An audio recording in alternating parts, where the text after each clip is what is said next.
Ghana Montie, Ghana Montie, Ghana Montie.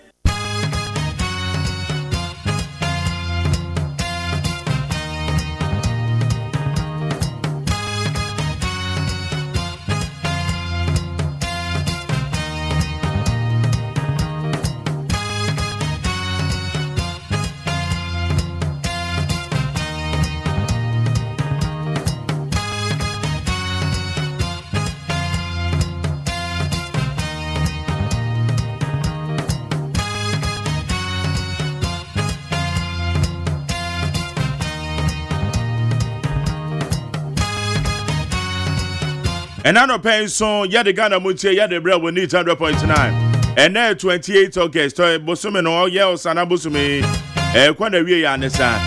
Nyame ya doma ochina na 29. Meme da 30th. Pasiada 31st. That just say ye wie. Ye da trade up on Yakopon se wabo ye ho ba no de na cha yen. To me de ye Fred Ghana Montie na me ametina dwomu yi. Within the Mark Jerry OSEI AGYEMAN. Na sadia dada woni me no ye ba be kan kopem se no du na be bo apemo ensama gudo bebre na wo ho MPP internal politics and matters arising MPP presidential primaries enra mafo file honorable Kennedy Ohire Japan ko file Dr. Brian Champo ko file and Dr. Mahmoud Baumia be ko file ora adenimo wa resign the one te dia na make chiro Ora adenimo ni campaign manager your friend Constable Kwamina Mafu o menene wa ha na ora adenimo a resign osisi Canada so do adan a womuso omuntu development fee of 4 million Ghana cedis but 4 million is enough for mu it is 40 billion also omo friend development fee or say ontimi enye say oni sika ni bi o na mom yo can say ada na esa mudi bibi saba be she menye papa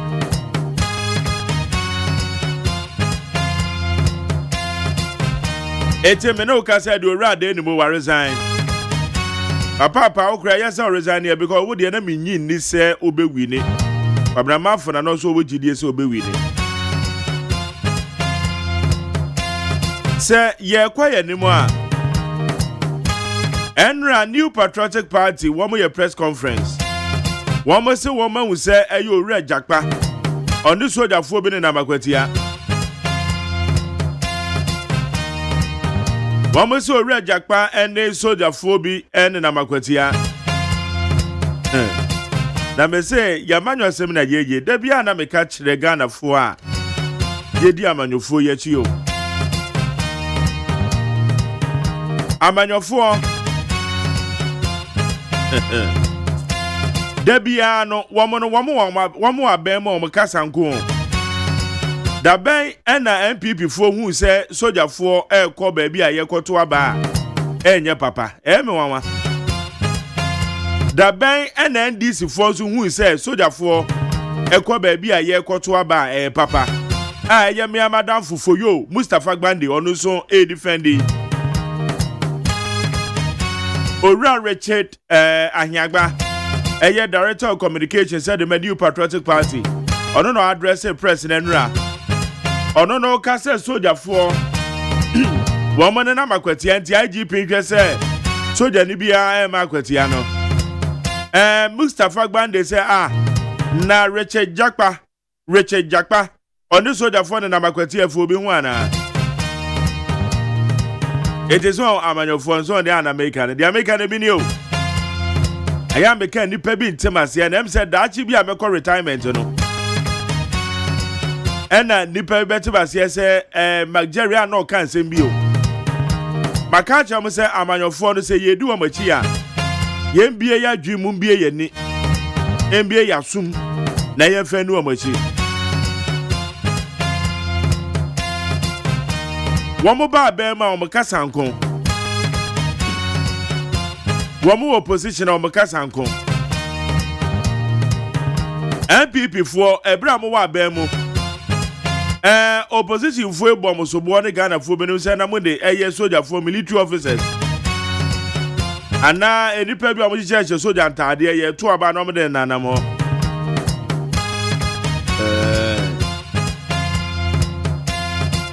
and the MPP is complaining about the presence of military officers be our kweti but in any case IGP say on here soldier phobia anything yem pese ye be hu say soldier for e wa kweti ya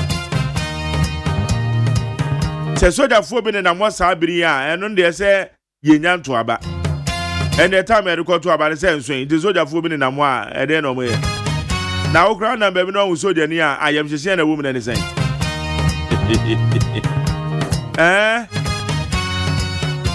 NDC force mu opposition mu bo MPP force bo sa me so de anything na akwa ne send me say me de me tena on me bisa critical questions na ebe hia me sa anyway hia me de hia ne ndo dampem e bia aho kire mum na me wom NDC foi ebo MPP for so bo sa so wo mu yusu soja fo eti ene Mustafa Gbande enra na mi tie ni din ena all justified the enti a soja fo e wa kwatia na osebo ne be na ewum asa mu hwe bibi ye o se mo mfa eye consistency emfa ni mudwuma yede ni bedi akire din ne yakoso ne amaga na fo binum a ombeti ase no ya ma ometimati ase ntimi de mawie mede abe fonten town ma de so ne sama hodo na ebro ye woda obokrata mu nsama masancha me kwabna mafo constable one eye mame yakosua etonam won bebo amede de obokrata mu nsama na bro na wuko Facebook adwumade no so edem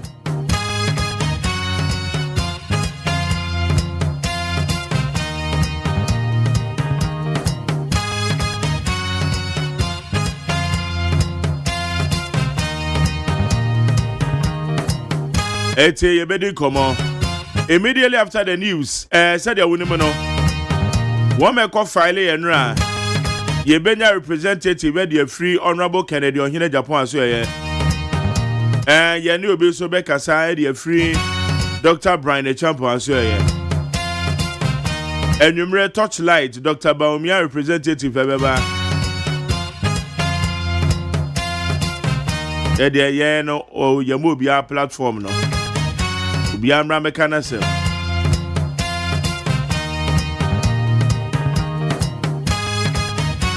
okay yeah beba wram ne de abe for the town man so the sama hodo ekoso ne de abra we need 100.9 yeah de mu aseda na ma peacefmonline.com citynewsroom.com myjoyonline.com check out ghana.com star fm gh classfmonline.com o madaro ma de abe for the town man so no yeah de sama hodo yeah de bra we need 100.9 Mena uka say ekwa kobono nsia sa wo hwe omre na aka sima na dunson above 543 ya we need 100.9 kodo da mi ado na mi producer abena frema banko na na ya usafo wo mo na yi in charge e de my social media handles no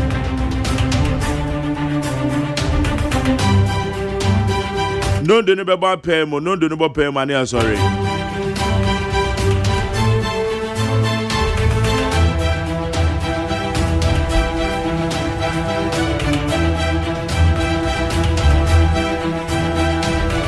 Nyame ya do me benada ena ya mofra no be school bia wo mu be school no so no me ba cho mo call manim eni to about time because so ka bosom na so e dia on sabe ka kakra wa mo a ye no ma ye abosom adwuma Omade sa osaka ya school fees no be tete so won ana obetu ya so ana obetu afiri wo preko enkoda ne books no kai se wo betoto wo mu ko manim akoda ne ko new class iti ya wono ma bi wo so about time wo shase ye na sabri kra batoto bi Monso amman no wo mo koyira pencils ana pen na mobu wo mo no ene de ene akoda no beku no akoda no koyira eraser na so obebo na dia se ne obeku no because there be obeyira no ukosoro ba fo obo no kra ukosku mu ebeyira wanyira no kra obeba no wawe akeka ho ama na tanta ka ketu abi Eti pencils and erasers and a pen and the account of the oya the cost of for better. It is all the shower dream. Say wood 20 now. Yakwadana in your pen. Now pencil there be a new crown. Eti a may ye moy home. Me patrol with school uniforms and watch check your shape. Benada we are no be a school. School uniform that's how check it. And I'm what to my son and a court not tell any or ya dear ye. Or ya dear ye and ye amount. One more socks and then pub one on a wine and Mr. Woman should make a biayama. So Obama Diana, you flew almost socks on the sea beatty at of from. And socks in the beatty at of from Mr. One more underwear, singlet, and manity trooper.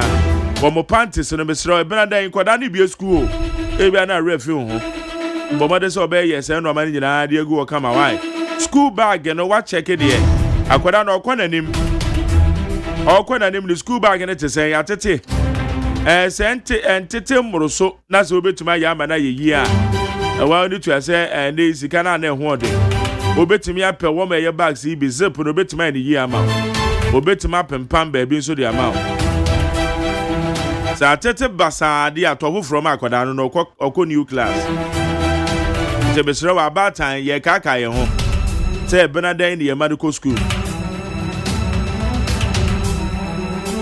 Madame say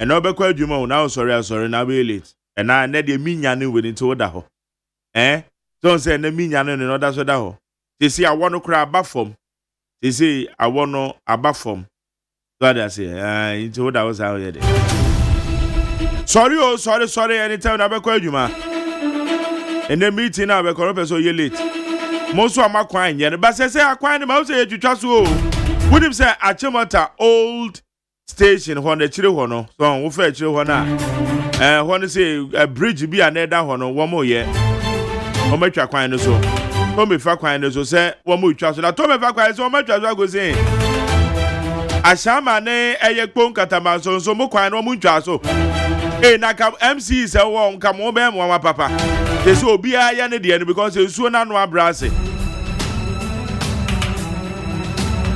eti ekwan na se etwetwa so ye mpatam ne de MMDC so no mo hwe se mo be adwuma no because drip machines ne sisi ho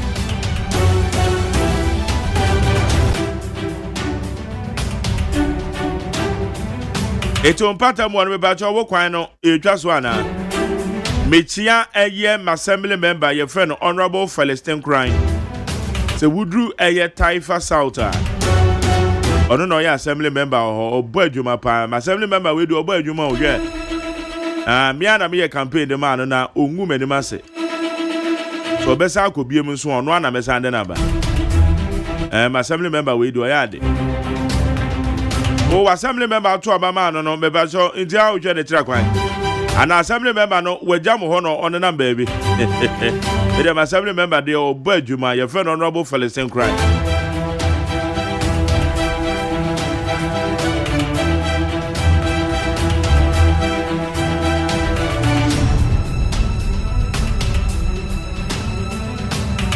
na wonim se Rich Hospital ho yesi ye no yesi nurse ni no ka se ne nsa ne mu ahwan no report re kire se nurse ni ne nsa ne mu ahwan na mate se Ralph no osan call Rich Hospital wem se enra me ho videos bi ane na mabonten abrante o correct there abrante no ka se Ghana for emwa ebiwu ana ye de no wo mo ye demonstration abebeka ho asem wa ha Ghana fo bi didi matem ameka se demonstration o mo ye no me ni o ha wo ho na mom se 37 ayaresabia o man ben enani bie wo mo a ayaresabia wo be demonstration dia kwakọ block ayaresabia ne kwan o man ben o mani abie a wo be sa de no Ralph yi kan wo bi yo mu bisa no no say Ghana for emwa bebrebe wo ebiwu ana ye de ono ana ekokun wa Rich Hospital wo no wonim say na de no koya na bi justify na me wa pa o Yes, we Ghana for your movie pan, the Sadia Yadrin on. Your sense of reasoning.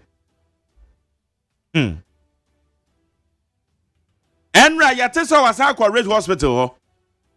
Mehu video ni bia ya mebo bia chiro. Dede no koye wana so de bade. Ayaresabia pa na obi sorry anu oba wura kwa edede. Ayaresabia essential facility. Ye kan nipa bi se won be se ye kan. Do onu describe ye se ye moa na ye mu bi wu ana ye de no. Onu ne ye kan na se mi. Etora bi anya adwuma kwa na ya bre. But ye mre. Ebe ko so aka ne se de tie. Asama ebe kan ne no 10 years time. Ubi say no ana ebe ka. And we shall still stand by our statements. Abrantie kwaye demonstration. Say oye galamsey demonstration kwa blocko. Eye 37 military hospital kwan. Mete ha na meka yo. Nipa bi antemase. Ono no de opra yo kwa yaresabia no. O se yemfa helicopter na mefa no. Ghana for yetimi nka no kura mfa nkyere no. Enra wasa kwa Red Hospital was onwu ya. Akwa edede. Ayaresabia no obi atima bo awra kwa edede. Assembly crack committee ni so am do report number.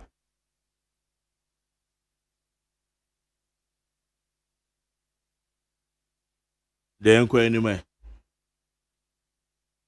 Den ko enim. Se ye mu bi no, ya dwen no esua. Eni tina manyofo ne ye saa no. Ghana fo ye mu bi. Adwen no sua. Eni tina manyofo no wo mo ye saa no. Itu ome kwa so ada esa. Ome kwa so ada esa. Because ye mu bi no, your sense of reasoning no anehu. Ayaresabia pa na ye de hodi agro no. A whole regional hospital and ye de hodi agro no. I won't be a candidate in the next polls. I can curb election year expenditure overruns. Mahama. President John Dramani Mahama has reaffirmed his adherence to Ghana's 2-term presidential limit, stating that his absence from the 2028 ballot paper will put him in a stronger position to enforce fiscal discipline. Yaman Penyen John Dramani Mahama, neni pebi ikase o, obesa ko biem, obe change constitution me pacho onye sada. No ma Penyen Mahama, said ya minimini, ene said yo tie. Said ya yanum bi ye yo mama enso no, ono no besa onye sada. Onye sa. Eni pebi na neka de ato na dream. Na no wabeka say ono no woi. 2028 elections onko biem. Eni ti Ghana esi kasem ne de o de na besi from pa say esi kasem no ye betima bo ho ban yie because oso onko bi obeko biem de a na be say o take decision bi na ye bibia o oso onko biem. Eti mo e madwen say eye JDM o be change constitution munya asensem ne keka na onye na dwen. Onye na dwen kra. Akwatia by election MPP alleges NDC plot to use imposters in police uniform. Radinya go. Yeah, bro. Engrofo we no. NDC in here before. The communication director of the opposition New Patriotic Party, Richard Ahiagba, has accused the ruling National Democratic Congress of planning to deploy individuals disguised as police officers during the upcoming Akwatia by-election. Your friend is saying, MPP for one more say, NDC for Asheda, one more Edemrante Bia, one more police uniform by Akwatia. Say how, NDC opposition say ya. MPP for almost what was say accusations of accusations. And one of them right is you which is so. Now, Joseph Yamin, there be America. Joseph Yamin say wakwa whom ballot papers are get printed. Bebre egu obi fie. That's what I was saying. But what was in be? Yanchi obia, adere to guni perfio. I nipa wo fie ho. Yanchi obia, what in was him? There's a man of 4 when you move in a dream. I did do a machino. The Ghana phone, ya drinks. I say, you move in the side, you need to do a machia. nanka wɔn hu yan wɔn bɛ respect yɛn ba wɔn ma hu sɛ Ghana fo no yɛ mu bi no yadwen no wɔ fam ɛni to wɔn bɛkɔ so adaada yɛ sɛ ano wɔn adi yadwen ho agorɔ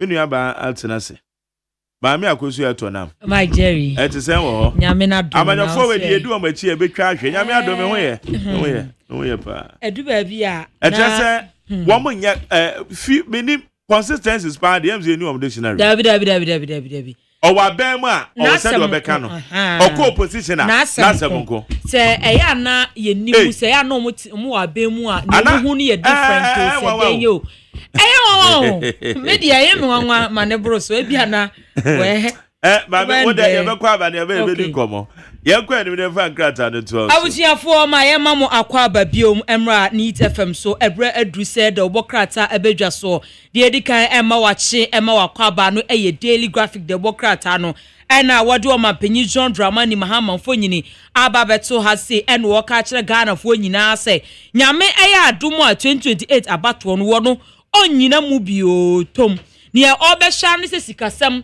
ebetimi agina ne nan so ya Daily Graphic de obokrata so de ho amanebo aba abusuafo ma memfa Daily Graphic de obokrata nanim ha ya ene obo amane ene o se yenuanom kuma o motwe obi si nyame adom school placement system no anase aba eno ane se ubebo homode ya no ne omadi nsa wo so no mo ka kire wo se nyame eya adom na onim se bi si wutro bi afi we a September bosome ne de to so dunum pepe we da bi dun son 17 September 17 education ministry ni se bibia eba be sha ase enti school a wo pese wo ye no na wadi hu djuma ya graphic de obokrata no so ebo ho amane ene anopai na Daily Graphic de obokrata anumu a na ekura me na MPP amanyoko no bi bebisa who is who hwan ene betu franka ede ama wo nyame aye adomu a 2028 eno ena Daily Graphic de obokrata ebo amane no si yewura Kennedy Japan ena oyewura Brian Champion wo nyina wo mo asubmit wo nomination form ya Daily Graphic de obokrata ebo ho amane ewo ehase a yedi bi ebro abusiafo ma memfa Daily Guide na memfa nto so eno ena wode omampanyi John Dramani Mahama fo nyini aba beto ase ena wo bo amane wo se wono no se nkrofo keka se tetem an obesan kobi on si da bi wono ona nsom da enwene kraso be ko tetem bi oni tetem bi ani asem Ghana mra emienu pentu akwawie wo be hwe na Ghana sikasem agina ne nan so Daily Guide obokrata anumu ena migina ena ode Dr. Brian Echampo fo nyini aba beto a ena wose wono wakofale ni nomination form na emom no wa take a bold decision wose na won watu no aye decision bia emu odin pa ya Daily Guide obokrata ebo ho amane wase na good board CEO onmonyamfo Sami Jamfi ena odi ne fo nyini aba beto a ena wose womu edi good board sisen titru lances ya womu agye ya womu dibedi djuman ene womu enya bonus womu ebenya bonus 232 Ghana cedis ya Daily Guide obokrata ebo ho amane wase na kwatia ba election MPP amanyoko no so mani nye ho kra se de niema AC call ho na fa ba mbonsem no womani enye ho ya Daily Guide obokrata ebo ho amane wase na Daily Guide obokrata nanim ha ya eno ase Bank of Ghana ena asisi anu omode eso atoso womu te Ghana yema we mu a omu se womu de amanane dwadie nkwa no mbedie ni nya amanane dwadie ye ka ho asem se oton ade o Ghana ha okọ se $25 o pe dollar ji wo krom ha o Ghana ha onu ton ade pe dollar ji wase sisi anu okọ to ade na nipa so onyi Ghana cedis a fane ko emra no beso ni pachi na asotwe bi ese fatane ye de ama no ya Daily Guide obokrata ebo ho amane wase na abusiafo ma me for the Chronicle the obokrata na fanto so mamo eno odi gold boss wo yewura Sami Jamfi wode ne fonyi ababeto ano si o gold boss si eno odi bonanza bi aba ade ama wono a waji tumi krata wode di gold ho dwa ya Chronicle the obokrata ebo ho amane wase na the Chronicle the obokrata nanim ha ya eno odi Dr. Mahmoud Baumia enfonyi ababeto a na no ena o se yewura Fred Owari ena wo se onu de ojidie ma papa se Dr. Mahmoud Baumia senne MPP amanyoko no kwoto aba pa so mpe obi obetu franka de amomwo won de ogidie mapa se Dr. Mudbomia na ebedi enkunim na Jerry OSEI AGYEMAN atena se yebekọ Peace FM ni akofa no nsia kase no ede abramo na time aso ai no nsia time aso ampa na kwamra ene kwamra okay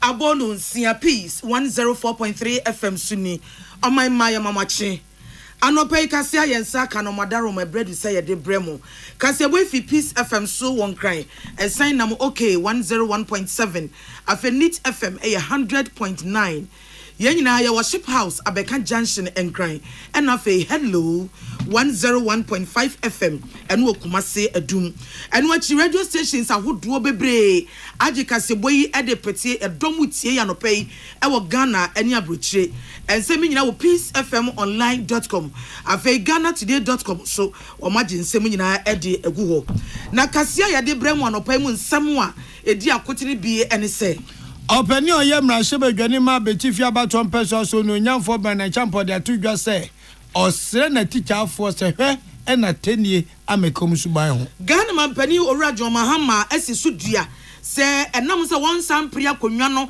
na imprensa so se Ghana amemomra na kanti no enya de asabi obesai sika Openi a wono shebna shebedwani ma esunafo north abaton peso so abo Ghana mampani abaso se odwen mabru hunti wati asoye amom NPP mpanimfo no ba kwasema waka ne se wonwa ekosia to aba from se delegate party no atu wana amanfoforo no eye ono wo ya atwene agudie mu nsem ho na amanone nso ensem weni nsem bi na nope yesi nkonwa de besom sa nopa no nsi akasebo adeshimama etu onya chiginafo na abetitain na woso ntinyumakuo we na eta yachie by 20 disinfectant eduro kama ye de aba no kwani nyamenim nie eyensa nchane ye nkonwa pa wo memu ni nyina ne sen se bia wo sink ujare wo toilet mikire ba bi ye hu yesiesie ho enkan bi ho no ani nye ho a fa by 20 disinfectant fa paper ho na ebetu nkanase aboa papa emo nketengeti so ayemfie ni huom ebi nso anumpeni omu ananse ntontom nwansena ne ade etimi gifie ni aboboa no boso nyina no by 20 adawromenti ebe show masedwuro be o sink ni ujakuzi mu nyina no ebe ma watwa yopo na de afa na de ne se eja enkehwam ho e de maw JA Binding Company Limited na Daroma eno de pay abedwaso hotels ni restaurant afiefiem schools mosque in sorry adepa we e de kanfo e de mom se wo pen dudu atudi a Owurajo Bani Frachman ma se the number ni 020 814 2913 02081429913 and 0541 808096 Mujana Munshanso says Sika Fremoja enya bank bianso edi sika kwoto anra bedi udokunkwa dache First Atlantic Bank omudi abasa Ghana fuentie se open digital bank of the year dia omaje First Atlantic Bank omudam sronko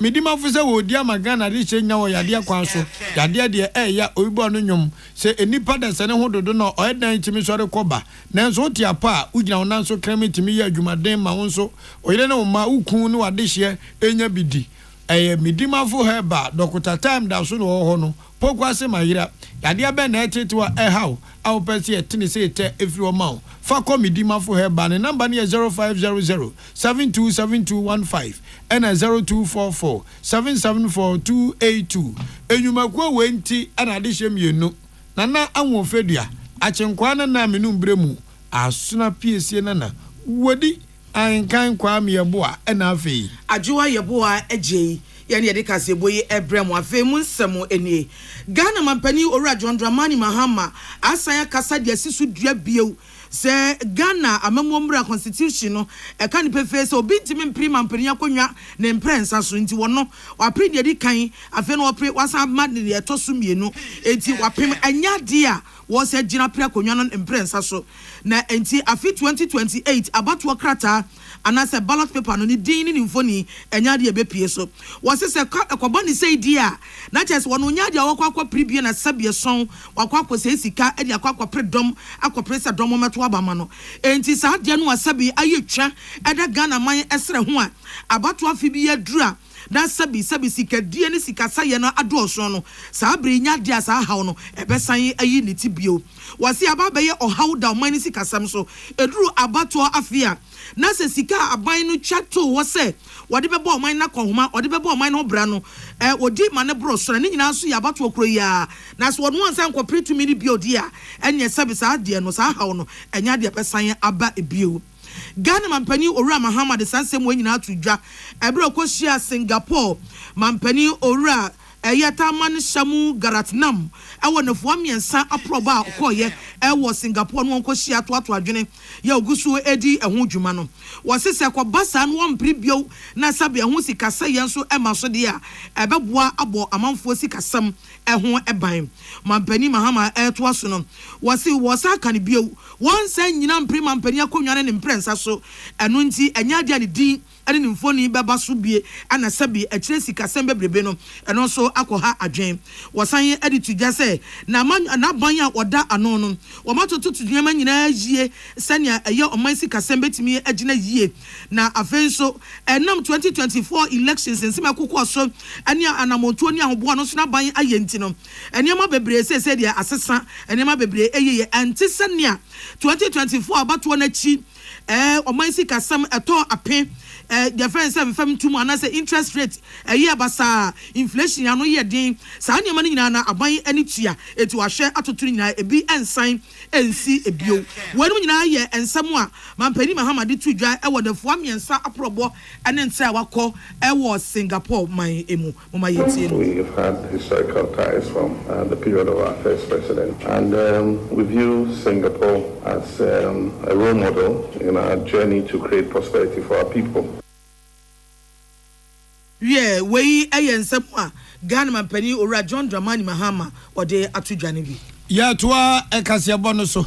Na de wo mu ne kan so for no hweku ayonsam so no nuanesam na oye mrahye bedwani ma de hye wa betifi abato mpeso aso wapue mantem kwawu ena ekasei Dr. Brian Champon ampampanifo se bemensin so mans no ham akari ni nwanwu se ampa ye pani ntini atwotworo wa manyoko MPP ada atwo betima be mampani a wono nso osefata sefata fata nkroma dia ena Dr. Brian Champon so osefata mampani ne wiase makoma kwa yankwa no kwa anohu nso yanom yemfa mpamu busuefo ti Dr. Brian Champon asusu akari ni hwa kwakofa nkrata afele sa de akoma MPP mpanifo se afe de wo simbo ekinkin watiasim se mampani akonwa no mo pre wo party ni mu no ono so wo pribi na mra no ode ne nyoma nyina ne nkrata ne ho nkwane ba nyina akoma mpanifo no ana ode afutuo ma na chidafo se wasro mo ada sabe akansi awo komi oyode shema MPP amnyuko no nanso atani ani akutiabo ne kasa twie de osre papa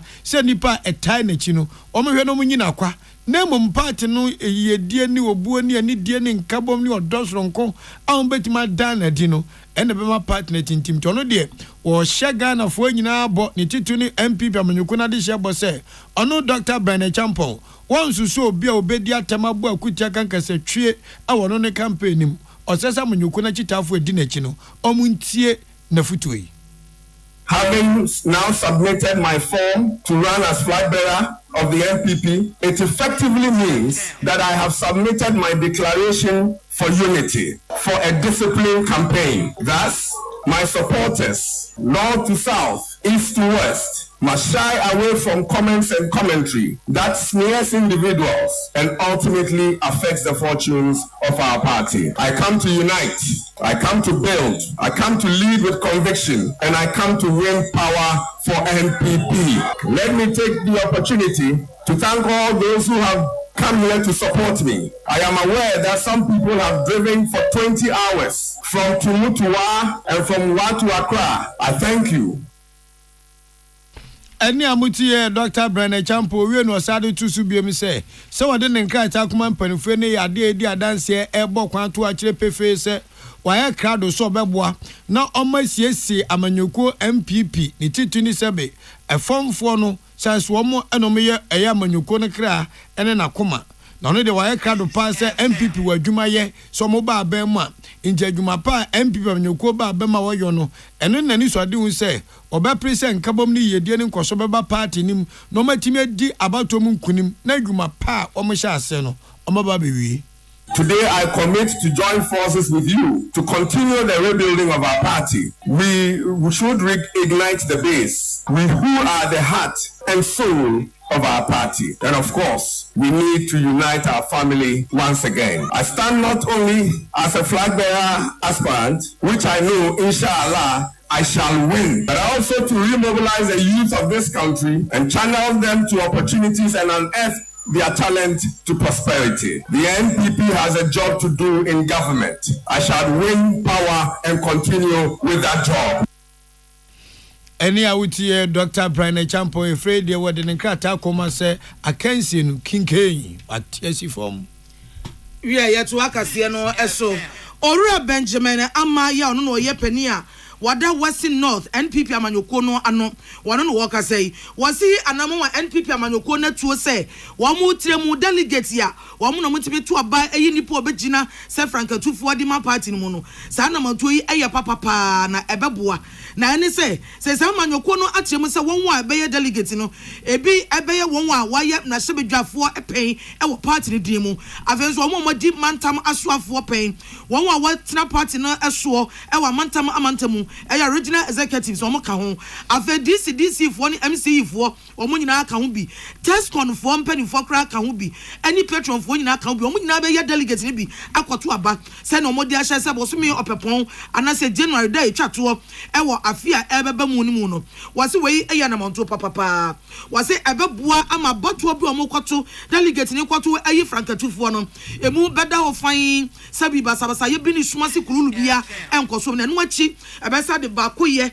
eni yedie aba NPP amanyoko no emu Ora Benjamin Amadi Sansem when you now to Jabra now only peace Casiabo atwitwe enkomo and was say eyapa some people amanyoko no akaya hunu say one wasom pen wo party mu no past executives no mo so asom pen o ma ya dwumade o mo nyina mode mo nenne enam so ma NPP ko na bedru ba bia adrei was it teach you so wo hwa dwumade a wo mo ya ne enkode a wakon e wo Western North mantam ni mu a eka ho bi enene NPP amanyoko no anya nwua agina so e wo Western North mantam ni mu enti eye ne kwan so a no says our delegate ko no watremu ade safo no nyina ahyemu bi no de share ya so ni mu ache denka ya ba papa say o de wasoto forma ne do na kan say yes afi de omuso o ma recognize here say so party no ye kan but party no ye sha se wo MPP o Western North for na enye better za o mebre pass re yan kwa o adi kan for no na very ene kwan so don kwan wa sire na japa de bi no de abo party no na ene ye ko forma ye ko charge na Western Man TV ebi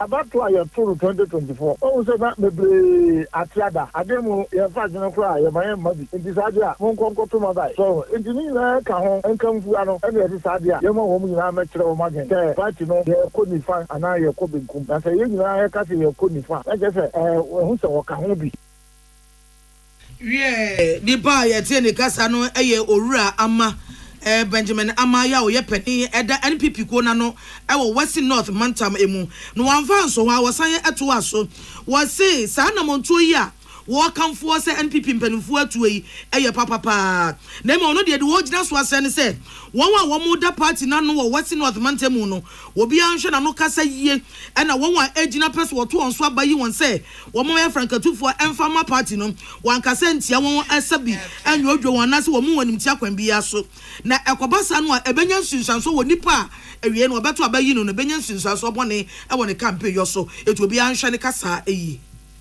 the America for National Council, agency share by Emma Conference, I know the highest what get to Anuti Yashed Magina. Now the MSR will be a war Western North and say onya botre onhwe me kasa yi because tekrema oho say epa e chen say ne utuo ato nti masra obi a say onhwe ne tekrema yi abato ayekoto no afisem na ye enye NDC ne MPP ne koto aban MPP for na yesi ye transnational shum na ye yi ba ko na die nim na ye dia ko akansi 2020 nti masra say obi a be say tekrema yi waka kasa de na ye de access abato process no papa.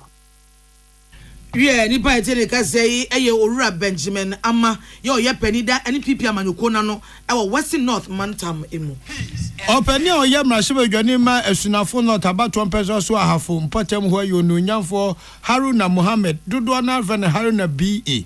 Ono so ebo Ghana mampeni His Excellency John Dramani Mahama Abaso ezan se oyo openi na motu awotu se mampeni a bibia di adanse se emebunu winya ne papa envie bebira besin koni se omampeni bia ba na wotia asoye a ebehwe emebunu so a no dia gudie nso abata na ye Ministry of Youth and Sports na koba Ministry of Youth and Sports na koda the Ministry of Blasters nkoan ye suwa sika nyina de ko ho na emebun de kai yato mpahwi eno no mampani His Excellency John Dramani Mahama bedi ade no wo hu se baby ade ne keka kwone de e wo se otimi ete asoye no free eye Ministry of Youth and Sports na Ministry of Youth no nkoa ede ne ho osisa na motuei aboa papa emabunu bebre wa timi so mo kwa mu be aso mo ye rasta fo na so mo nye rasta eyekon ro na dodo na abo na mo de ginchi aga na to mi ye babunu mi ye rasta tubekom no na ekon ro emai die bia no no nyafo Haruna Mohammed en waka say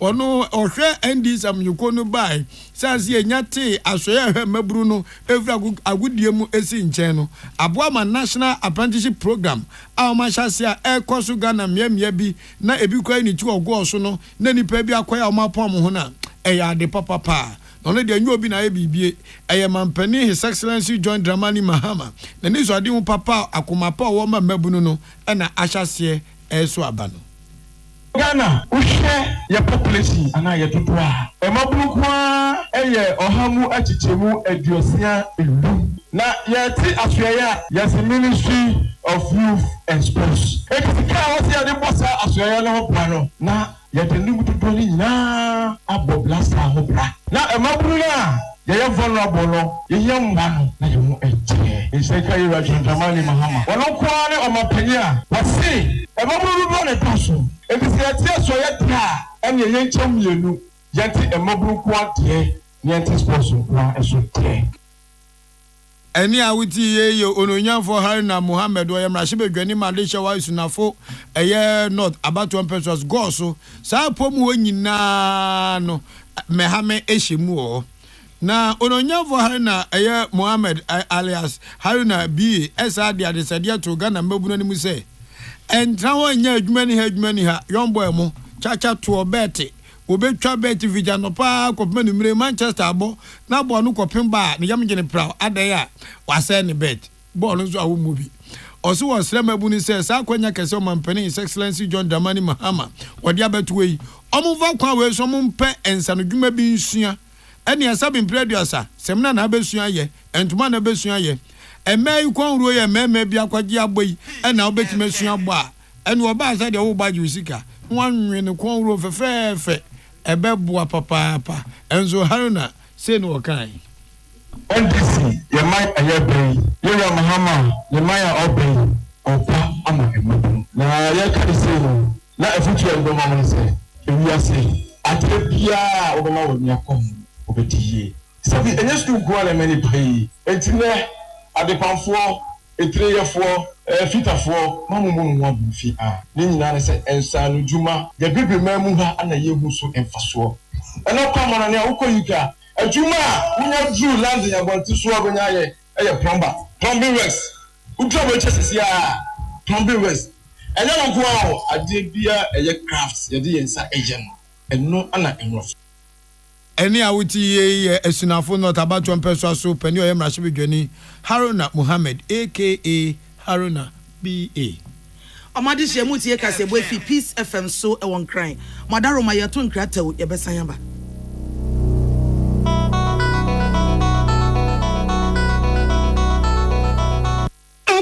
for the Amoka Chere Freddy's Corner home appliances or the Abba Freddy's Corner Home Appliances Center. Home appliances are a ye papa bia e bi wo ho. Brandsbane, Media, Samsung, Kaiwell, TCL, TV, air conditioner, freezers, fridges, water dispensers, and media keka ho. Nia ubenya good warranty dia. Ko Freddy's Corner Home Appliances ukoko memle. CCTV a boama monitor of properties, any business at anywhere in the world. CCTV need da ho. Ewo detector, clear pictures, Wi-Fi connector. Utimi connect ma wo phone. Na wa monitor baby a wo wiase bia.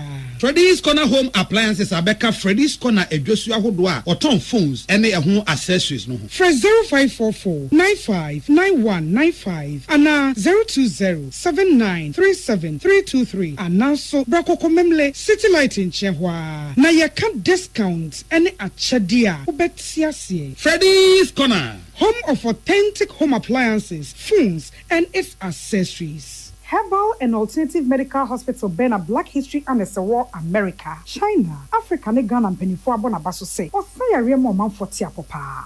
Amen Scientific Hospital. I had a sabia, or one Fidian was so, Yawudaswa, and Fidian Chiro Yadi, Nanua Sanso Sao Yadi. Amen, a expert or one croyaria, one run when nam. Now, what Dr. Fonia nurse for so, or what ma? Amen Scientific at the herbal, homeopathy, naturopathy, and reflexology, na Sayadi. So, one I will pay, and I are ready to say, Yamia Dumunti, Yaria expert.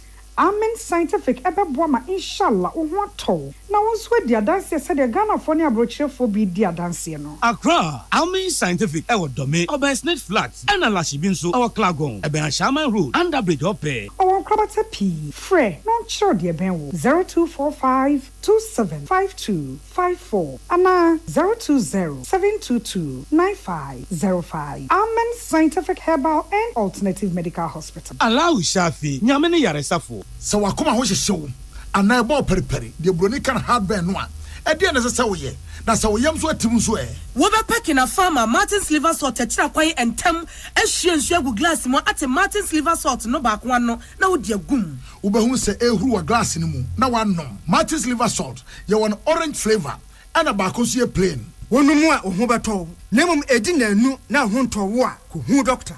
Sisi adie edwumani move big contracts no so cost so big if na bra me fiase di DPS pipes ebo edwuma no no complaints no excuses smiles nkwa enti contractors plumbers agency for any obia we die DPS pipes connected better no leakages a sign chapa say upe PVC pipes HDPE pipes PPR pipes DPS and sanso your correct my project bia fresh 0543-662-727. Pomechira Kwan was Sprintex Road, Coca-Cola Chiriwa. DPS Pipes, connecting you to life.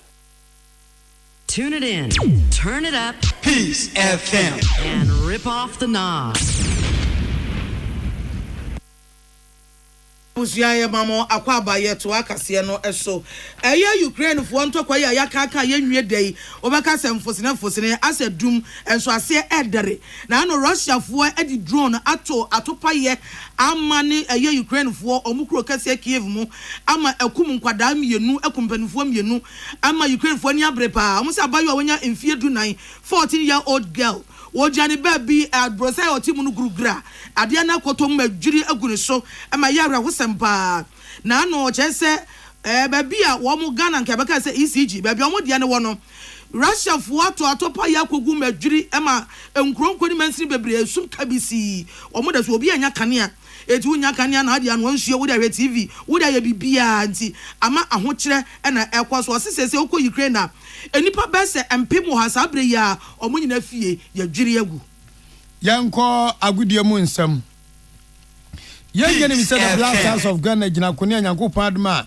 bosumi a yebewuram ne de toso na ne de toso enwotwe omusi akan World Cup qualifier so mutimi di mu nkunim pe ebobo kwanto ememranje bi say Roman father mo pe Canada ne America akoi ahwero ma faso kode no mako aburuche ni bi na ball nso yataka se Ghana for the dodo na ye players dodo na coaches be hu obi no abokon ro oseme kanene na bo amebo boa ye hu ni ball bo na I say ye hu na charge ntinu na otumfu dragu ani se no obobo na nze mi ko interview atenka fam kwati ya zero man for say no obobo te se party na mtehwe de okeka Pate ball a ball wiase ball Atletico Madrid ko ball eyi Arsenal ho no konya na sem no me ne wo ka say esi a Blasters coach Otto Addo wabo Pate di se match mienu a Blasters ebebo no obesi akan ne bi nanso Pate na anu asema de to no so ewo yuka brochimam no bosumi ayebewram ne de to so mienu kokoto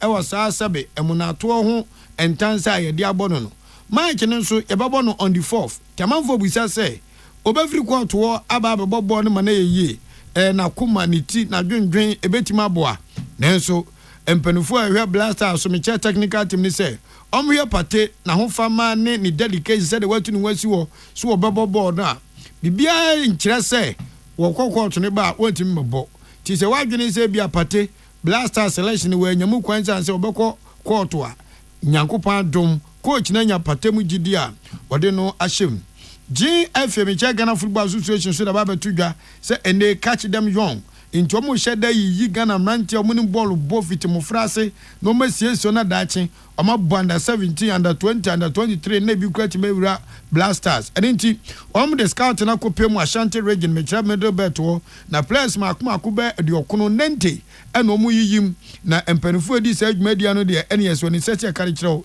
amanfo abi wo FIFA adwumadiem ena omu wese nyoma nyina so betimi akoso we yanhyehyɛ akatokra ku ne empanifo eye sade be ya tira bia ne na mabrocheze ko pa Jeffrey Shrop ka se hu no ogina ho ka se mi firi aboabo otimi nka enzo e Ghana ni sa nyoma we nyina etuo ba betwa enti afeni se omumma emaburu no akwanya no ma kire do betima ye ewo ball bom na nkobazi obi benya bebo ayi kon ro ball bo atwamu no osikane na me bobo wie omade hye kase ade brem no asi akenkanfo amoti ye ne anopai e yajoa ye boa agei ena nana ahofedua asuna piesie de hye achenkwa na me no bremu wodi ayenkan kwame ye boa nyumakwo we mu neta yechi ena anopai ne ade kasebo ne bremu First Atlantic Bank esika kura bia demusronko Ghana fo ajatum say you won for sika nkoto enkosa wokoyi FCO sika ni ho baby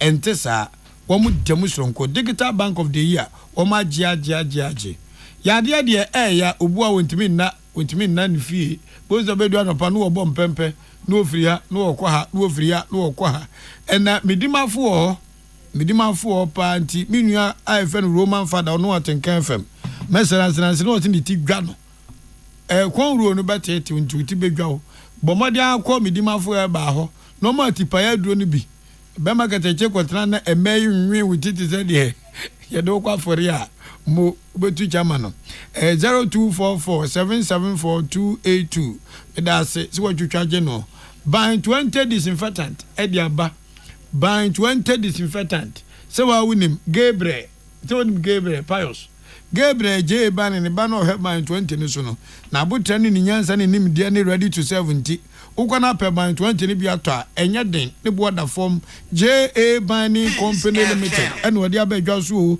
achima ne maase de hye wo pani papa say free 0541 808096 0541 808096 wei ene nyumaku a omta yechi sabri do nsiabo apa sima aduno nwotwe ya home so aba ya ba de obonka ta na poso ibehwe agum. Welcome to Thursday morning. Welcome to Thursday morning.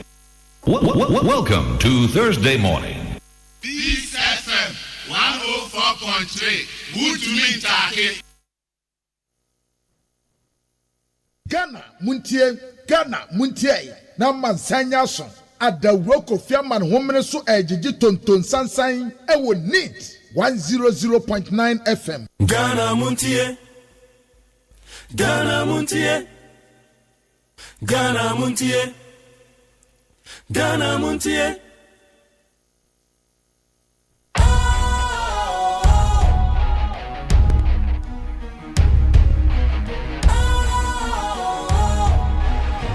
What's cool, fresh and trendy with a new look?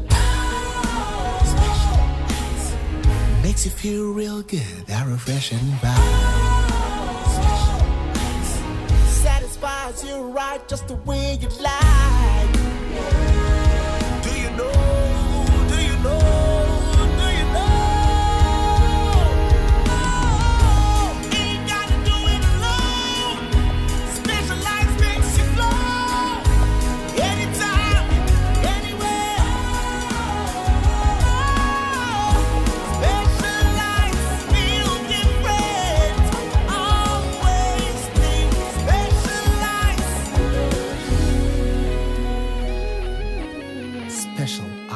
natural mineral water. Feel different. Think special. This advertisement has been vetted and approved by the FDA. Hey, catch it. Listen in here. And you ma beto to dia me baba no hwade no. Hwem so betumi a. Hey, asew. Hey, now beka. Ya John to mami ensa duku potomanto. This way chocolate drink. Na kan wo hwe afibia nso beri ni waware ne a. This way chocolate drink. Na kan sia. Oh, asew. Udan kwanu ntumu ho. Me be mo anu nso hye kwa de aka ho. Uhade a wapi ho. Ukasa batete. Eda fom won. This way chocolate drink. Crash up a baba worry. Aso. Ye fear said this way chocolate drink, ya sorry, no pan on yenum. Ye bishop free gymnum no snack. Ye nya ho ho anu ye de serve wo mo. Ye did we ni pe bibia bogu ya de so a. This way chocolate drink ni yenum. And this one what ya no a, he se kire wom, kwakwo wom, brick wom, bibia wom, ade wo hia ni so se. This way chocolate drink. De wo hia ani so se. FDA ahwe se adwede nkratoe mo agye atum se eye. Ghana Montie, Ghana Montie, Ghana Montie, Ghana Montie, Ghana Montie, Ghana Montie. Ryan Mwakwa bed by Ghana Montie so next Thursday. And then 28th August the year 2025. The trading point Yamia say yede. That's your money the can the The Kasongo people. We are ready here. And the Baba can some I would do a coso. Aquatia by elections and matters arising. Yamia Duma. Benada we are in Aquatia by elections never so. MPP for a press conference. Almost end this for Bomadu Posomo Day in Ipebia. Woman your post for bench on post at idea. Or Makwa Kudi a year and Yamarasim Biu Aquatia. And this is for sentence and MPP for no. And one more Kazaka, one more 10 grand, one more Kazasa. One more woman who soldier for military officers, woman a you Rajakpa. Woman in Amakwetia, MPP for complaining. And this is for Zubisa, na military officer been a baby Aquatia found. Aman Sancha me Quabinamafo, White Crado, Ewaha. Mame Akosia etonam, Onoso, White Crado, Ewaha. Yaba beche eye nsema hodo a ekoso ensema wada obakra temu interviews no so ya de be hye so na enra MPP eye presidential primaries wo mekọ peke form no mepa chow wo monso wo mo e file wo ma file eye form so no mekọ peke ye no na ensema wo mo di tutu udwa no Honorable Brian Champon, what you say on non tribal politics. Say tribal bigotry. Among Fubina, Ekika sense of the channel because the Okayeno, MC Nipebi antenna see. Inti Waka Hrim. What I said that you time for Monchan and Monday the attempt. Honorable Kennedy on Hina Japan say, hey, a more be feeling intimidated. Delegates, Munina Monaisu ye. Ubi antimi you be a or say obi and yobia. Honorable Kennedy Japan. On also the Nadu the same editu ja. A ye enra a bra.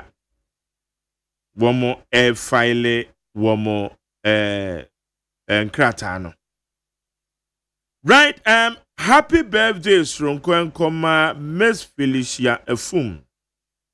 Miss Felicia Efum. Oh yeah, a beloved daughter de ma mea me papa a ye freno. Nana abronoma anana okufu nyaako abia. Otosu mienu. Oyesa na hene ewo Breman Esikoma traditional area.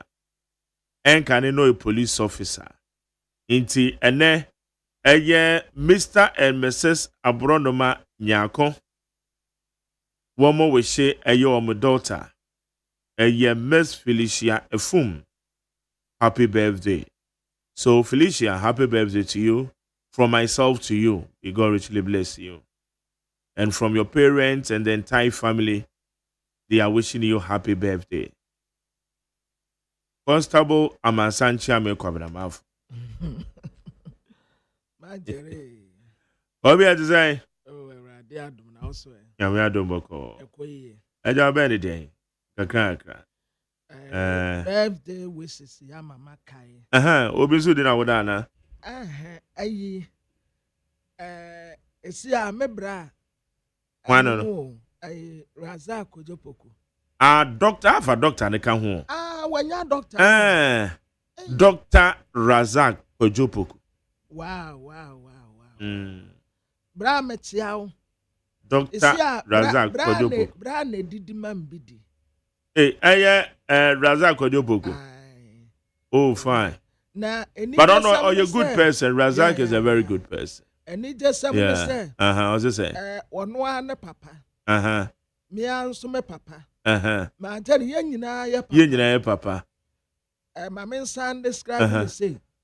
Ghana de se kron. Ya ka businessmen wa Ghana ha. Enka brofokase bekaso oye mugul. Ede ben? Mugul. I am can mogul, business mogul. Good. Business mogul. Mogul. Yeah, business mogul. Yeah, Master teacher comment you. Alex Apeodade. Yeah, KGL papa no. Na one in the Hokani. Yeah. And woman 30 years. Oh, really? Yes. Oh, good. 30 years. And then you're and the year. Oh, okay. And my Jerry, my member, no congratulations, Cassia. Yeah. Your mom, happy anniversary. 30th anniversary. Our real 30 years, dear. And I just say, what could be papa.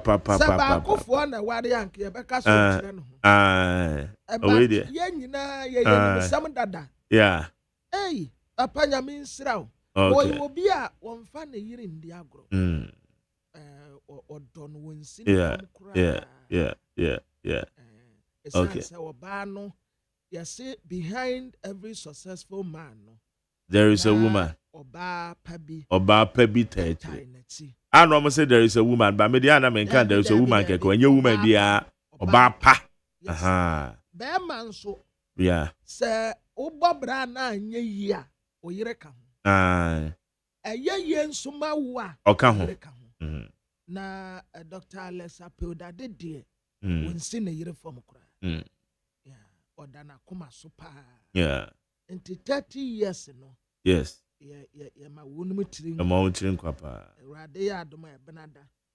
My Jerry said, could do chiche baby, woman back corner. My captain is a invite, no. One found come. I don't find come. It's one bed that bay. Radia do my Tuesday. Maybe I met information. How did you finish? But woman 30 years. Okay. 30 years. Invite in a chair is Razak Kojopoku. Say on chair baby, because baby say the anniversary be say you know will be now. You could do one dance here. Yes. Oma woman kwatentia hodin wom. Na baby omo peso omo peja Ghana business ekodru no. Yeah. Omo fa nkodru entra so. Papa Erade nsramo. Amen. Kana pa. Oma ye mentor. Yes. Yes, say won mo so a na yesua wo. Yesua de. Ma Jerry ende wo ho. Yani a yete democracy ase. Na yenim the value. The value of democracy. The value of democracy. Yeah. Yenina yen sorry ntina ho. Na yen fast standing ovation. Yen fast standing ovation kasia pa. Emma His Excellency John Dramani Mahama. Okay. And that's seminar where's this one? Why there? Because who did say? Why you will be a why you a mamba pa what democracy I say. Yeah. Why ya dear papa. Majari. Yes. Ube to me aka say says ne time so a obeko. Yenim ebibimaya eta ye ho ahia. Ano a wo mo de ba power no. Anya sa ano no an wo mo de ba tena akonya so. Oba constitution no. Oba is ano. Na we book constitution no kom. Na wasesa no. Na enya na GF kura no wo mo akoye bie. Ghana Football Association. Eno makwa akoye bie. Se emra no a eda ho no Yes, power corrupt Marjorie Buame. Una unimka. Power corrupt, absolutely corrupt. And yes, son, Wumukano. Son, yes. Mami go to ni power corrupt, absolutely corrupt. Are you okay? So a baby tina konya swa. Na edufu de pe. Pesamin kuminya. Ena ni brinti. Ompese obefiri akonya no so akọ. Na ofofura aba.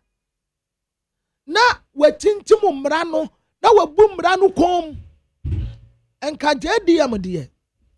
O wa akwanya bebre se, wo sa wo majority wo parliament ya wo super majority.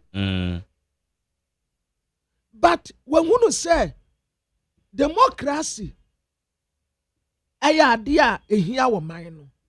Enti majari adia ebibi man sudifo mpanimfo bi ya anya de papa no. Watu achene. Ama wakasi su bia se ne time yi so a sune. Okwa akope ne ba bi atena. Oye leader. Na sa adia we ya wabie nano akan ne din pepada. Yes, ne din pepada. Yeah. Ana aman sudifo a ebeba. Say ye wo ho, si ye ko, se bedru wani anyina bon kokora ye ntumi nya hwea. Sa tem tu no. Esase ye nyina ye kabom fight se. Ye mani peda se ni bia kwan da. Na wo mesesa no. Se obi beba ni humusuo se power corrupt, absolutely corrupt nti wo besa ba betena so atoa so power corrupts and absolutely no power corrupts and absolute power corrupts absolutely. Oh my God, what the end nyade eh there na wa kan bebre say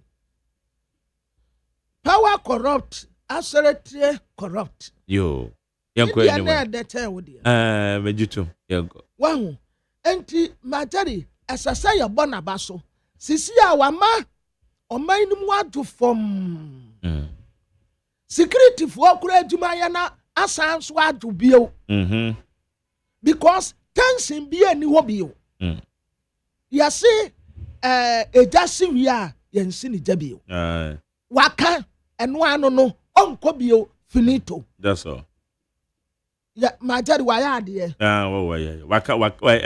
wayade pa say JD mono akasa tu na numto because say yes chance ya no kwabra na me no ne wa hawo. Yes, ena nipa bi chance ya na wo mo keka o ena constitution no na ebe yese na JDM kra no besesa no na wasa akobiem afi obi kra po ka say constitution kra na nye absolute e je say anhya da nkyeremu yie say eye consecutive terms anaso obekwa asaba bi akoba adi obisamba be ditu ne amafo crash ase eye say make can say yes argument me JDM me yam see ase JDM will never do that. Yes, JDM ayenim no onye sad. Yes, o man na so hia no. Yeah, onye sad. Ye democracy no so will protect it. Aban bi ani ho a esese wo babetena konwa so a sa constitution na eda so no obeye na dwene se oba bebu so wo de ntokwa beba ye dana se the bona baso wa ya ade pa. Yeah, I tell you on the other hand and me kasa no enwa o kasa no one no. Oh Debbie. Okay, me bono tofa yankwe enra na menim penimfo bi ewo ho anana omo kyerɛkyerɛ me de aman kakra majadi sana galamse asɛm no a yɛka no sɛdeɛ yɛde yɛni ehu ne sisi ano a yɛtena hanom a yɛkeka ho asɛm ɛte sɛdeɛ yɛde yɛano ɛdɔnwerɛ a ebi nwɔ yɛn no sɛ ejampeni sɛ wode wano ebetumi etwa nka agu but na wunsi da Majani sa galamsey asem na eda ho no. Enya asem ketewa o. Akwabra de asem ade bia ye kan o say. Majani na minnim say galamsey issue no eso chan said ye hu no. Me say the other time baby sound say wo visit typical galamsey site oh. But I want to be say galamsey kono. Majani we are just joking. I say ye de amanyosem eto nchen. Na before answer ye de amanyosem beto nchen no. Esese NDC aban we. NDC aban we ako. Omo de chawpa edema MPP aban a etemu koye. Okay. Yes. Yes. Yeah. Esese NDC aban we ode chawpa edema MPP aban a etemu koye no say. Said ye na ye hunu no. Enya sa na netie. Okay. Entitamu a omu ha nanado say on declare state of emergency. On declare state of emergency. Omu de strategies ya hudu e wo wiase nyina ba ye no. Majari sa omu betena aso no. Strategies na we. Ayira. Onamu Emmanuel Amakofibua. Oh, nensa tight. On to me nya ho Majari. Even say ya kase ye bet to me say 100% awon. Ya kase ye bet to me akon a fight 20% kurampa awon. The money involved we can't. Ama Kofibua on to me nya ho se nipa ba akopɛ. NDC aban we Majari opa yama wonum 8 years. Ebe koso aginsem. Gala no. Yes. Ete say Majari yatra mfofo ho anada ne yakwaye brentuo. Ti say ye ne afenyo marking adan no kan o parliament ye taa no. O se yemfa petty partisan politics ne ntonchen na yenka ne se oman asem. I agree with him. Ako menene ya agene because issue na eda ho no galamsey asem no eso chen o man ni nyina se ye ka se ye bekun e de etia one political party you can't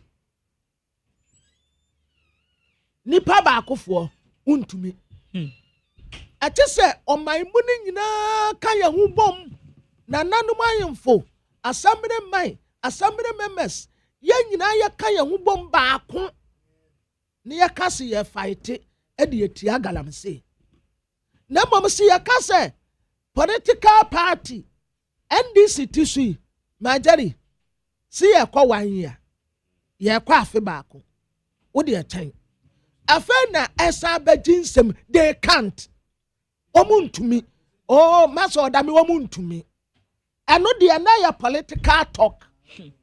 Yes. Time womu ya campaign no na your political talk.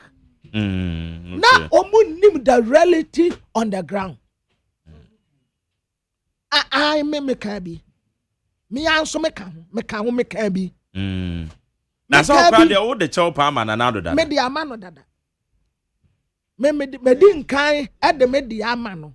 Say na ukotu setikasi a we agye enough. But I can remember say NDC for ya me ni asame jamfi na mo visit site Joseph Yami o man visit site ko ko ye press conference hey so mo visit site that o ma go wo mo say that ko gina baby a press conference afen na mehu senti a asofo no kobo mpaye no okay afen na mehu senti kobo mpaye no because Majari sa wo say ye be ko atia gadam say sisi a wo ati say ako oman ni sika ni nyina yaboaboa no kwama Amakofibua say wonje na omiyentu aseɛ because baby a edru no atra politics akwakoye ɔman asɛm sɛ yɛde nkakra saa no ɔman ya dane desert sana anya MPP fo mfom so a na agye nsɛm NDC ba ye kura de asaya west now metiasie senti a ama kofibu a ene helicopter yi wo mu call forest wo ba ya obesu ye no afa na matenase amajari afa na matisenti a wo ko ba ya obesu ye Senator said Tama no all can want some more opposition na onim impact. Yes, my daddy na me kura me ka ho. Me na me ka ho. Yes. Na me nim. Na me nim say ade na jinsam sa. Na me nim say ade nsam sa. Say yanka no say oman asem. Ono wa man Kofi Boa the constituency Elembele. Yes. Sama ka to say Elembele makoye adwuma bi wo fa galamsey ho. Yeah. Eko galamsey site. Na me hu say bibi come wediem. Yeah. Bibi come wediem. Kwara, when you say me go fa baby nyame nko a nyame nkutokutokutokutokuto kam ko to amodem. Wow. Yes. Entina me ka say wokọ typical galamsey site home. Yeah. And I will say okono won. Yeah, we are just joking. Yeah, diagro. So the on one constituency. Yeah. Because documentaries all me the Bible. So yeah. Enti it say you okono say yeah real, yeah realist. Say ya te ha. Yeah. Na me de ama Kofibu abesia. Na me sopano a ayi obregu. Na ono no personally or try the best.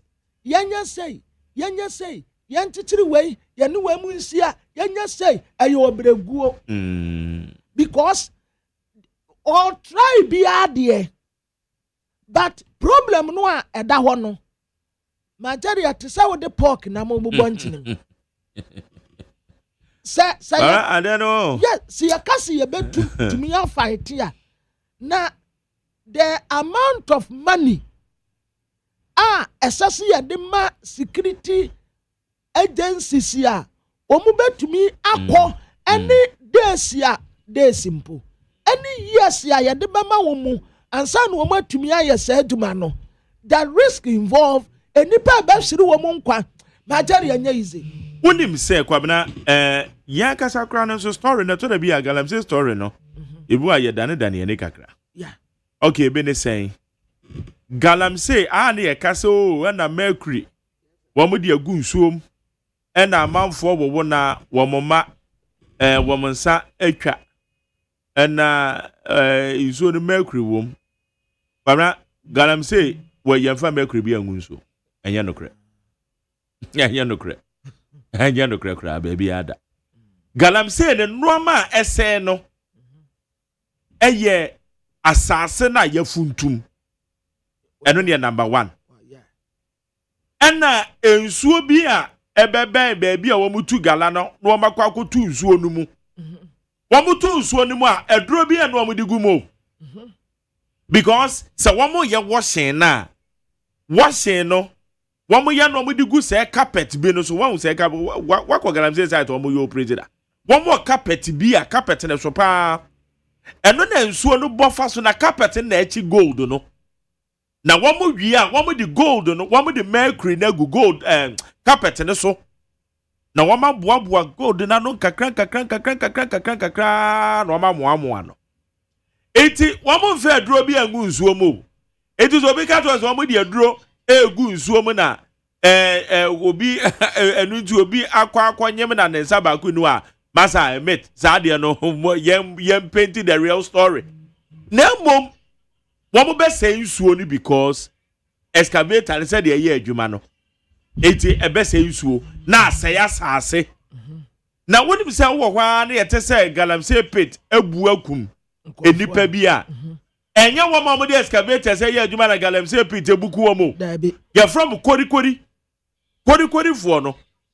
Nipa de tu amana na wan kata so no. Na wo amana na emu wewa. Emu wewa. Watu amana na wan kata so no. Ebia watu a wan se gold wo ho. O nipa no na galam say no wa ya wi okọ. Ma tade andra obi de ba ko kire me wa. Amana no a wo kom no wa ho. Se means agreti a ho. Ebe se efri ha ekwatesa no police. Kodi for no. Se wom no obone on the touch ni phone. Yeah. Odi sa o kom. Okosa. Wom na from kodi for no. Eduru baby a no wom di nnua. Atoki. No wasan wure mu ko. Na wom di wom na amana no bu a eku wom pa no. Obi anu a wakogina wo de excavator akwa gala. Say atonam say wo mining community. Media. So the wo sane ma nyina. Wo mu aya na te se ne wo kan na do amna donkodoko na wo wura mu no. Na on say obi mu nso a mo galamsey site na etimi bubo mo because on say mo hippie anwea ne gu ho no a ya no mu didi ase enti eno no nye inside no yetimi page anwea na yayi wo but ebi ana wawu ebi ha but ebi mu omu hippie anwea na no omu woshe omu woshe enti omu okay womu anwea no so omu woshe no eno so timi okay on say wo ade no so a wo soro na woshe machine to enti wutimi to amana mu a okay and bate so na aye omode awoshe na ada na atete utomu na utanye ya na je se uko everything na ye ka say proper mining no wutu amona ni wi a na wakata so enu anu no se wo kata so a enu ma betim de aduane ya abe enimanimu ya abe ni kube abeni kube ne omu dua nnua nso se de nnua na eya na omutimi etwitwa na ukọ bibie ni anwa so pekwaya omu ye sa we nu ba bi omotututu ayi ni nyina no assembly no F5 excavator edwiri so adua nnua wo so ti most of the places na wo mo adwiri na wo mo ankata so no a dodo ni nyina se wan kata amana no so a na etu was say yes and ekunipa no was asase no so that's it pamna going to typical galamsey site in pan while we say yeah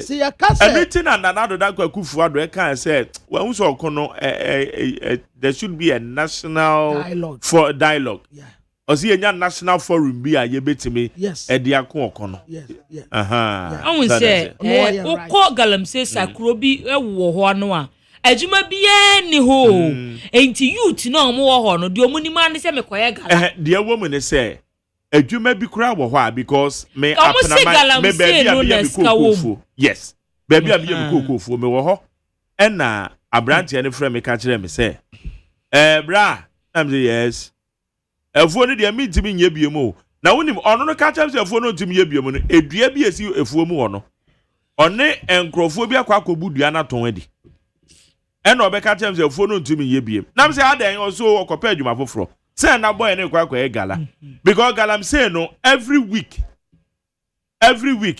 otiminya a day no so ma go 1,000 cities so say depending ya wo ye normal ones no dey bi motimiji 200 300 200 300 depending but ya wo bi mo wa obenya 1,500 and ya wo bi mo wa so obetimanya 6,000 no na me mefo no ote no bo so 6,000 okwa kofa ni nti obenya kwa ne wo ho so amokoye no a je mu benya na mo ache nti emfa ho ni gold dudu a mo nsabeka nti ebo ma mo say 10,000 na samu ni family sa na mo ache nti e wo no so de wo ho okay na se wo mo ya chanso a ma jani sika bia nso wo mo David na obi ananu ma bia wanya zigazene sika bia nso wo no eti papa ko ne de enu ana okono de se na ne yakase o man asem yeah me kwabena de atie nie me ne opanyin bia no ye security capo bi edi nkomo no kan se won alabanyo ne nkonya kwabena wako order se wudru alabanyo na wohwe etu a wo mo ye wo ho a ho wow kwabena wale de obi ese ote etuo sound the etuo sound dey common no and every 30 seconds bi abeti etuo sound because obi awie ni tu a wo try ehwe etu a boys ne ye wo alavanyo ne nkonya mpatamu ho no and it opanyere ka say we are just joking yeah regularize wo mo na ye mom more training na wo be ye tuo ni bi ama ya wo mo ye no va ma because say yes ye mo ma jai pad say adwuma de wo nya ne wo mo timi nya no chena obekwa anadwo ye regularize wo mo yie it when a proper regularization that is a ye the regularize engrofo yo now apart from that say ye tu am so sa yes we be cry say ye man etuo ne helicopter within 2 weeks you know obetu so sa oboa me ba to oboa oboa o see ye man etuo ne helicopter hwe oboa na je ogo de ugogugum grofo me so kum grofo kra oboa adone nku na nyansa da bi o na omo ho na enku omo ni se galamse enku omo omo nsuro wuo wo de onu oni so me kokọ be wunti na mu ji omani ti na mu nya ska omo nsuro wuo omo ji omani no wo de ofo wo be national security ankasa ya womu nyina ka womu hubom ekopo ma che ya asojafo mia mebra tise okeka service fo ni nyina bom na womu san ewo resources ya anu ya din na approach ni nso a womu de bekọ no esan ya different approach say yes, you could use to shoot and kill. Debbie. Debbie. Shoot. Who declare state of emergency? And who declare no Sunday? Sunday, who declare crowd the end yourself, and you almost 7 women. Oh, Bessie. Kumi breko. One way fan of me. And one must see young hold to all mining operations. Massa, ya you be that. This ya ma. National security for draw timeline. Now you said that resource won't mu say empanimfo emema ya pamotel.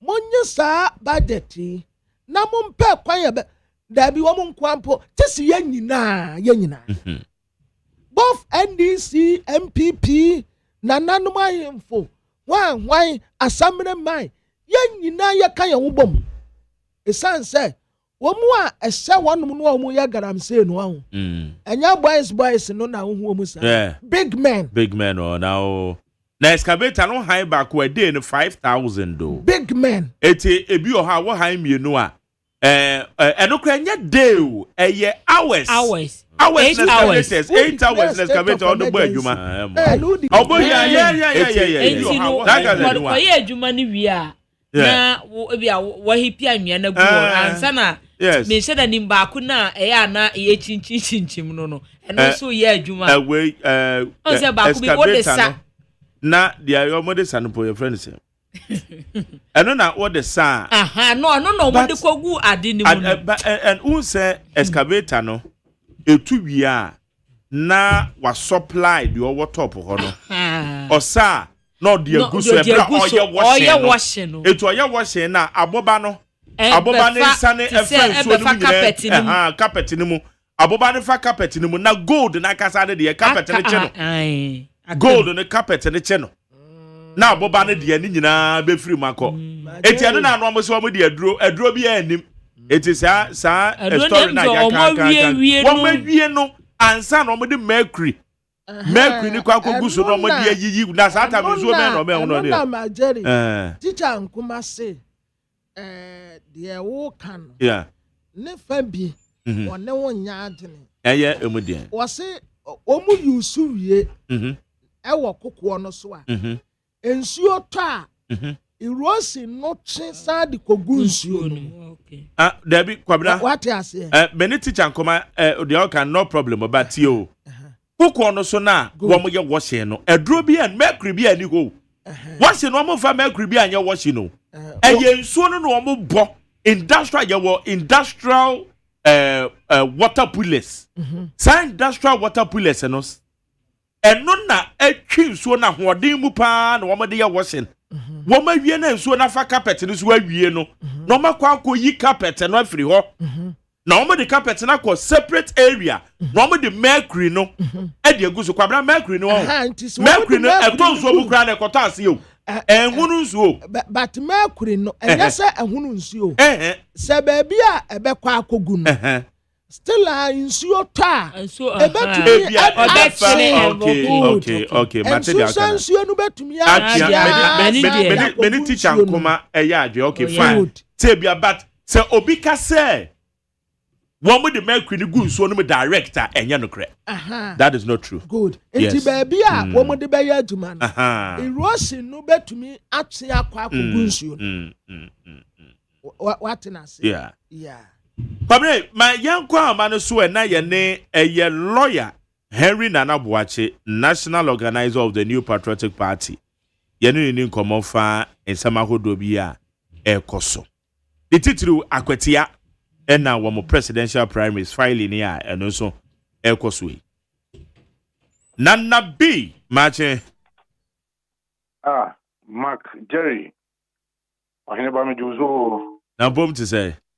Edi ampo adaroma mate wonka na mate menu anama no mudi dwuma mate mu nyina mo ntwen de nice nyame de anoftai nso afamie ye etre fi no aso bekoso aboy ho ban yeah mama iniye bia no ebeye nshira and krepa and an weekend de so na mo dwabe na ekire nso ye bokọ ho edase menu anyame yo na nanabi enra mo ye press conference for by elections here ho na but I say edi an intel no mapeke as a ebom ho oh da bibia mo ye ho ni di kan ya se tabi wadi a wudi sisi e so hu bibi na obo ho de wura na no nkyesa abom na emo no o hwe se ye nyina no yensi hunkunya na enye ho dwuma ye di kan Nano, Minudi Nkomo, a bra IGP, a frey, or in Shemudi political parties na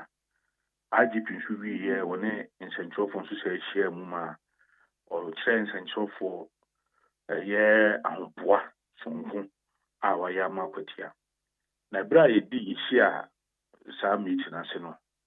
Midina, my party and Emo, the New Patriotic Party, Edin Sembituya. Some of the two journalists say the party a kuchira omode ashamano and they say nano akoya ablikuma north by election to trust them near nyamran someone a course war na a kamya ko esem rantie no yedni huduma nti e be sre IGP say as soon as possible no ya wo na wotwimi no wo yenim sa bra na medim komo no nti ya rest esa nyamran for mo yesa nyamran sem no na yɛmfɔm kokot no bɛma Ghana fu nyina benya ya police mu gidi pa ɛno kre ɛne na ɛno ani nansa ɛna Ghana police di betu twa sɛ ɛmrante ɔm kɔyɛ saa no so wohwɛ video a ɛwɔ hɔ na kenkan ɔmo ma na ɔmo yɛ bɛɛ du no emu wɔtwe yɛakye ɔmo ma yɛde ɔmo akɔ gyina court ne na yɛ kan sɛ ne di kan ɛyɛ yɛbɛbɔ police fo aba so pa sanse jumedi omedi a omache manti ni mu wotwe de omakɔ court ama omwa nkasa agya tum sɛ ampa omwa na yɛ sɛ nyina mransam no meka sɛ ene na court ɛsa bɛ transit bim na ya sentence omo na na yɛ kan sɛ emrante no omo yɛ bɛ du no emu wotwe pɛ ene ya kyerɛ omo edi yɛ bɔ arete yɛ kai ne sɛ ebi nso wɔ hɔ no mu a yɛnya omo yewa IGP ndi kunjuma ne tofu milino ene se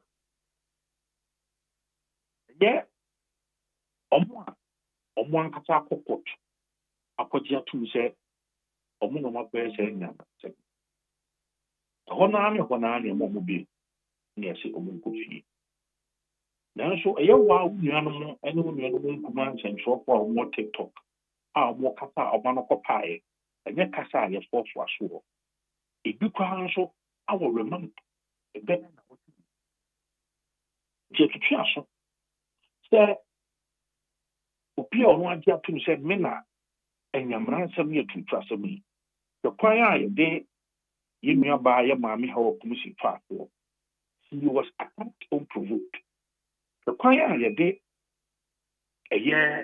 me deputy national deputy organizer Chris Efaso he was attacked unprovoked. It is a etutuafo ejitum sa ampa ye kudi sa abone na se ehɔ ne hɔ na no mpo mu bi so mo nkɔ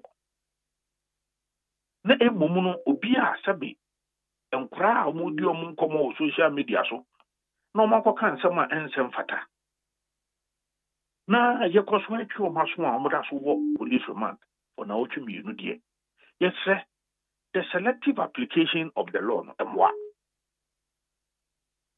emwa you resist ansɛm no so hɔ ne to so miensa a ye ka ho asɛm no sɛ AGP abo ya no ho ba my assurance no in fact the media for share ko sa kan say omo bobo omo and magari mamin kesin so dia say the police omo no in charge of internal security omo no say in charge of the election security IGP say will deploy 5,000 men na akandie ene akundie bia ye de kutia to trasem ene obi bi obe na adwen say obaye nyamransem no omo and that they do not need the presence of the military.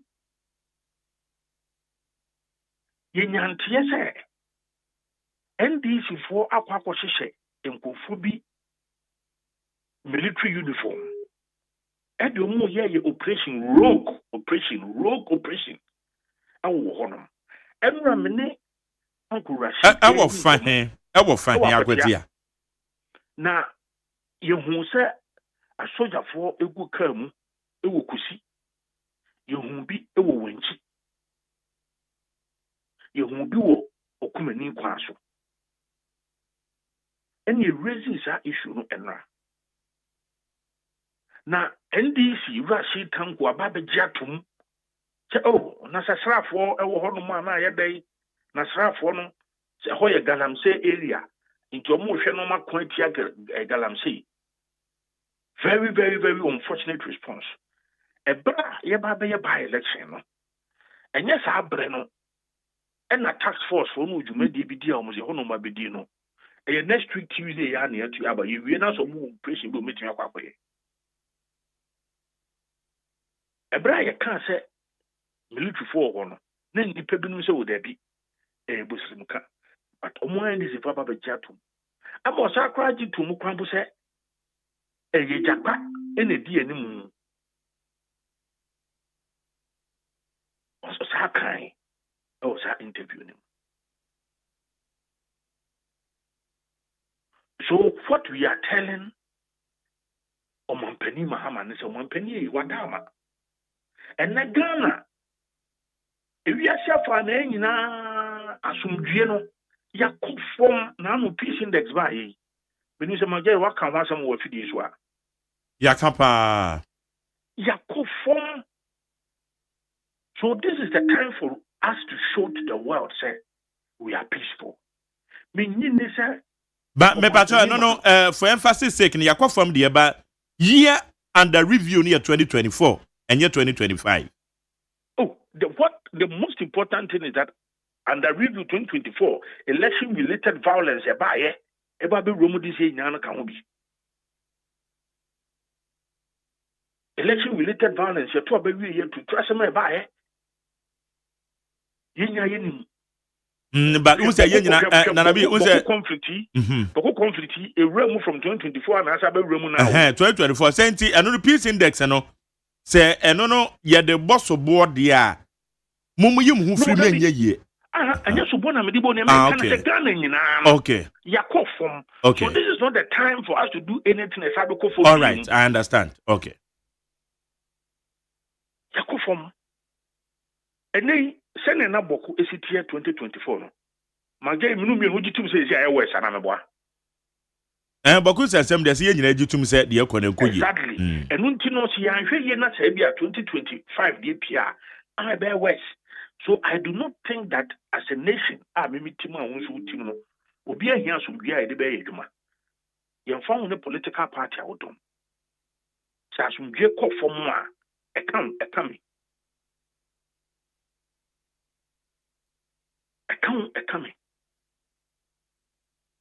Banana it is IGP wadaroma na say wudwumadi bi a wadie no me a ene yefidie so mabo abaso. You must be strong and firm. Look, now I akwa to general elections. Embra ye de adwuma ne say military any involved in the elections. So I just say under extreme circumstances. Na IGP ankasa fa phone e dia free military for so we there. You be here ma ho den dia capital. Under extreme circumstances. In fact, Obekaya, san se san komo ne call so ntino. Wo kai video bi a oboase na timamofo ni bi srafo ni bi kuntokwa no kai. Aye. Yes, omo yes because omo nim se omo nka ho. In this case, quite the nyanya ne say omo mo share military for omo nya soldier for. Ebinum na akọ fa uniform bi dia hye omo. Ano makata katomani omo hye mask. Na no san kofu ye bi na ekobu journalist bi was Spinters Road. Ebu eyewitness ni bi a Yewra Mahama be condemn ye no. And that is what is happening. It's the best CDS. The offer Wadaruma. This is not a sanctioned operation.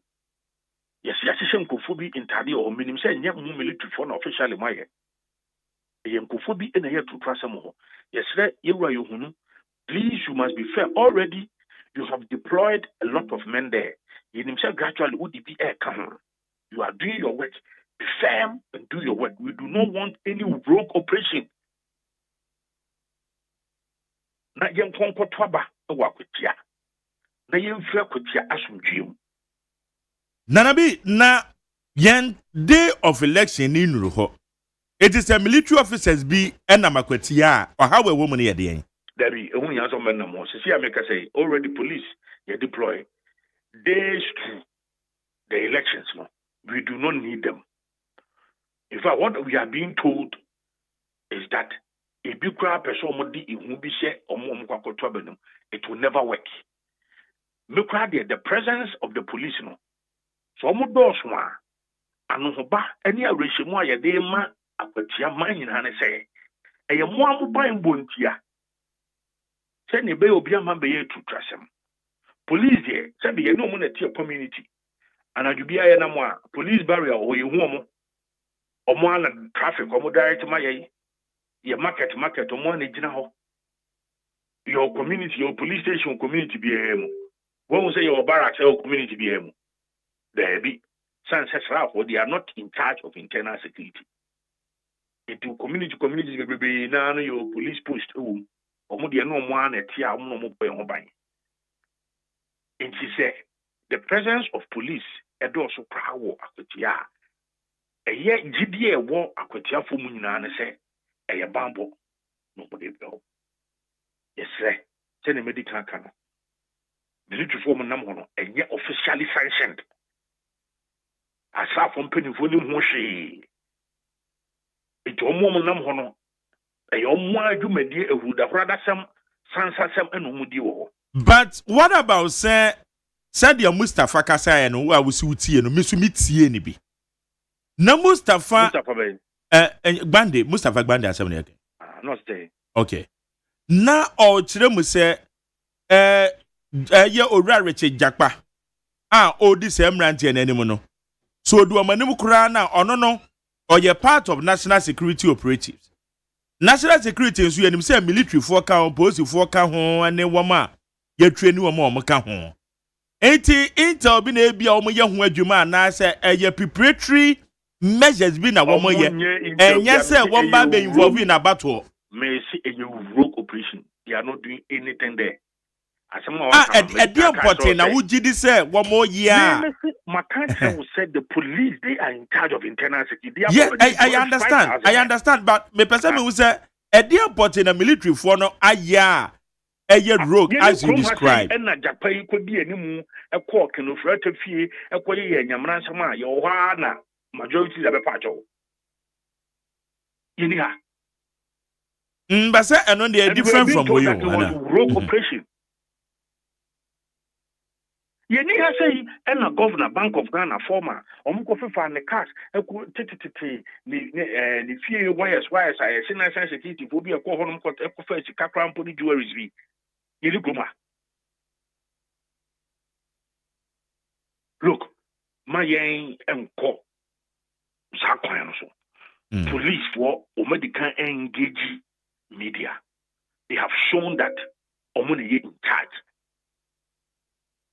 Nti medical kase eye omwa NDC fo ni bi na akohye omungofo bi ntade safo yesre omampani mahama Ghana bambo nyina hye wonsa medical ka so obi bia o hye military ntade bia ne ade bia it is not officially sanctioned obekaya sa benis ye no yewra mahama ya rega ono ye majority da be kan say ofre eye idina sensitivity go aro mo say on later on mo say e obi na enema chikwa ye say adwumadi no. These are not officially sanctioned. Ebinumu kasa yeka military fo a ewa abatuo mu a nanka mo MPP for the mu ni the moral right to say mo be kasa etia because ma penso no ye hu say no mani be typical examples are mo opponents at the bomb so bo pa eye your friend say Techiman South Ayewa so West Wagon by elections any other elections. I believe some say Boko way so are these events you are proud of? I am not proud of at all. Exactly. So to watch here, after these instances, we have had 3 by-elections. You call Kuma who say military body bow. Oh, Debbie Kuma with your men who military. Yes. Okay, you call just who say military. Just so who say military body bow. You call and say no who so mobile. Debbie. In fact, and one thing a year 2024 about one. Ye kesi sudia say we do not need the presence of the military. Na empo kwa no I did say under extreme circumstances ebia ye hu external threat bi ye hu ade bia ehu bi na ebia police for no support from the military no ma frɛ omo and no nyina ye be hu. Apart from that, in the 2024 elections, apart from ye twa any collation violence you see ye to trust them generally before during the elections it was peaceful. It was after and some of these unfortunate incidents. So we do not need the involvement of the military. So these 2 instances you have mentioned, instances are not M1 and Untina, you will go for a pencil. Or them ready by our friend anti-vigilantism law. Because animal be dinya. And yet no one we here no and was setting up commission of inquiry into Ablikumanov in Sensam. Sabi nanke to media. Ayawa so West Wagon, yeah. Ayawa, yes. It will be because as much will be a cat in the pan say, a back of 7 years poignant. And these instances we are not proud of. That is the more reason why we took steps then to make sure see BCP. And MONTIE no so no a boy ya ma ya 3 by-elections are. Yeah, to trust Ambassador Sabia. And ye be ra a year 2024 about 2. Already, Akwatia is a place you have some by-elections, any rerun of some polling stations, and then you know, I prefer to trust them the buyer. And intimacy. Okay. It is a settled principle. We do not need the interference of Oka Japai. Japa is a national security operative linked to the NDC. And everybody knows. But Ghana police will forever be Ghana police. Party beba, party beko. Omo and their boy. We do not need the presence of them. Obi bia obi hu say military bia na mo bia no hu say military no bia no house man. Only officially sanctioned. That person is not supposed to be there. Never to yaba. Me say ene America say ye beto abanne. Solomon Kwame Subedu, Ibedin Kunim. yɛbɛto no ɔkyena Solomon Kwame Asomadu bɛdi nkonim yɛbɛto no Memeneda Solomon Kwame Asomadu bɛdi nkonim Kwasiada Adwoada a yɛbɛkɔ akɔpie ɛyɛ Benada Solomon Kwame Asomadu bɛdi nkonim na mami bisa we nso an en nyame yadom enne ye kai yenua ye NSG akumi na mo be vigil night ewo ye achemuchi okay china no ye did the 1 week no so no e de ahihye so no so wa chem wechi wono ma eti order number 1 ye ke Solomon Kwame Asomadu order number 1 ye nim se nyame ya no bedi nkunim ye pese ye bedi nkunim awi na ekiridin asomdwem na bibia ni hono ma ebe ha dwen me bacho mameji we mfem free ho last time amena wo kasa ye no wo kan sable kuma not ne de mo ahu bibia na hu behia se still mo bobo mo ho ban sei madwen asesa oh there be bambon de entiam rebia ana me dan me catch us say we will not do anything I be against the law we will not foment any trouble say me ko se sie me ankasa me bambo no ni di kan ankasa ehye me amensem ene de bambofo no kra o mo ka exactly eti no ano de yenye bibi etiatia mra yenye bibi a ebe ma peace no we are going to cooperate fully with the police and it is the only police we are going to cooperate with and Akotiafo will not cooperate with any other entity apart from the police.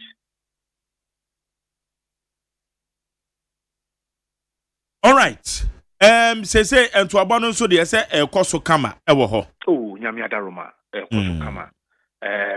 Assembly ni hono emudin campaign. Nyame na yesre no se bibia no bekwa wie kama. Solomon Kwame Asomadu wababa ye household name I will be no mo be kan wasem ofa lorry station ye kan wasem na no fa mountain so nkura wo hono obi ye kan wasem ofa bia obi ye kan wasem fa Akotia kuru obi ye kan wasem Boadua obi ye kan wasem Kotakrase obi ye kan wasem Kukusi obi ye kan wasem Okumani obi ye kan wasem Achimwenchi obi ye kan wasem tese obe bia o de be fe bia Obia economism. Okay. Nana, a quick one on more presidential race. Meaning so bit much mu a. And dating a presidential hopeful so no. One more 4 million Ghana cedis as a development fee. And I'm so ma ura de no say we free race in the way. Oh, no question. What I can say, and I don't want to speak for the elections committee. In fact, I don't think the national officers in okay, and the national council at elections committee. At the last national council meeting, it was agreed by national council say, "Obi biya owo pepa, owo adwempa, odo akuma pa so obi department apart from a year filing fee, and a year." Forms now back of fana obi also no ebetua near friend development fee no actual commitment to the party, so that was a settled principle obia. And again, as a presidential candidate, there should be, you need to be able to display that result. Yes, you are not supposed to be a rich person, but at least you are supposed to show that you are resourceful. About 4 million there, I know the pound. Oh, no, Quasimni, Omon before form. Enra, maybe say mono. Name is a nipa in Numus in Sia. And so far, the new penny will be no complaining. You're a den one before form cry. The information I have, yes, one before form cry. Is in Gabia the fire, 100,000, maybe I'll call Fukutia, 400 no cry. And now see, be a we know, maybe I know a shima that is fine. Okay. So for one before form, I've not seen anybody complaining, and I've not heard from anybody. Onumonyam for a year cabinet Japan before form. You're former education minister. You're Yao or say Educhum before form. You're Brian Yao a champon, and so before form. I'm on Okano or Diaba. You're ɛyɛ Kennedy Akompreko Japan ɛbɛfa forma ɛnora no so no ɔno nso de aba ɛna nyame yɛ adom a nti a menya no sɛ ɛnnɛ nso no ɛyɛwura Muhammadu Bawumia nso ɛbɛkɔ a megye di sɛ ɔno nso no ɛde bɛkɔ. For me, I think that as leaders, they have shown that yes, they are able to raise resources to support the activities of the party. Ebia era de mo de sene mdi kankan no, o be fa form no kan. O mo be fa form no mo de akọ ne de obi no hono ma asebe wa complain. All right. Henry Nana Wache, lawyer ni national organizer of the New Patriotic Party. Yeah, that's on yakasa no pay. Ohe me yoso. Nyame ka. Yene Nana B or your national organizer the man New Patriotic Party on the no edi nkomo nti wa cheche no mama kwati ade no eti eno so ene ye hwe ye behwe on the part of a NDC nso ye beje wo mo take e wo ho na akwati aba elections no eto na am say we aware say Action People's Party wo mo dia court ai court no mo dia akọ no so no enne enne ya wada yeah enne enna court no betena so iti anhwe kra na court no so de omo kanu ana njanhwe kra sa akwa because omo so omo candidate in the tax clearance issues binti easy ayi candidate in free okay iti eno kra na case aye ken omo de append court yenti onra eye Dr. Brane Champon ni semni bi o de tu dwa eye nra people, and after much prayer and consulting with my family and key stakeholders, I formed a team to join me on this mission. With their support, I have just submitted my form to run for flag bearer of the New Party.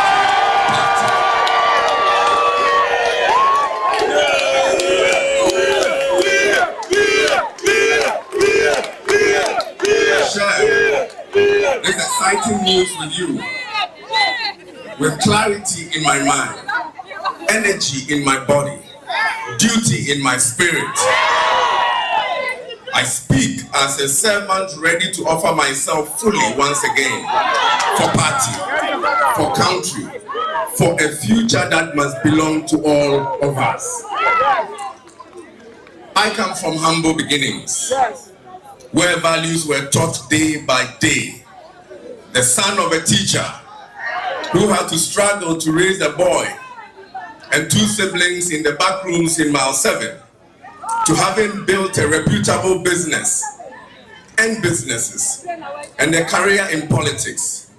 I know what it means to build from the ground up. I know the weight of responsibility. I know how a single opportunity can transform not just one's life, but an entire family's future. Furthermore, I know the potential of Ghana, and I know the potential of our people. I have served faithfully in both party and government. I have been a grassroots activist, a politician, a policymaker, and a servant of my community. Yes. I have been tested in difficult times, and I have delivered. Yes. I am bold. Throughout my leadership journey, I have not shied away from making bold decisions. Yes. You cannot make an impact if you don't take a stand on the issues that matter to you, to your community, and to your wider environment.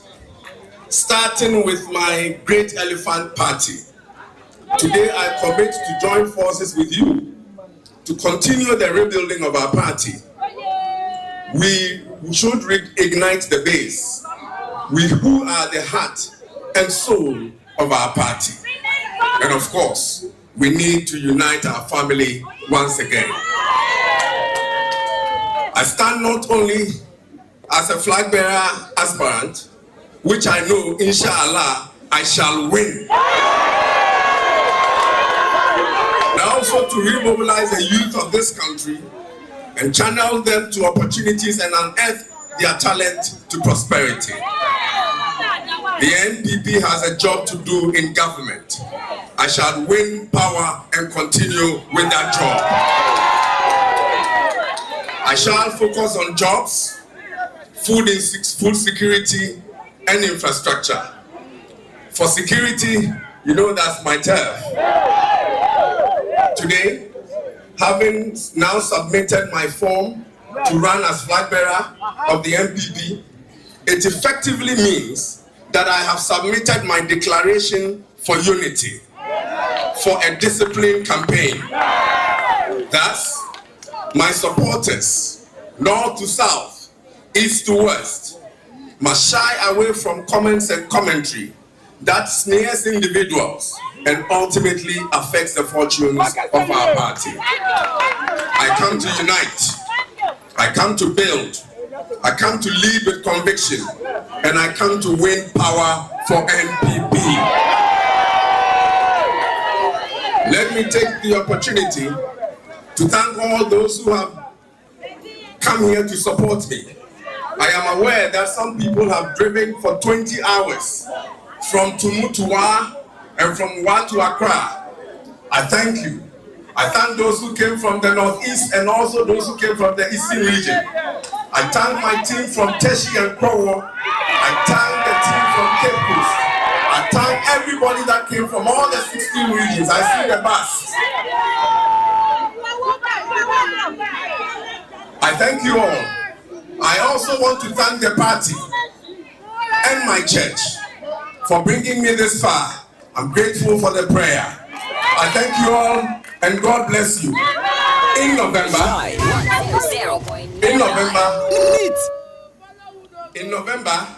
I shall launch my campaign. It will be the MPP campaign. It will be a big campaign. And we will fight and win. God bless you all. I'm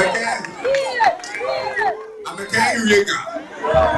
Ken Bina, my year, my pigeon. My guy.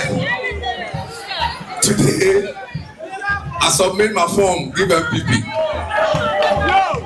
Tell them, say, we can't do fine campaign. Fine campaign. Make the Ghanaian young people have belief in me. Say the young people go vote for me. The Ghanaian people go vote for me. When we can't lead this country, make young people get jobs too. Make we get opportunities spread and make everybody get some good. Make we lift Ghana again. I mean, when I can inform Baha MPP, Udubai, Amehi. In Shamake, campaign in my fair, J campaign ya Jamuku. Linka Maka supporters who I can come Jamie. Neka Fueda. Neka Fueda, because I can Fueda a backbone of fair one now. Niwaya, Wafe campaign and you will win flag bearer race and the Kawa winner. Why win general election there? Why win general election there? Okay. 80 Dr. Brian Champon. And I would say in Kenra of file a nomination form. Yankwa Manaso Madi Jibril. Oh yeah, NDC Deputy Director of Elections. Madi Mache. I tell me you so. Now pomo to say. Yeah, the Yakopon say. NDC for moya where reason tia Ura Richard Jackba. Only military officers be a wakwetiana. Jerry, I never quenya winchair with you for an pay. Aquatia Ekagana, ewo Yamaimo. Na a buying a year Juma. Ghana for a year Juma. It is a buy a year Juma. You can't question a Juma a buy a year. A Juma a year will have, Menu can say no. May share election system. Now so far, Nyan Sabetwaba about Obiaso raising issues ever with ya. on say obi say soldier ni and then soldier ni. We come across military men in the area, but I don't think it is connected to elections. Inti military men na Ura Richard Jakpa edu omani wakwetia no enye elections in intra. Oh, but Obia say the normally works with military men. He works with military men, but the last week we come here where say now our BTV when military men they work BTV. On my way. No my way. They know. Say Obia when him Jakpa via Juma warrior. That's how he moves. So I don't know why the MPP will create that impression.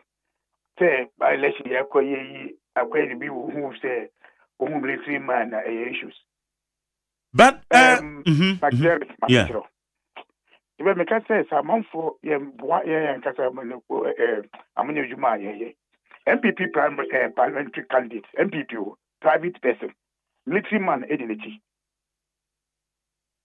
MPP or non candidate. Before the elections we and the local elections, military men identity. So what is there they're talking about? Obia can watch them. On look about Chokrapono. This is a one say. Even that is really questionable. But who is talking about it? But Madi, mo yenkrofobia MPP wa bemi. Mo kaseti heavily, including yourself. Sir MPP for abuse military officers. Wamo kwamo fasu yusu wamo.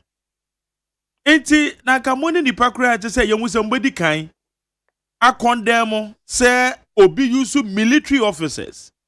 Ewo mi ayebi. Madi. David.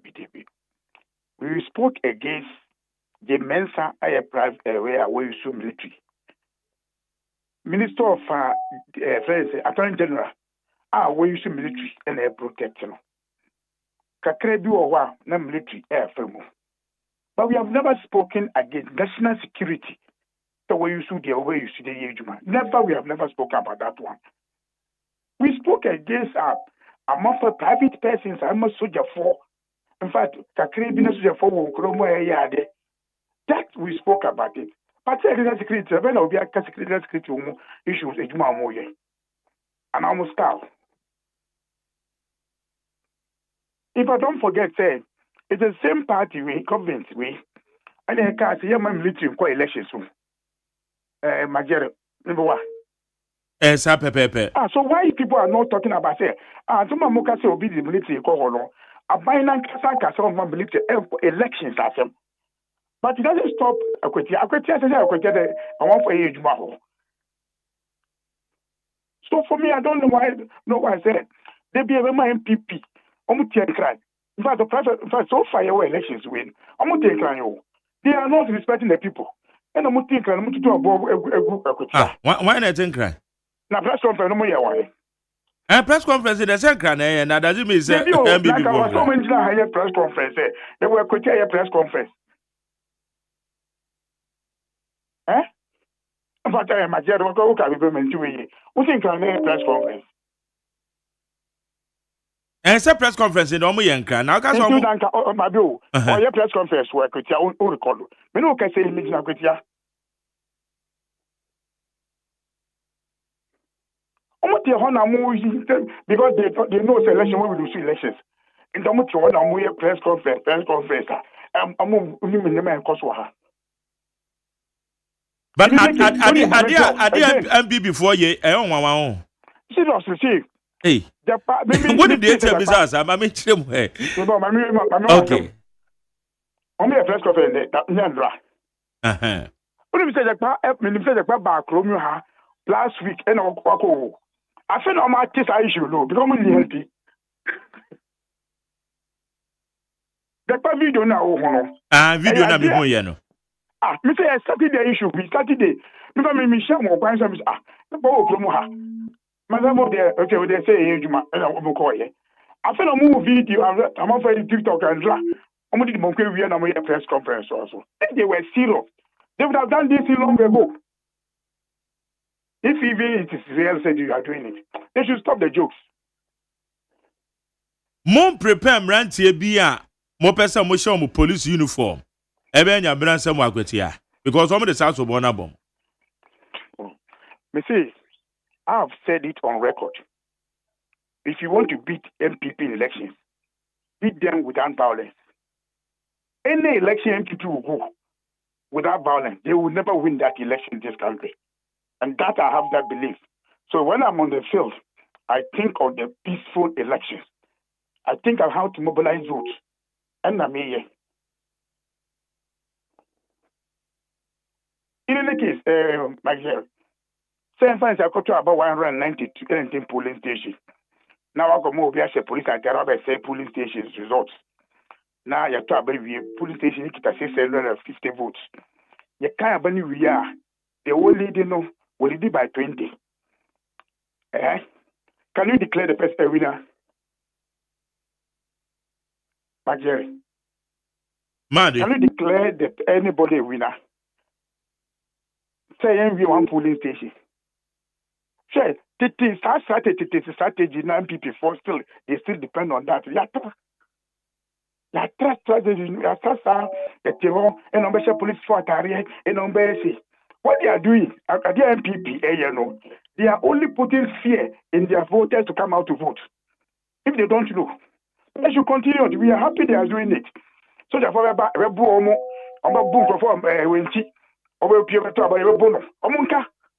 if it will help them.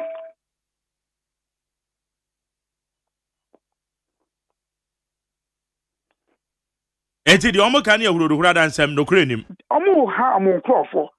My jalo sure say obi a wo wenti. Ana obi a wo obi a okasi. So therefore bu crofo wo. O ka so be to aba. Obi pia be to aba. You see strategy no yatra. Madi ade we mo ja ye nche yo. Enti na wo ka. So ya bi o. Na Friends Richard no mo enkwada. They say any ebedu say they are jai. Me say, and me can say, yeah, though. Me say, that stage, you know.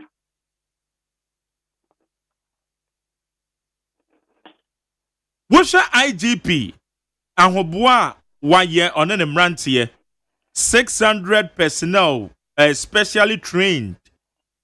Other 5,000 personnel, one more manage the affairs of the elections. Edian would also be Edamamo. Oh, we make up. If you bring even 100,000 police, if those who are participating in the process, I'm any okay, it been an empty before I start to say. Say, I'm castle be share we. Say, we've been to be, say, police 5,000, I'm to be in castle men cut some way. My dear. So I say, but they could have helped themselves to believe and trust in the system. Yeah. Because you are on to about that. Say, over your police at each polling station, 10 policemen. Yeah. So if you have this system, now let's now see how we can all do to help the system. First, almost see the police before I am an then we ask them, say 5,000 no, however I know. You recruited them under your watch and then police for your farm. Thereby, you recruiting police. In that end, most of 5,000 now, how much 50 police and at the power. And out of the 51,000 population of the Pankwana Bebomo. My dear, I have for 14 days. And anybody who has been in Akwitia, Obonk architecture. First, we will gate 1, who do up on a barrier anymore. Over drive you within Akwitia without issues. But almost about 1 week in a movement, crap, Akwitia as a son. Checkpoint is stop, but all of us, we accept it. Maybe do checkpoint to be as I'm going to see your car, your boots, your car seat, the yenny na momo. Because when you help them this way, Rebwa. Okay, I said recently, I'm so much you'll be able to akwetia Magari who I know say who name sir yes system we when you say one of the dangerous things that after be aka one say mining community be around a two okrono fa unim sir yeah and the end they say fact a statement of fact that checkpoints we must start here now most of them have not realized issues no more say and it's not a normal time now so they were driving but they actually no am on the back no am chi no also was am so way by say we stay true no but these are things that they use in their money issues which nobody supports you do but these are things that they do here and to overkaya yet change nobody have raised issue I don't know how operate have done say NDC and MPP no say obi ankasa I maintain who issue say obi a raise concern because anybody who understand Akwetie you will not link it to a political party. Yeah, especially now Chinese national be cracking hono. Yes. You will not link it with elections issue. In fact, that is one of the danger ever. In fact, we say the party we go to Oktober. In fact, when you come to mining community, guns to come to that time.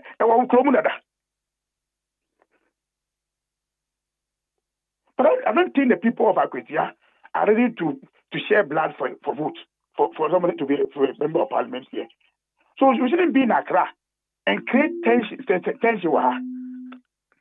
But Jerry, so Obia will name Akwetia. Most all the businessmen in Akwetia are workers, NDC MPP. Obo say way, mine away MPP. The workers NDC. Obo say way MPP ni NDC. The workers NDC. This is what is happening at Akwetia. Enti ejuma ebe wa Akwetia no engagement o. That the we ya obe have vote no. Among time now do advise serve the campaign the vote should be the o. We just dey do to about. So far monto abona e kwesen wo ho. Jerry, dynamics you know they also. We are working towards against the dynamics now to be able to get what we want.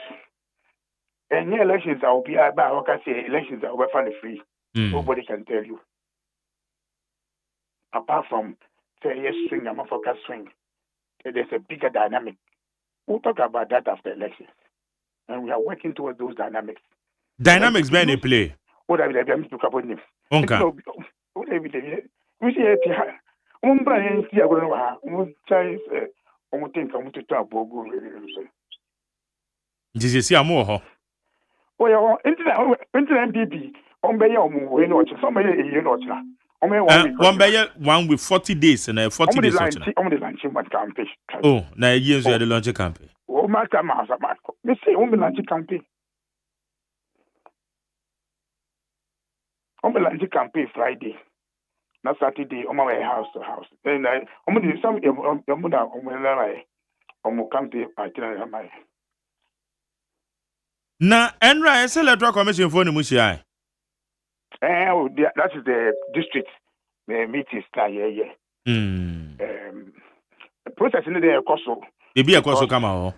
Koso Kama, but the last time I raised this thing, and I pray, say, I'm may still be up again this time around. Any idea? One of the things about say we not did at the polling station, a very accreditation. And we propose say to reduce tension no accreditation no yencho be adin also they be me for monitoring they will say me dey make accreditation transfer so nti emma amount for abuse no nti be ka krebi though the roads are same 40 accreditation capture e be tiwa musika but say they do hand them that's one two say be no be they do that day no no be you should there and do the however because it's your bedroom off MPP because they are kokura pono accreditation on the day of election, Friday, as at 9 o'clock. No? Now our opponents are having the same accreditation at about 7 o'clock, moving around. It creates suspicion. And no, you should say no, and I am one. Not that the process so far, ballot papers have been due a long ago. We say, meetings here, also, again, saying, and now, accreditation, sign a medical center at the time. All this on collection center, almost a year. All these things we have seen that is going on. Now, Moya, where say case in the Pendo Court and the court on it, and also. Aquatia elections. So be na court. An election be a Ghana election be a could be an obi court. Wokas will be na kokota. Yeah, obi or woman you cool on also contest to be. Let me so be about parliamentary candidate, open candidate. About elections are candidate. Okay. And the candidate are court. And also court they be. Okay, until we and then you try the outcome, but elections they say one also. Yeah. And I know say almost legal department almost follow process. The idea. Almost say before I go back with ya, you should say or my date for Akwetia by elections. MPP raise pursue issue no legal legally no is a form. Because now you see 60 days per constitution no and on my date. You say they be say I might obviously I follow my catch the parliament. My parliament and show my more Muntimi shed it. But you see agent also. Also come the central by no. They didn't even call us again. And I'm date no. Abba. I thought say they will raise issues again. Even look at parliament near can once them. This is going on with the process. Yeah, because set Tamale Central there no so mo process no dey say na saying. And no we am update. What say MPP say omonko? Tamale Central. Aye. Oh, now question better with me. Officially MPP enko. Machari, in the history of Ghana, the when the by election about Tamale Central MPP akoda. That be check the history. In 2012, when you say no NDC, a member of parliament, and no free parliament, and NDC called MPP on the floor of parliament. Okay, I'm not going to face that issues, you know. MPP Casamonco, and I'm going to now response. Why say it? Professor, why you saying? And then I did one of about parliament. It is that game they will file it is a part they say. I'm not filing independent candidate. Now one would say now what say independent candidate be a PO or Tamale Central. Me say you file you file MPP. Anyway, I'm going to money diagram. Anyway. Now momo issues in a course internally no arrangements that is saying. Internally say because of the candidates, you see a close nomination on the 9th, 8th and 9th, and there be nominations. I'm at the contest elections. We are not to pick nomination. Not picking nomination. I don't mind there. And I filing day. At the end of the day today, and we won't get almost 10 forms and say I'm filing. Okay. Forms, no. Because so far 14 now. Hey. 14. 14 are picking nomination forms. But I know in church I'm going to call elections. They say, after today, I'm going to file in the version say nothing are filing. Then on Sunday, I have vetting. They have vetting on Sunday in VR. Then next week, Saturday, on the 6th, now you are Twaba. The Twaba we are winner. Now you are filing for electoral commission. Okay. You know, because they are picking nomination that. Yeah. As a party. As a party, they are picking nomination. I make a say endorsement, at only a portion. A portion a candidate in the Bebaso. Because time is short. Some maybe a primaries, you know. Yeah. To win a shot. It's just a party, and a party soon acquire battle. Into your yes, our process, you know. On Saturday, you know, the candidate at the way no account. In fact, I have most important spa which may disqualify you a tax clearance. Tax clearance, yeah. You can look upon your jet to.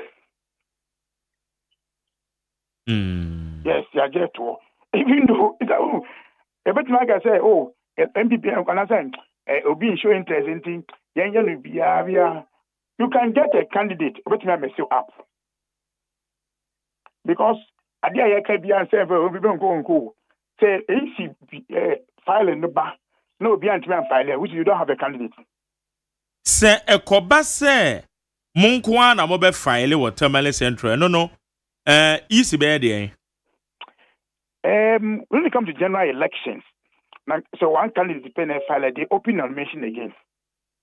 On my side, be we get opportunity for, but by elections, I'm constitutional in team. They will not have the latitude of time to do that. To do that, yeah. And I just want you to understand it. Because how the name say being see down. And being see down. A being see down. It's me not be bomb pie say nanka enya munkwa na munko file na ya no so sa process and yen franka ya bakosa muni hu said yet here. Oh, I be na mumpene. Muni ano be na mumpene. And now what na wo GDS still MPP for kophobia be. Me nti azi. Na bi. Samoku. Eni omi yeni mamu. Namo Joso Makaza Munkwe, Bogota will be at you. I see a letter filing. I get a great way, didn't know. The our candidate possible, which mean you free mo, but Joso Samakaza Munko, Samakoto be at Yanamokoto be at you. I don't know, MPP half, any MPP full, and a call elections. Samom. An MPP. MPP 4 are discounted, and the MPP 4 are discounted, and they cause elections. Okay, Maddy, you will see more. Our question say no, a free name copim a juada, and then I'm oh, at a party, drawing a instant some of the doer. Obey to communities, no, the very minerals. A year engagement. Party is a engagement on the ground. Last day of election, rally by Sunday. Will I buy with it and then then we set up to the elections. We are preparing our agent, even though we have elections recently. We were still training our agent for the elections. We are doing a process, no. Engagement, okay. Engagement, but I want to assure the people of our Kwetia, say, in fact, yesterday I was so happy meet one of the guys in the police. Yeah,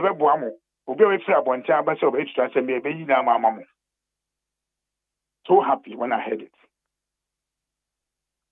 And usually when they come to buy elections, Sabasa ABC no. Yeah, if you want to have constance in this confusion. Yeah, if you want to know, yeah, the other elections. They say the man who's and before started, my final nomination say no. The campaign baha. But I tell bet say oh it's very genie, but say so very ma. But when Subaka said Debbie, man police for us on kasa. Obaka say man police so support any flag for support no. Ntoba umbe ye flag ni man police is still reading by a time. Can I jump? Can I report to the review?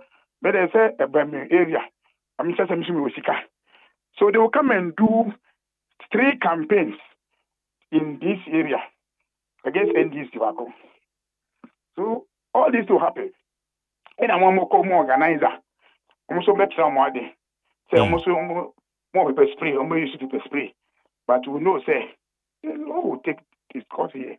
Okay. Some organizer, somebody on campaign. And then we were on the lunch or internal campaign or her. And on by the Juman, some say elections ready. Inshallah, and this will win. As I say, it's a difficult elections, but we believe you say we'll go through it. All right. Madi yada says on Yakasa. Madi Jibril, a deputy national director of elections, a deputy director of elections at the NDC. Onosu attending can do say. So the Nibia Maho narrative Jack by the soldier for crab where you may be on Bay any related to elections. Inti Madi no near din common. All right. Yankwa anymore na yakasa idea. Said America no. Rep Seko file enra Dr. Yao Brian Echampon. Oko file me born no ema UTB. Honorable Kennedy Ohene Japan. Ononso ko file. Na ononso ne nsam okan ye betie bi. Na me na ukasa idea Yao Yeboa. Yao Yeboa ye member of the MPP. Just one kra no na open MPD ewo asene akroso manso abatu ompeso aso. Enei oka kasamafo a wo Dr. Brian Echampon akache watena se. Dite we mame. Yeba. MONTIE. Ghana MONTIE. Ghana MONTIE. Ghana MONTIE.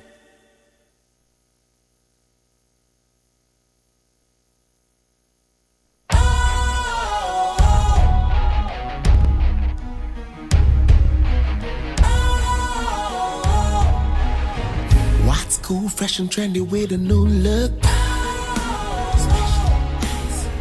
Makes you feel real good, that refreshing vibe.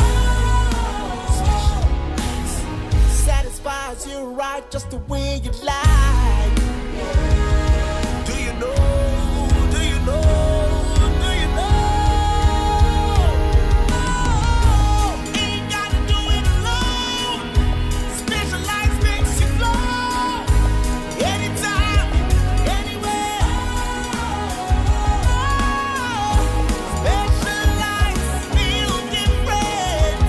Always think specialized.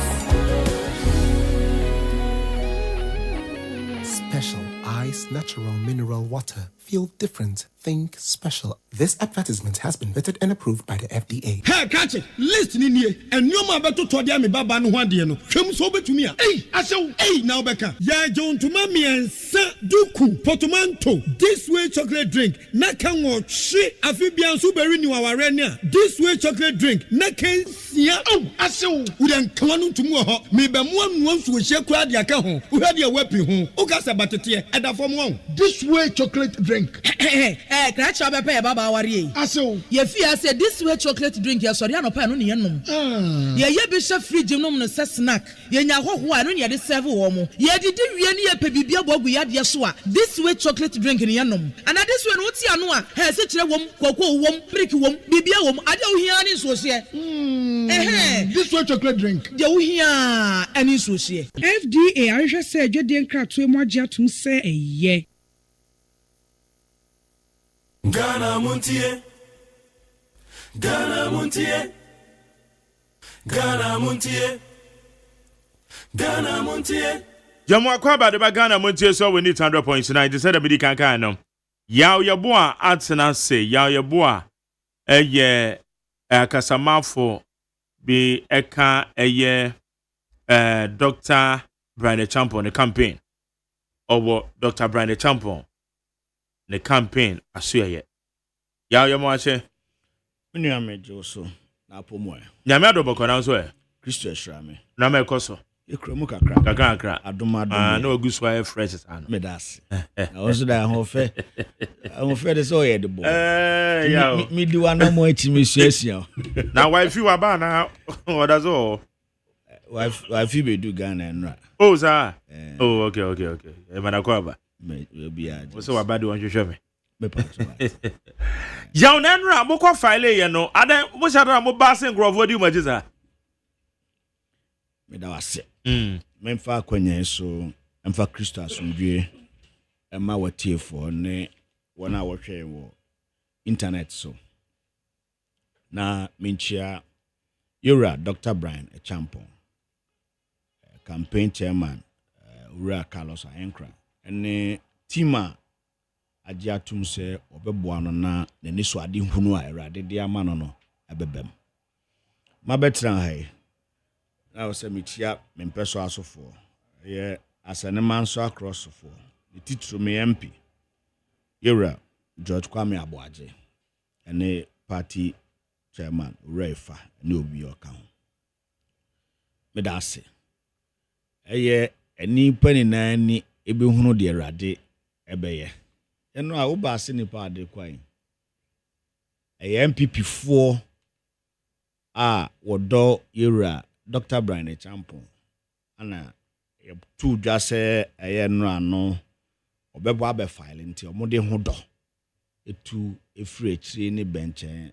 Na eno ami hu nipa bebre a fiada Sege, Nengo Pram, Madina, Owo, Mekasa Mekaya, me Agyeman because na yenim se ye be fin kwatia ba be dun kran no. We dan no pa by sabre na mekasa na ye won kwatia. Na me no se ye be fin kwatia ba be dun kran na nipa dom se agitwi. Nimpem skra se ye de ko se anwumre and if says our time no because of the traffic situation, you know, people will be busy at rush hour around 4. But people defile all that to come and show love. So I'm better or door. Say I'm better a tita Brunisha support at the Mayera, Dr. Brian Champ. Actually, now share and swap. Said the padona about jam no a membunu. Just a Ghana membunu adje. Ura Dr. Brian Champ banner or banner unajiatu. Na a share or no soon crying, say, Obekonkoding.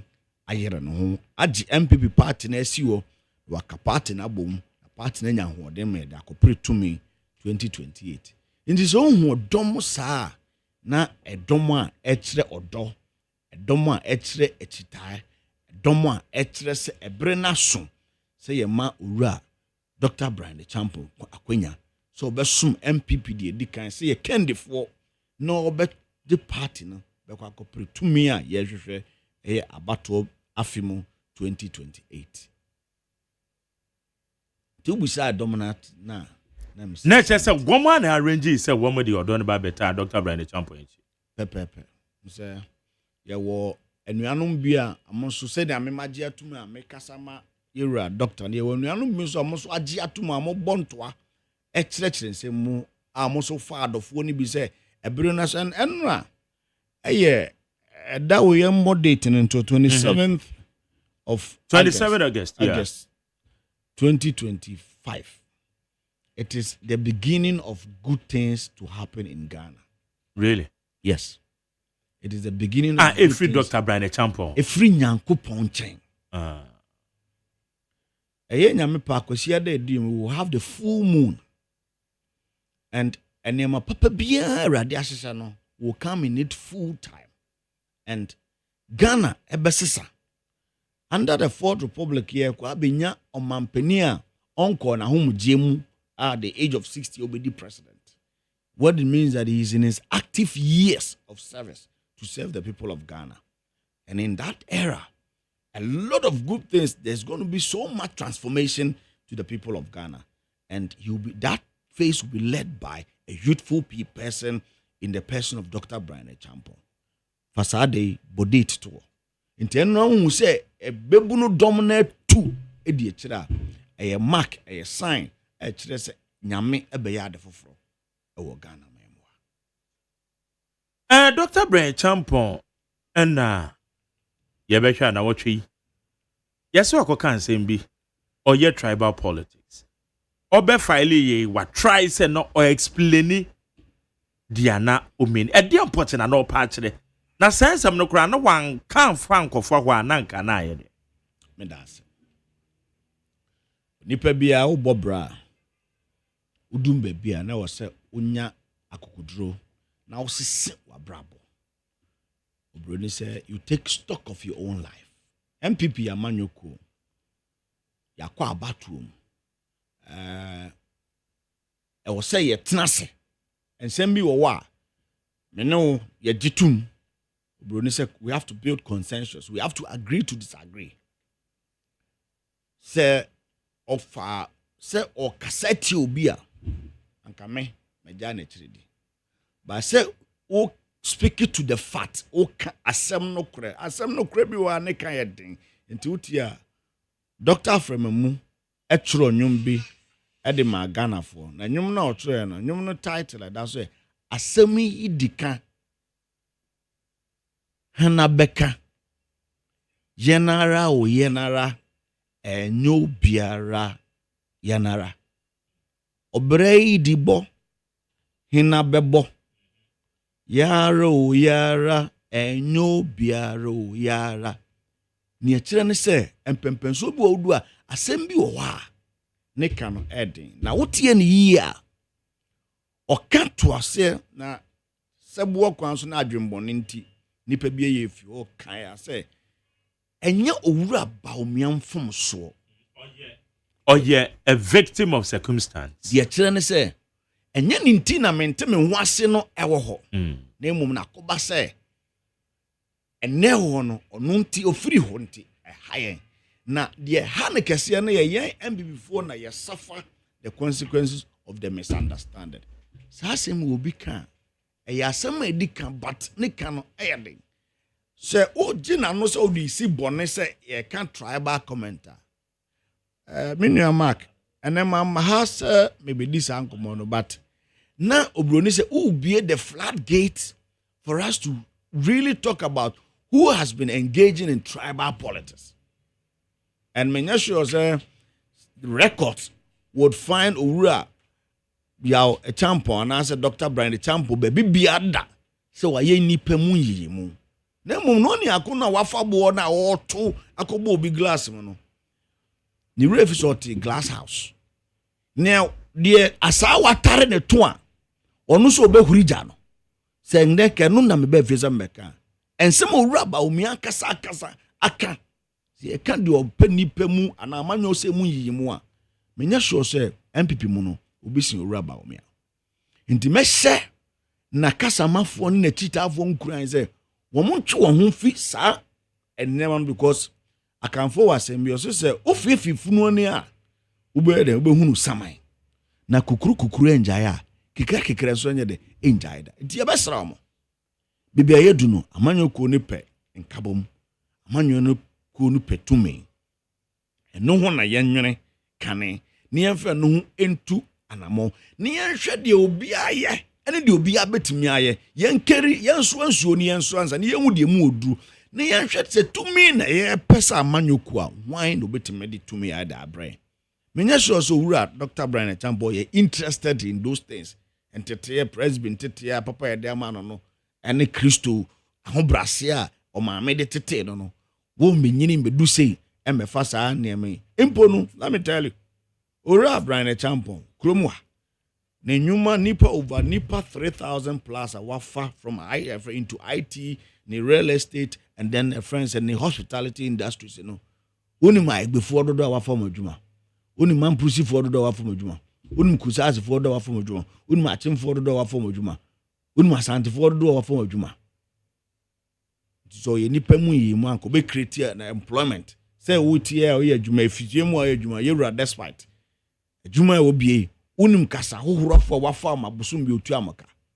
We have to move above what is nemum na some tipo na wo say ye kana party for tiase no ye danity ye mpese beti ase kire say miti ya me no ka say na MPP for pe eno pe me ba na miti na o ka lavanyo ne nkonyafo asem na etu ho asem na MPP kwa abato na MPP for akwakoyi nkonya ni anasa lavanyo ni say wombe ye kendifo the very day now be is any panano instantly Obronis it sends shivers into the spirit of the opposition and the other side and no who asem na MPP yete hui one name said Dr. Baumia is a credible economist one name ne contribution to MPP one name is a fine gentleman one name is oyonipa odonipa one name na pempen so ide yete hu no.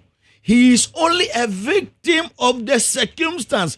And at the end of the day, the obrepa the suffer out of it is victim MPP because express yekoto abano polling station bi ewo baby ansem no ntokwa no MPP nya 0.0000000 out of the 57 constituencies in the up north. MPP presidential candidate could only manage 3 of them. Out of the 5 regions in the up north, we could not win 1 of them. As a matter of fact, 4 of them, we could not win a constituency there. Intiminu ya say, oh, I can see. Now I can see now, baby, I have for say a candidate, no, or na the stronghold, baby, and I who den kese pa na no. About to on buy, no. He could not win even 10 constituencies for the party. Na e wo say ye dika na ye kyerɛkyerɛ mu sa wo kyerɛkyerɛ sansem we a ɛno kyerɛ sɛ wo ye tribal politics and say wo ye nipa mu because wo say wo de nneɛma no ɛtoto ho ani because wo kɔ back election no na ye nua John Mahama officially meboa ye vice presidential candidate owura napo anasa Dr. Matthew Opoku Prempeh and Professor Jena na Opoku Agyeman Dr. Matthew if you are Santimantem and ye maame Sophie Central Region ye hwamu na obi a stronghold no do ade buy Dr.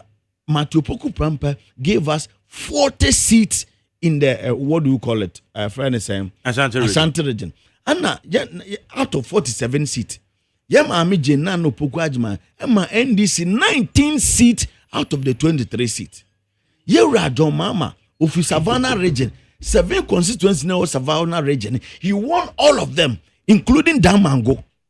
Damango, ye near Abujina, for lawyer, honorable, winning seat in my MPP. But presidential, no, ye man penny or tia Benum today, and ye Ura John Mama, winning. Uko Savannah region pa, a friend says Savannah of East, na ye man penny, ye candidate no free Nankasana. It was 6 constituencies. Yewra John Mama winning all the 6 constituencies, 3 constituencies, and Yewra Baumia winning 3. If you look at the nominal figures, maybe Yewra Baumia winning crown the nominal figures of close call. Same way, their statement of facts. Was MPP for data bank and a support. EC website. I'm not going far. Go to EC website.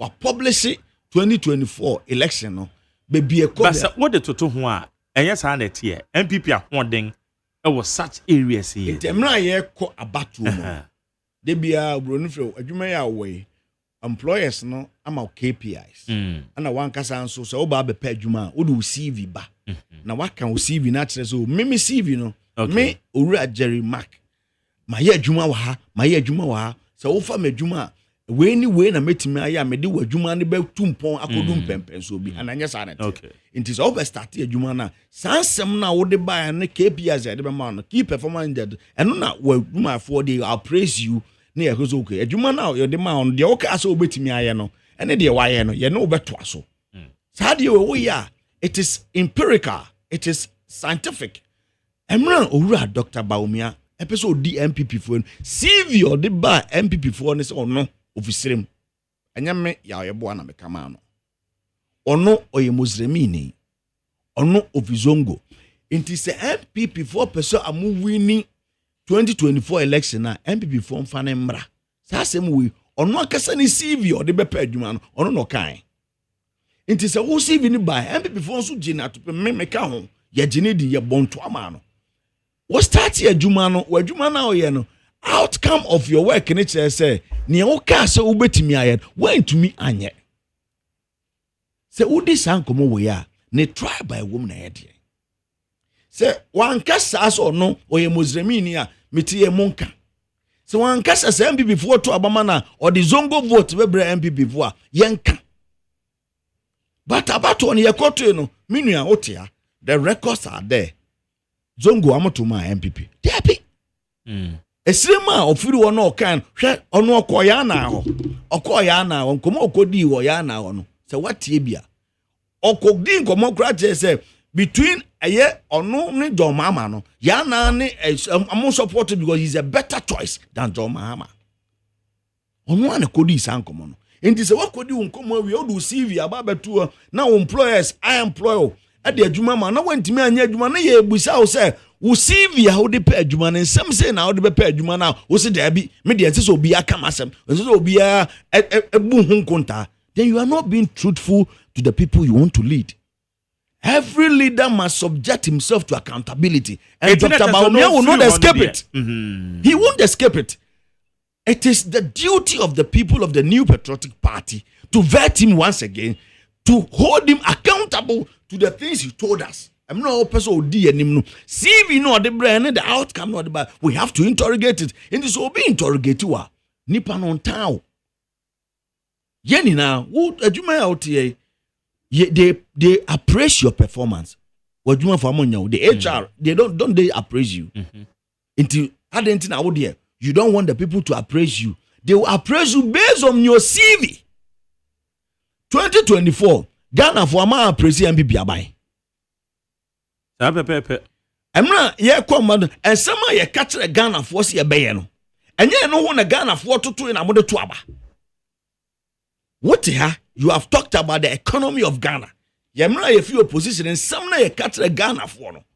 Ye buy no. Ye when a Ghana for share. And amode appraise ye 2024. And no so na mujina na amode to abama ye. And the outcome is there for everybody to see. Into also, what be the MPP for him? Uber to us, be the MPP for him. Who on Sema or catch the Ghana for an army boy. Some now catch the MPP for an emotion want to Abama or no. Then you said they shouldn't talk about it. At that one, then he's been very unfair with the people of the New Patriotic Party. And Tiano Yen too. So we are not churching same one. And then Mate. Say yura Kobren Japan de same be to tuja. If it is a manifi ya Kobren Japan status of born into a bribi obeja kwenye biano or can the Wayama MPP party or can the days our GBC no ye young a friend saying newscaster and as a sports analyst I will use the platform to help the cause of the New Patriotic Party. Won't say they be oka. Ntenia Osum Omampeni Kofo be the youngest press secretary of the Republic of Ghana. Won't say they be obon who deuru etrep before how he served. And this will be so some and as will be boa party no the beto say the mayenia. Why do you find fault with it? To the extent so can so 1,500 of them are delegates. The people no kind have they denied it? Aye bosremuka say ye kwa battle no before so party for amobe fi insuachi afram place and dem I will support you regardless of how much you want to support that one. It is his will. Say I will support you so that you believe in my candidate. Oh, but supporting someone with $1,500. Monetization of politics in here again. Yeah. You're despite bit me from me ya boy. Juma Obama Dr. Brian Champo so many. Mato V8 tier rubber. Top quality premium at the amount. What in Chabia one of Peunidi? What about V8 top quality premium? Any boy saying will be so $200,000. Hey, maybe you're not Dr. Brian, friend Dr. Kwame. Despite and cannot. Bottom netre wakwankwa na meboa. Intino, I sometimes no. You will near maybe a form for the name you so for there. So what must say? What's a map for a bonus boys and it say monetization of a more bombs born Matis Ura Fredo Warren. It can be a man now or they board Dr. Baumiano. Fredo Warren and Cassam. One Casso where they are Dawson to Teso. Sabrina now rap brandy champo air board Dr. Baumian, nay at the papa. And now more about Dr. Baumia. And no, they born won't had the bonnie. You see the double standards. Here, yen ninukre, ura, Fredo Warren, or your penia when yinia, what be the first vice of our party, and campaign pursue would be Uncle Cassa, Nankayan Colea, ye bay. Ye swim more dear, near the beat to your home, near the beat to an more. But, sir, when you have Uma Wajunico, yes, sir, and no, nay, ye, but and Nedia, and Colane dear, and Nidia, I was some of the month, young farmer.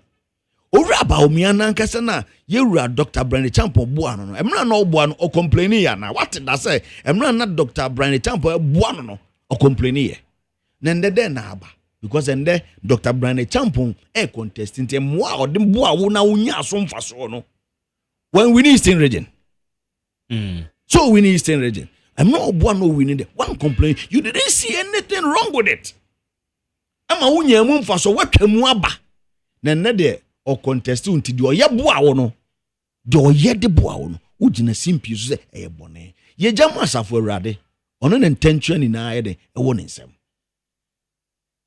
na emum no papa da onwura ne koso ye no ye bobo hu de euro ebi ne san waka se ono oye sitting member of parliament Eastern Region was not the only minister of state ye kwato aba onu afato no so mayembo ye nuanom se ne be grassroots no ehun be heha mo bosome bia monje 100,000 mo famboa grassroots se adwuma waka so won so wetimi aye bia boa party de da bra na be de bra beka eya bato obre ye wura kende Japan emo oboa so onu so gina simpi so oka nti won so mo a te da wo do party na party hu do wo wakoma mu emo a waboa no bra beka me no umienu mepe me no komi krum ekofa mebunu si eboam ana meboa ama ye kopa adwuma me bebi ye de amutu kwan sa amkobobo eye moa me de boa me nti se akonya ne ba meka moa me de aboa party for se bio obi bewu ne yabewo yawo we ni koto fu adaka obi koto ekotua obi ne yere ho ade yo ama obi ba ko school me won kola me enso University of Ghana sisi amia me hwe school because of papa ne o ma me ntiase me yes adie because of party hudo in this ebribi so na me pa akonya na me kaze de metimit me aboani a wo so beka emo a waye no ena no wan te se owura ba omi aka se ye ko Supreme Court ono no ye dance ni eno anya mo na de abo party ni bi no ana won te se na wo twe mo wabeka se ne yere ye campaign e de ma party no na MPP for je na mum so person ye yes on free Ghana emo no no so de abo party ono so di hu obo de euro ana oko Supreme Court anya mo de boa partner bi na odi hu adanse no ento mo de amoboa partner amowa ho kwan sa motimi ka tra MPP for emo amode aboa party no na mo obi so boa party ne de na ode boa party ne san say yes kanti no eno de enye no obi so ka tra said Dr. Mahmoud Bawumia said that working 2024 elections poor performance mo no kuru ya so na o kan na do ho a omutimi puli almost 1 million votes any seats sir munya was area and so beka na okana nado na onye na nado Dr. Bawumia na okana nado na onye na nado he was not the candidate but say wo kasa mo no wo kan say Professor Jena no Opoku Agyeman or the impact be ba table no very good that's what I'm saying see it is nanado I succeeded na Dr. Bawumia kan ho a adena oye I am not saying say one I say ode mango ne apples be frafra okay Nanado was the presidential candidate yeah me pa so what I say make us man ka say Jena na Professor your excellency her excellency I no you NDC candidate or your running mate two different things 2024 Dr. Bawumia was not a running mate. Oh, okay. So now you are talking about somebody who is a candidate. Who is a candidate? You are not a running mate. You are the candidate. You are the leader of the party. In 2016, Dr. Bawumia was not the leader of the New Patriotic Party. In 2024, not Dr. Bawumia, now the leader of the MPP. Under this leadership, what was the record? We will not adjudge him with Akufo-Addo's record as the party's leader. Or no, under his leadership, 2023, obey the leader of the party, and Odian Kwabatomuno, and Pempenson Soben or the better party. And no one said, and everything, ni leadership, ni stewardship, no, it's so clear, sir. On your beer, see, the next 2028, and couldn't be a MPP or the Bemaye. It is evidence. Inti ebraso say ye jitum na ebrenaso why na ebrimu owo sa ahode no owo sa akuguduro no e owura Dr. Brian Champo na bra wabo fiti ne nkwara bam say o teacher ni ba struggled through school. He has won every battle from that. Unlike Dr. Baumia, Sebinani Papaya, Minister of State, or no free sikem, or no so-called Bank of Ghana ban. Dr. Brian Champon, teacher Niba, or trained teacher Niba, said a ba. But he has won the battles, and he's one of the biggest employers in Ghana. He's a business leader. As a matter of fact, he's a leader in that sector. Into IT, the biggest IT company in Ghana is owned by Dr. Brian Champo. Dr. Brian Champo. That means financial institutions. We mean banks. Banks. Payment platform. Ghana. Into group. Where into IT group of companies. He code the system. People are talking about you cannot code any system. Also, who did that? He's a pioneer. When it comes to IT, there are a lot of softwares and a lot of things are into IT Ghana. He was penetrating into different economies, Nigeria, Kenya, South Africa. He's a business leader in the IT sector. He has survived all the turbulence in that regard, and he's a business leader in that regard. Until Dr. Brian Champon over the hospitality industry. We have been sitting in Ghana, and most of our top hotels were being owned and run by experts. And only the single Ghanaian will wage competition against all this, and he has won the battle in that industry. Today, he owns the biggest hotel in Africa. He is a leader. He is a winner, and we believe says Onya be the MPP anymore. He will win because any blueprint. Look. And then how many will be this discussion? The shortest thing at the Ministry of Agric, his track record is unmatched. Ghana, Minister Bienwa, when ya kukudro, akase the cocoa syndicated loan ayaji from 1947 or no, I will abrogate it, I will cancel it. But at West, most of them they are even beneficiaries of those bad deals because he's a bold and a good negotiator. He negotiated Ghana out of cocoa syndicated loan. Today, do we have cocoa syndicated loan here? Do you know what cocoa syndicated loan is? Some me cocoa, mati cocoa, ata cocoa, abua cocoa ano. That cocoa is essential product like gold. Now we here now we beto cocoa. We ababa them say we cocoa no. Before some beto cocoa no. Kwaji loan. Uko kwaji loan na.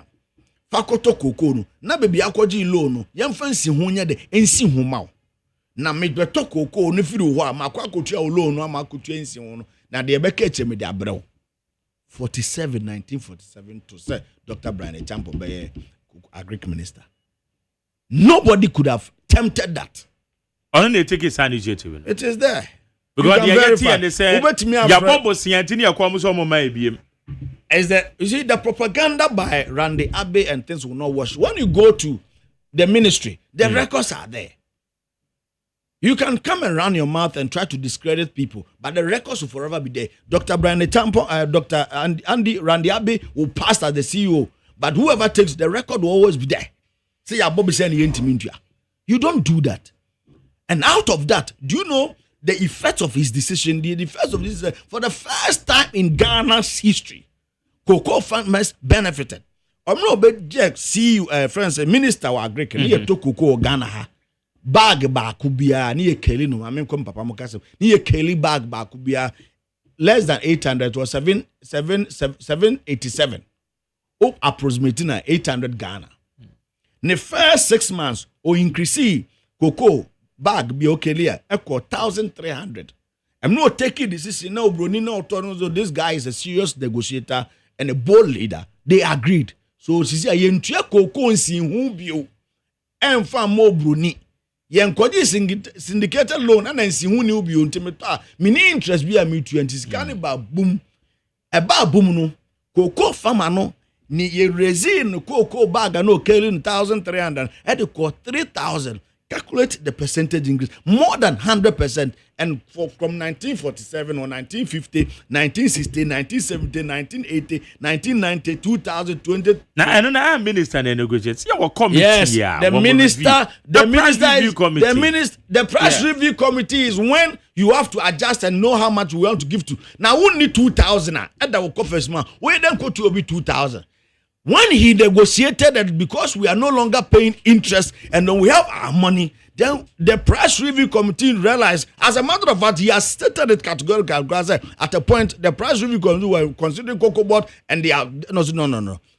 You all manner yen cocoa board for market yen cocoa farmers. He has stated this, and then you pay boom. Near me best me cannot tell he is a big negotiator. Look, Dr. Brian Champo will not go and negotiate our extractive oil industry and give us 10%. Trust me, believe me. Said Dr. Brian Champo, a Ghana president.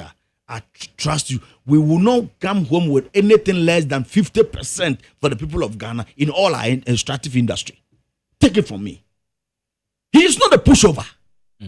You cannot push Dr. Brian Champo. He's not a pushover.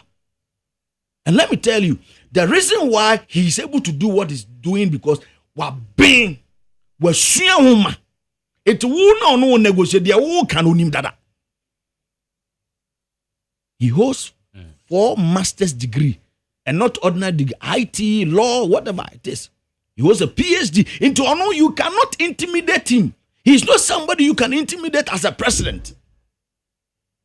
And these are the qualities the people of Ghana we are looking for. A bold leader, a perfect negotiator who will negotiate Ghana's poverty, Ghana from this poverty we find ourselves in. The unemployment situation that has engulfed our country. We need somebody who will negotiate us out so that we can create a useful employment for the youthful people of Ghana. Managing a country and to say we're managing your own business. Is it that what do you compare? So in economics, we are looking at the micro levels before we go to the macro level. It is the micro levels that come together to form the macro level. If you don't have any expertise in even managing your household, one kasa wabra about who individually no. Let me bring it down so that I say, our area the macro level because area. Ube shema, ube school fees, ube hospital. So our rare the macro level in our private lives. Who as a sujeni nan kasampono, you cannot feed yourself 3 times a day. Was wako ware mam, you know. You should be first of all, you should be self-sufficient yourself. You should be able to take care of yourself individually.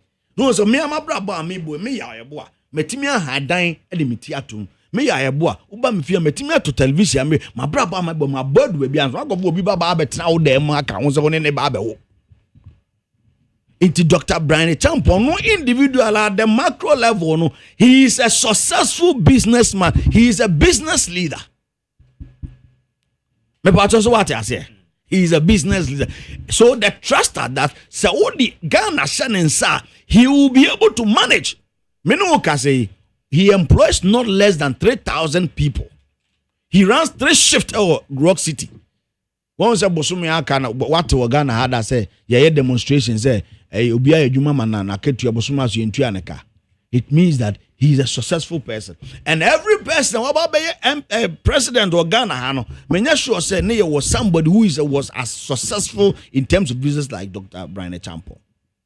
And not only in business. He is a 4-term member of parliament for the people of Abetifi.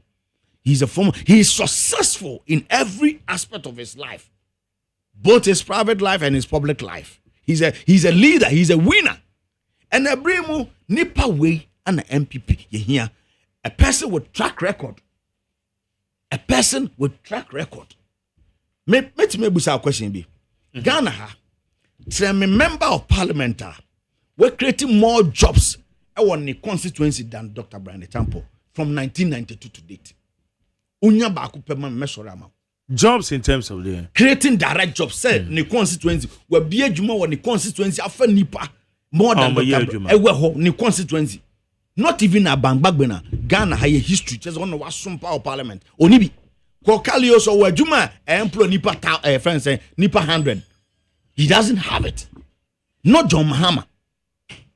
Brian Echampo, the constituency. The constituency. He is not an urban friends, a member of parliament. You know that. Yeah. But he has created jobs. Rock City. Amoto Ntare Beset crowd. They are more than 200. Nobody in Ghana history, member of parliament, were creating more jobs for his people. So the man has served his people. He served his people equitably. Menya sure said Dr. Baumia betimi aka say anakene Japan betimi aka say ni krom asen dompem or anything facility or ho krom wa employ people. This is a thoughtful leader. He's a generational leader, and he always think into the future.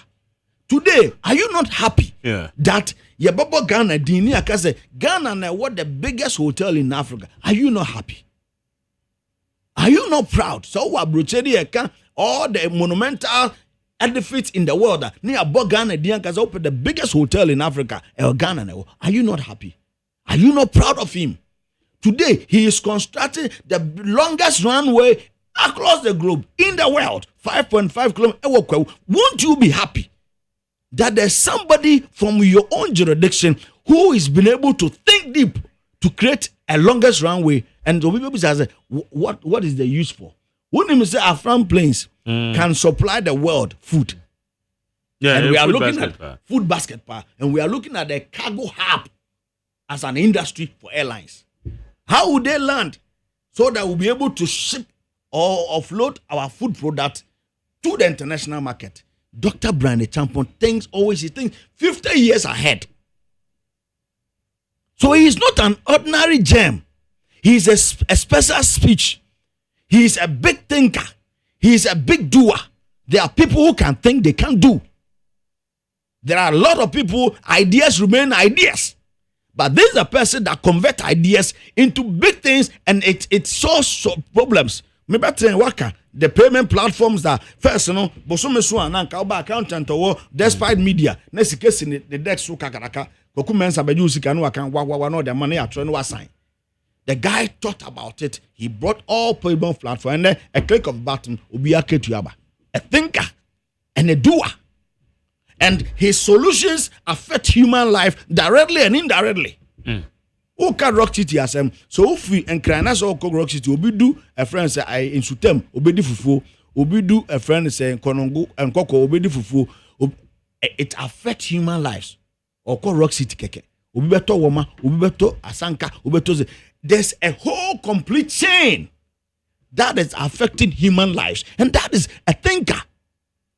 Amongst his competitors in this race, he comes none. In every sphere of life. These are his track record. These are things we want to talk about. Not a near man who knew for so. Tell me MP Bakupa in his time as MP, what you mean outlet, food outlet or so, and pennyfu amanya fear duasia aircono, bosumbia memobia spending an allowance of 100 Ghana cedis. Monfan koyu upe sugar, upe milo, brodo, say so that it is your life. Ko Abetifi constituency, he has about 4 outlets. Every month, bosumenya as soon as when you say register, quite free. This is a benevolent, this is a philanthropist, somebody who is giving his life to help human society. Ope apemfo, osemuko wunkwa dia, mefam hoka. Don't you think, say, you could have also been as selfish as the other people and keep their monies? A man for a fly, small girls go Dubai, go for some go to me for the but Nipa and he knows baby ufre, sena, nema me teacher ni oni be mobro for entertain, son of brewa brabum into ordinary wealth. Nyam de nyamide shiran or the Nipa. Send Nipa when ye didn't want dance MP before. Send nipa we ne yeka no wasem a kire MPP for se se moma na kwanya no be di MPP amanyoko nanima onnim hwamo ongum anim ase. He will win because he's a winner. Ne blueprint from the past shows say oh you winner. Okay. It yemen da da ho yemen ma kasentwi atem di DNA nsem no. Let's talk about the individual qualities of the contenders. Let's bring out the best of them. So what am I say? Na yemfa no enkopre akonya no enfama MPP na me gidi say ye ti ase sa say ebiri ayedu ye hia obi a adwene no ayi adwuma na ode nhyehyɛ papa de abre MPP na wabɛka MPP amanyɔko na bom na MPP amanyɔko na nya ahoɔden na yɛde akɔ election 2028 ɛne na wohwɛ wo sign Dr. Brian Champon ho a enye yi Hanye ni 100.9 ya boa every Dr. Brian Champon camp enra ena wo mo file wo mo form. So what next? Ma file awie. Campaign na hyase ebra history na hyase ye besre wona wagye atum so be adwuma ma yewura Dr. Brian Champon say ebra so say ye ne ye nuanom ebedi nkomo eye nkutahodie enye ntokwa enye kasem na no kasa no osisi ye kwa ho ne ye koka asem enye nkura ede enum guase ekura na be den ebebro no ensem a me betena hai eye nema owura Dr. Brian Champon waye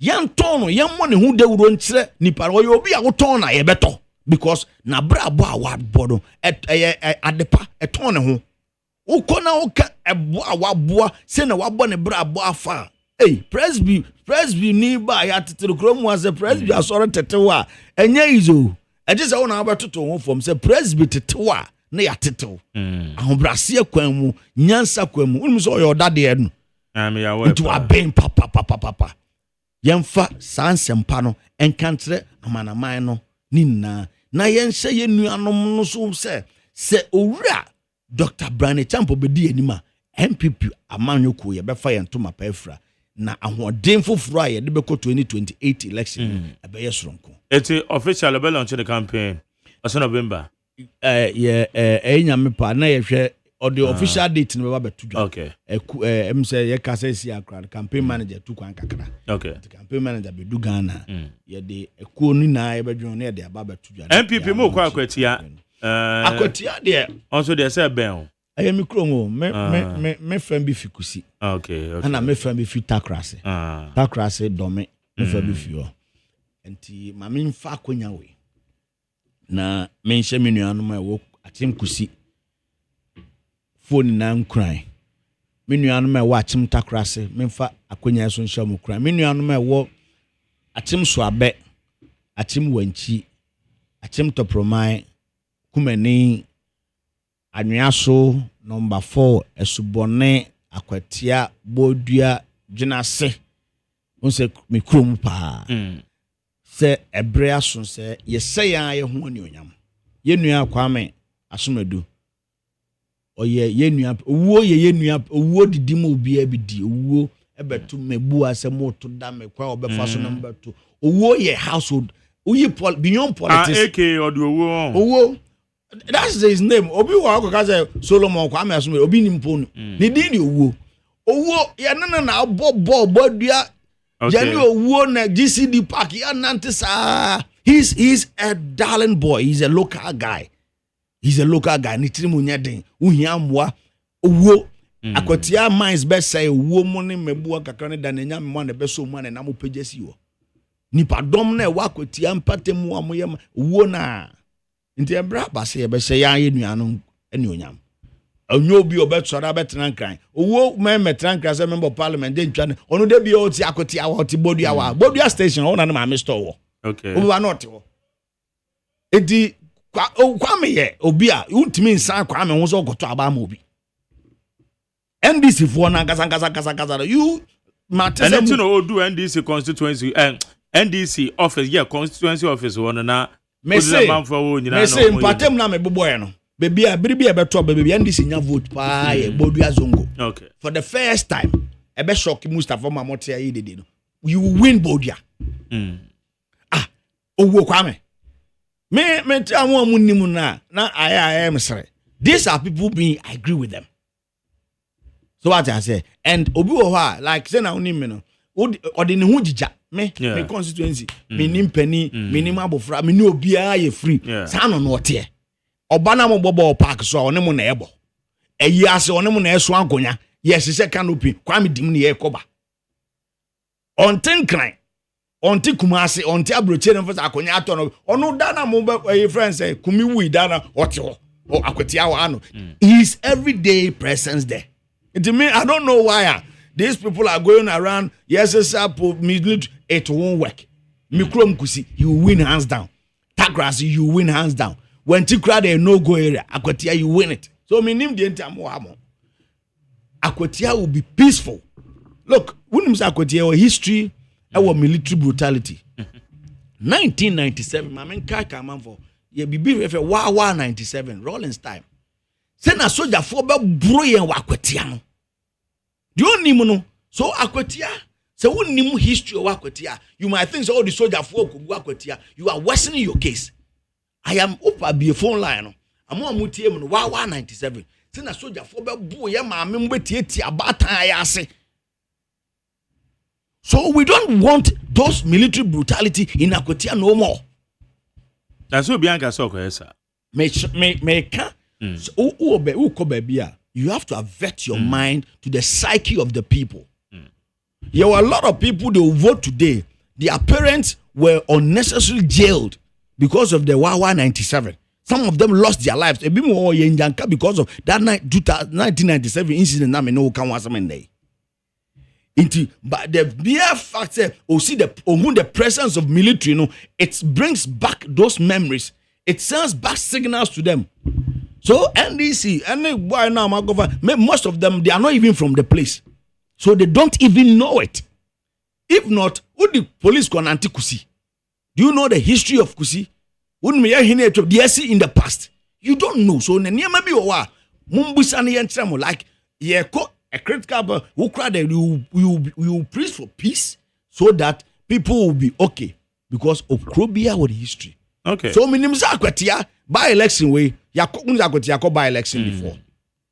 And this will be the most easiest by elections of all time because of the candidate Kwame Wu. All right. Nate 100.90 then I'll catch MPP for a TO from Dr. Brian Champon Camp. Dr. Krade Akwatia there. He has been a peacemaker in Akwatia in the last election between Amasi and Yenua Akwatia star boy. A Dr. Brian Champon no see form. I know there are some people buy. Why you be there? Nyamipa Kwesiada, you will be there. Okay. We are going on the grounds. We are energizing the base, the grassroots to come out without fear and vote. Otuabe we are kufie. Yebe declare na Akwatia for the first time in the history of MPP. We are going to cross the 60% mark in Akwatia. Memo bi mo bra out. Yen se sebu yenua wanyan baby call. Yaw yen sene ni onyam. Enne ye na de enne nwumre ye candle night. Watim wanchi ye de kaye nua no. Obia MPP fo obia men yi ne hu mfirim enyame pa ochena ye bedi ne na awotwe.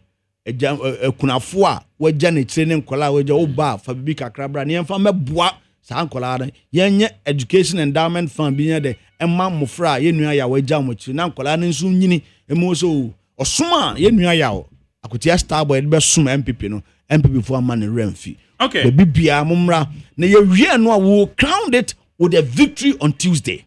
Ye wie no we crowned it a victory on Tuesday. Okay. All formal executive Akwatia obiamra efiti owura kisi time.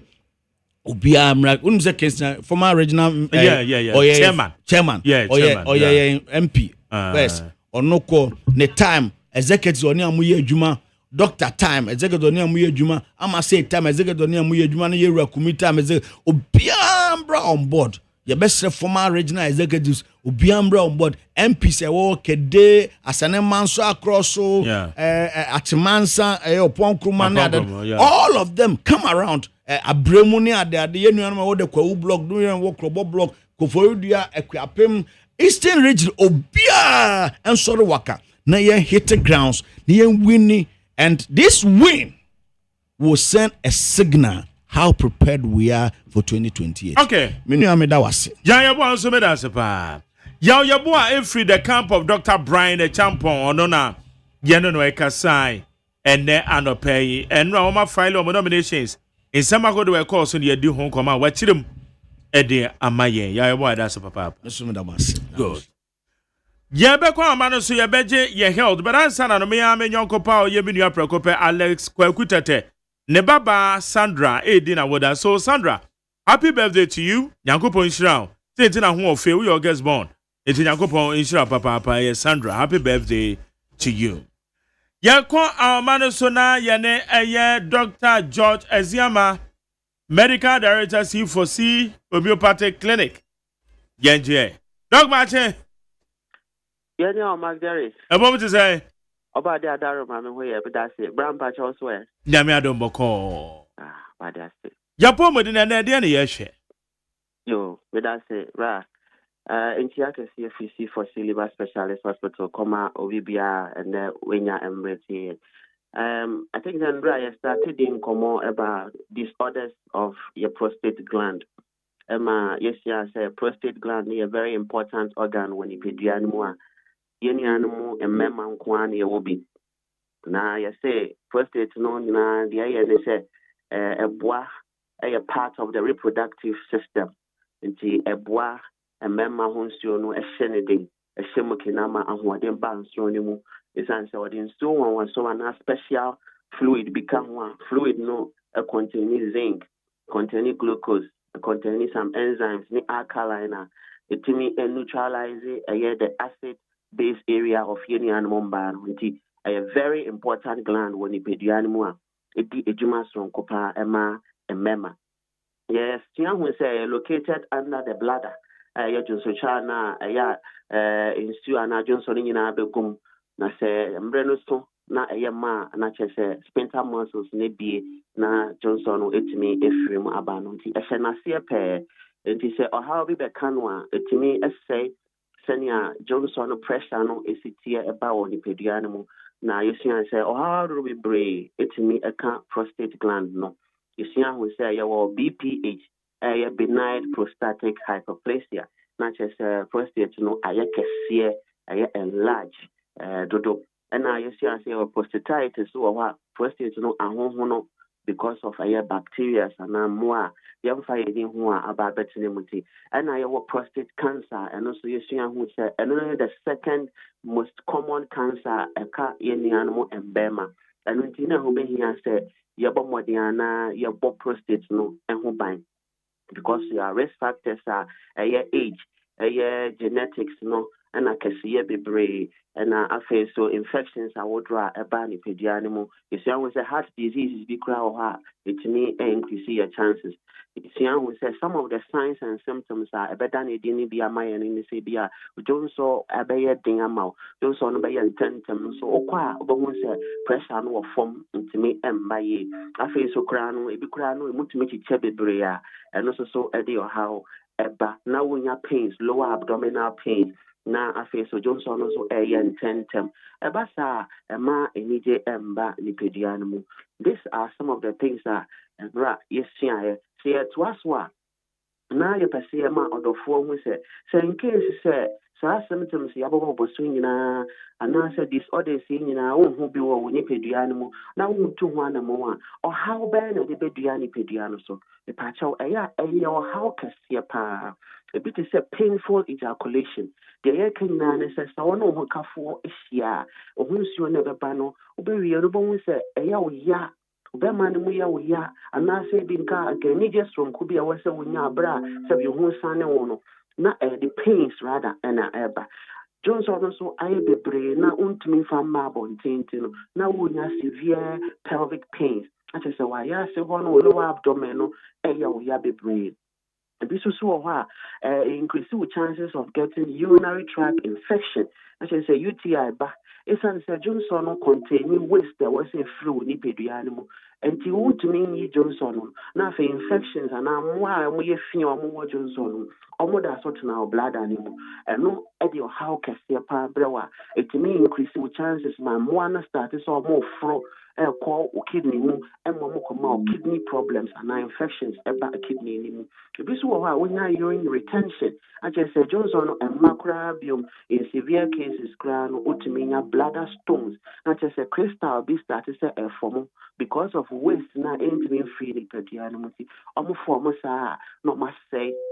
Blood and Bobiano, Nacha said Johnson who in some cases crano or Johnson, but we say moja di tree, a being crown or cafoshia sometimes now we say once you ne bebano na moja kakra ewum. A bit of crampona, it means a systemic infection. Then here can say systemic infection. It means infection, it means foul, nipedianumina. systemic infections so ba omoja no start say tick eba sa untimi nya good blood circulation nti moja wa say kwadwe no nya enough na che say prostate na wonya ho a no the how for bre wa koma the how for bre wo liver the how for bre wa adwen no the how for bre wo other organs a wodra wo ni bibia no it's very very difficult situation when it comes to that na ya the entire kan ho asem the mental health a ɛka because imagine say utumi John so freely in fact ukrano John so do na say one kan ho na wo de show ho che bebre a na utumi nya chance no John so but we say let's say sort of burden there e free so nti imagine say de bia no John so no show ho na untumi angel so mbabonte say utu kwan na bia onni wa ka na be join me passengers can a long journey.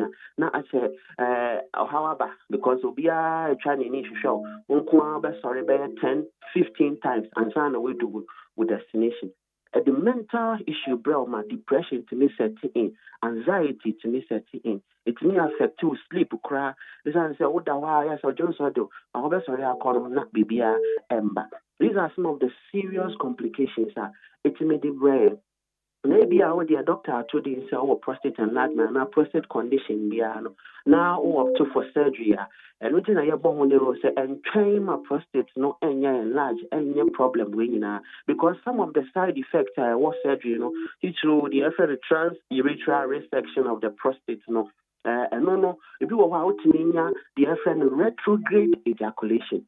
Retrograde ejaculation here how can see after surgery to me back. If you cry when you erectile dysfunction, retrograde nature say, "Oh no, for be all right." Enya, I think can any be now. So once you nanka was a babonteno, a call back to our blood anim. Now, fair no, Johnson to me ba. Now say any Johnson in back, which is also something a bit me how fertility rate and to men train. Emma or prostate no any problem be as here. You see, liver no eboa. That is what C4C eka. So liver no eboa. As say you say hormones. A costro, estrogen a costro, na androgen a memma diano, eba from a brain nia. Estrogen is share prostate in a manner who ya cassia. But liver knows also what the hormonal function, ultimate metabolizing hormone. What am I saying? The air can say liver metabolizing hormones by say or special receptors say estrogen a dorsal the pedianma now I catch and say estrogen patcho and now it's not be any but modiana free ni pedianum into obwa Emma balance in the hormones no ebaye or produce sex hormone binding protein the patcho and also the area say a boama hormones be a echo ni pedianum no a binding hormone you are free ni pedianum. Into hormones are balanced by hormone liver na a bois regulate this type of hormonal imbalances I want nipedian.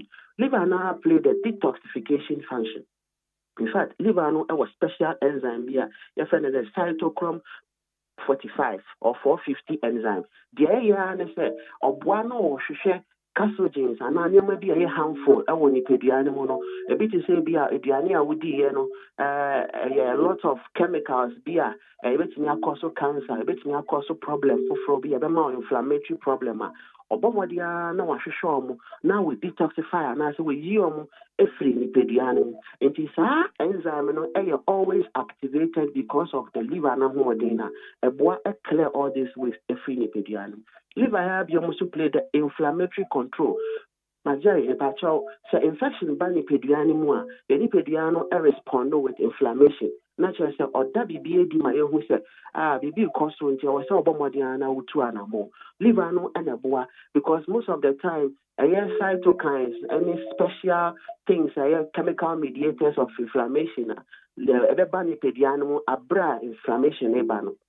Liver no and a boa regulate your ye, late million because almost one cha on me ama environment no I open to tumor growth. Any other. It is liver no one who dear. And yes, age man ways so am I free. I am go upon the asenipedian so on your age man. Ajari cholesterol another major thing.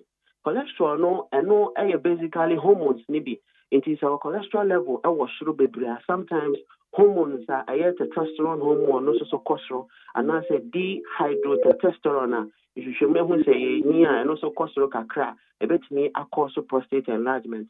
It liver know what that special gift say, or to me synthesize and now produce cholesterol. Or we are now a package into good and bad cholesterol. Or we are now a sans way you are free the it is really no one word or manage cholesterol in my prostate, production of hormones so buffer so that we do not affect prostate with all these things.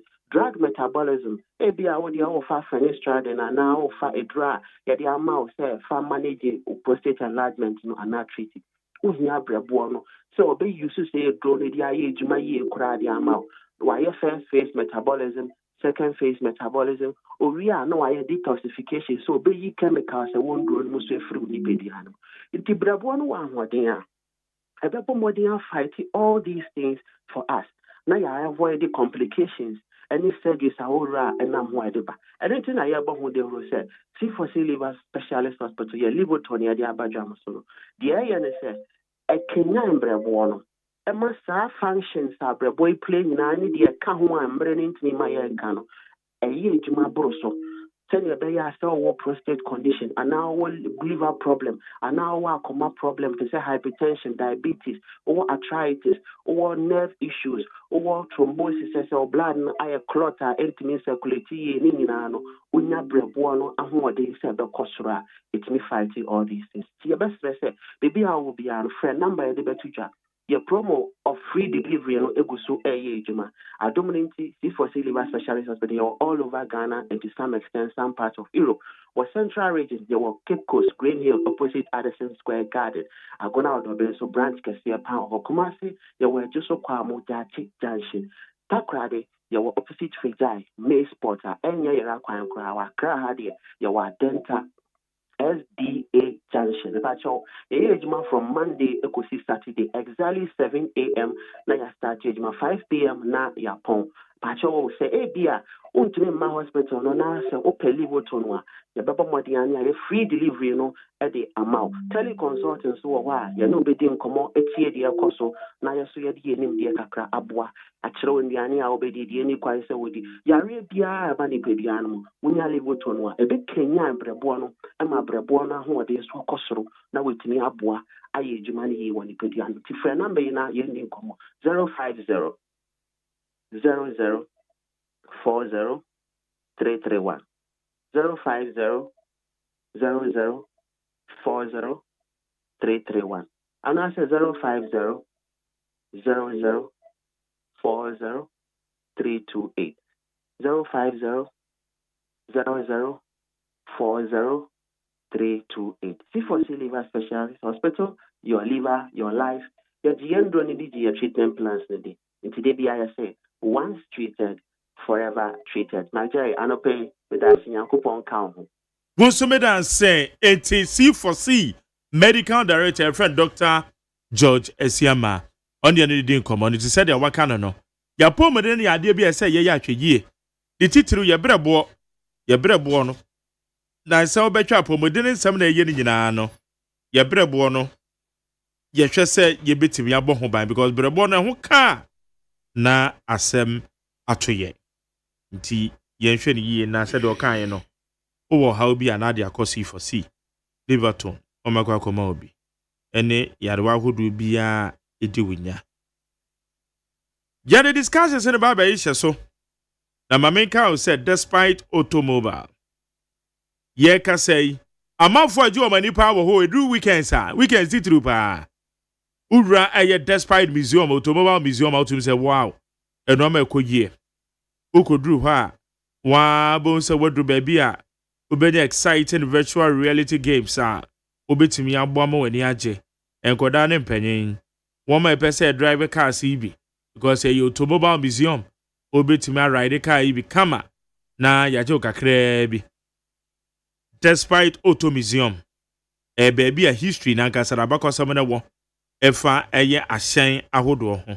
Phone number is 055 6262 626 0556 262 626 0556 262 626 and 0200 030 011 0300 0200 030 011. Despite Automobile Museum, Omade say obeko na ono wamo edi enkomo. Na yeka say die eyade a Mante Felix oye Director of Communications said the ma Progressive People's Party PPP Felix Mante atenase. And then some na eba behwe no Yama Banya ka asisu dua senya de obekobi. Enu nti he is ensuring so the nine basic form that is kasama ko yie. Akwatia by elections MPP before your press conference say NDC for boabo nipa bonifo bia no de omako. Soldier fo bi ne nam ho. Won person use soldier fo ni free ho. NDC for some munim de amoka. Soldier fo no say Richard Jakpa eno omo ba kra omo free ho. Enya de a womo ebeye bibi fa abato wom so aba be chirem eti akwatia ba election say benada ede ne ye hwehwe ede afre ne mu say bibia betimi akoyie ewo ho nti eno nso eda ho a ye behwe eno ama akọ eni NDMPP womo presidential primaries and matters arising.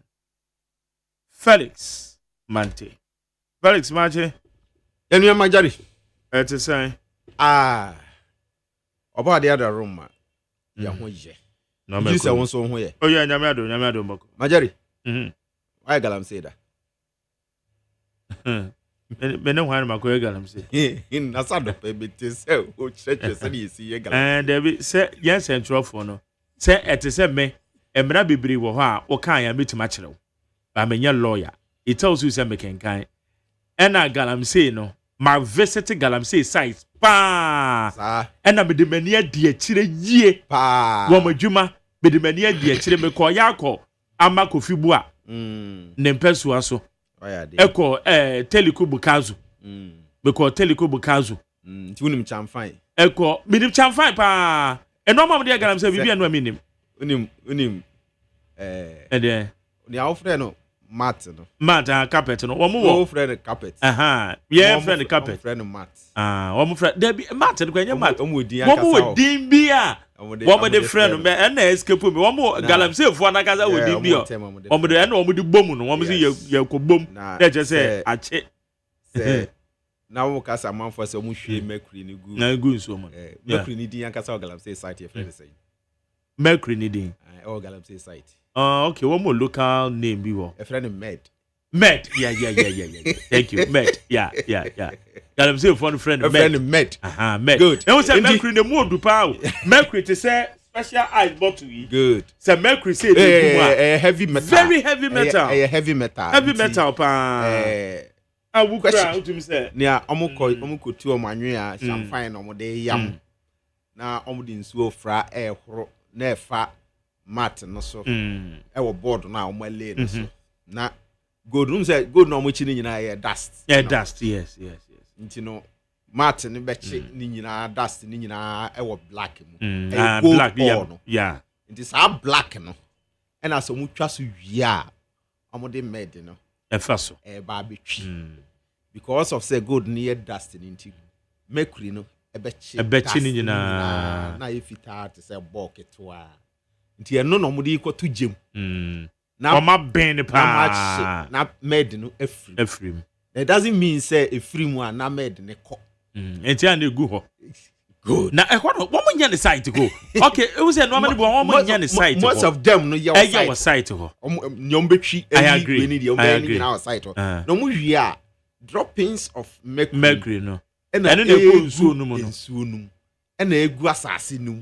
na nsuo no mo de horo anwea no asan atwe ni nyina kogu esubonten no motwe e de ba be horo anwea okay ya understand about say na ye paint picture de say I said the mercury na no kra na omode washing na e ko nsuo no mu direct. Oh, di nsuo ankasa na ehura anwea. Ehura anwea no, yes. Di ohura anwea no wi a, e be kaketewa bi na ye black no, yes. Sa black no na omode omo med no, e ba be gumu abetwi.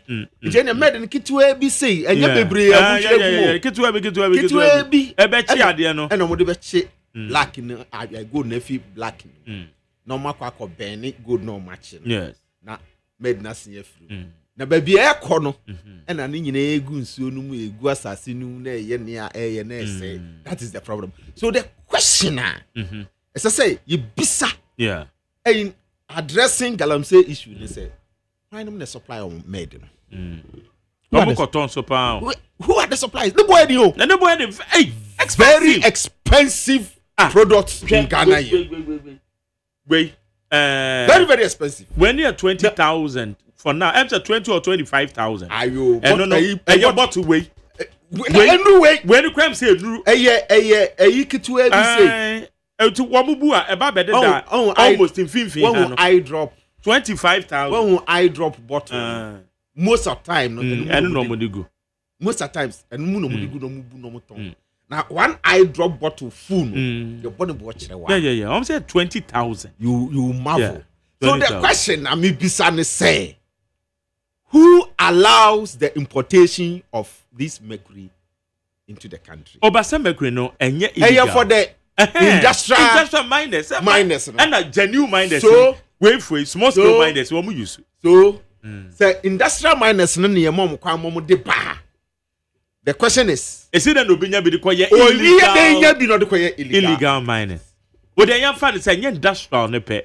What the small scale miners in one more license, one more licenses use. But is it then echo in the hands of illegal miners? That is why you should be addressing. So illegal miners ninya made ni bioa. Omajuma no besai. Omajuma besai. So what are we talking about? Mama Jerry, assembly ha me, maminka. Majeri. And sana we to me establish a business ne be jina pa. E wo my way mu. Na wa bre. Bra wa bre no na nyasem ketwa. Nti say ubomode establish the business no na ejina. Na you may not know say politics in tea, say denti. Ya fa regulatory eyiso ni di igu adwuma na. Yeah, asem way. Ebia CSC under every regime. Under this regime, now I thought say the way I be handle some of these things and very different. The collapse of Untumi Radio and other radio stations, media houses. Marjorie, I wish and I wish the government would take a different approach. A different approach, yeah, okay. To the steps are taken to collapse those businesses. Majere enya izo. Yeah. Me office kitwe bi aja me di computers, laptops igumwa. Me ye ho adwuma, me nche ye kura eja hye ni nyina no. Ne e fa mani so no. Enya de kitwa. Now betumi establish a business. Actual license ka. To even acquire a radio license frequency no. Majere yes ka kitwa na wutua o. Operate it, get the equipment and the machines. You are in the industry.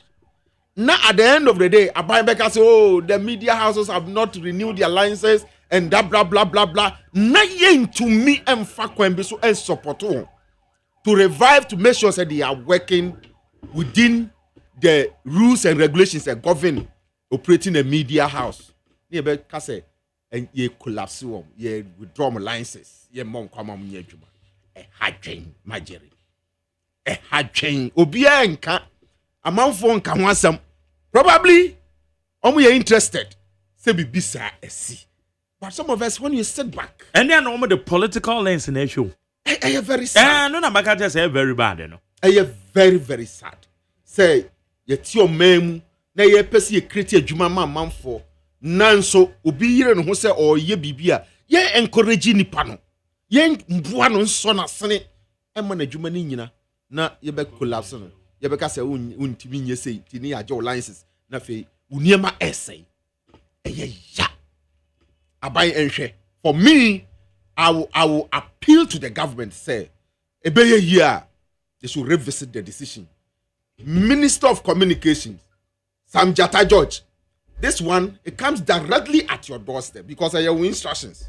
And my NC, ASRD way. So I will appeal, say, be a year, revisit the decision. Na, near a see a mrebino, Yamfabi am forever, and then so. Now, MOBia in our forward march and in our search for development, creating jobs, helping entrepreneurs to survive in this harsh business environment. Na yemboa no bia into me enye na djuma na ma oman no enkoso na so dwembra. Okay. Sense media ye de say yaka na ye stand in say bibi say yikoso a me na na me pese ye the political lens ebehwe. Genuinely ye address the matter. Me kai say ebi say mrebi atwam. Me can MONTIE FM wasem nia metete yesi MONTIE FM sa bre na bandada no enegu no ba na enye no kre because me MONTIE FM e ka bibi kitu e bi na ka me ko ye adwuma ho na me ye preview to eno ma bi e course so ada na radio kavra radio gold buy na MONTIE ama radio gold say buy ma wo nyina no the same premises so e wala tabi okosho. Eti the Americans say we should address the matter genuinely. Exactly. Use our political lens and even free. In the same vein, many youth organizer, Ashanti region, Kasano, Raphael. Now we got Raphael. Say Raphael, who can somebody a kabia boa wa can ye? Now we say who the political lens in the kobem so be ashadana or to more. And when ye kabia boa wa a bad thing. Ye new political lens it would yana work no. Genuinely. We have to protect Ghanaian businesses. Exactly. So, it will be exactly. Yeah, addressing ye yanka. Ye will maybe or some man or be man penny was so. I share businesses and one man one music as one more called bankrupts.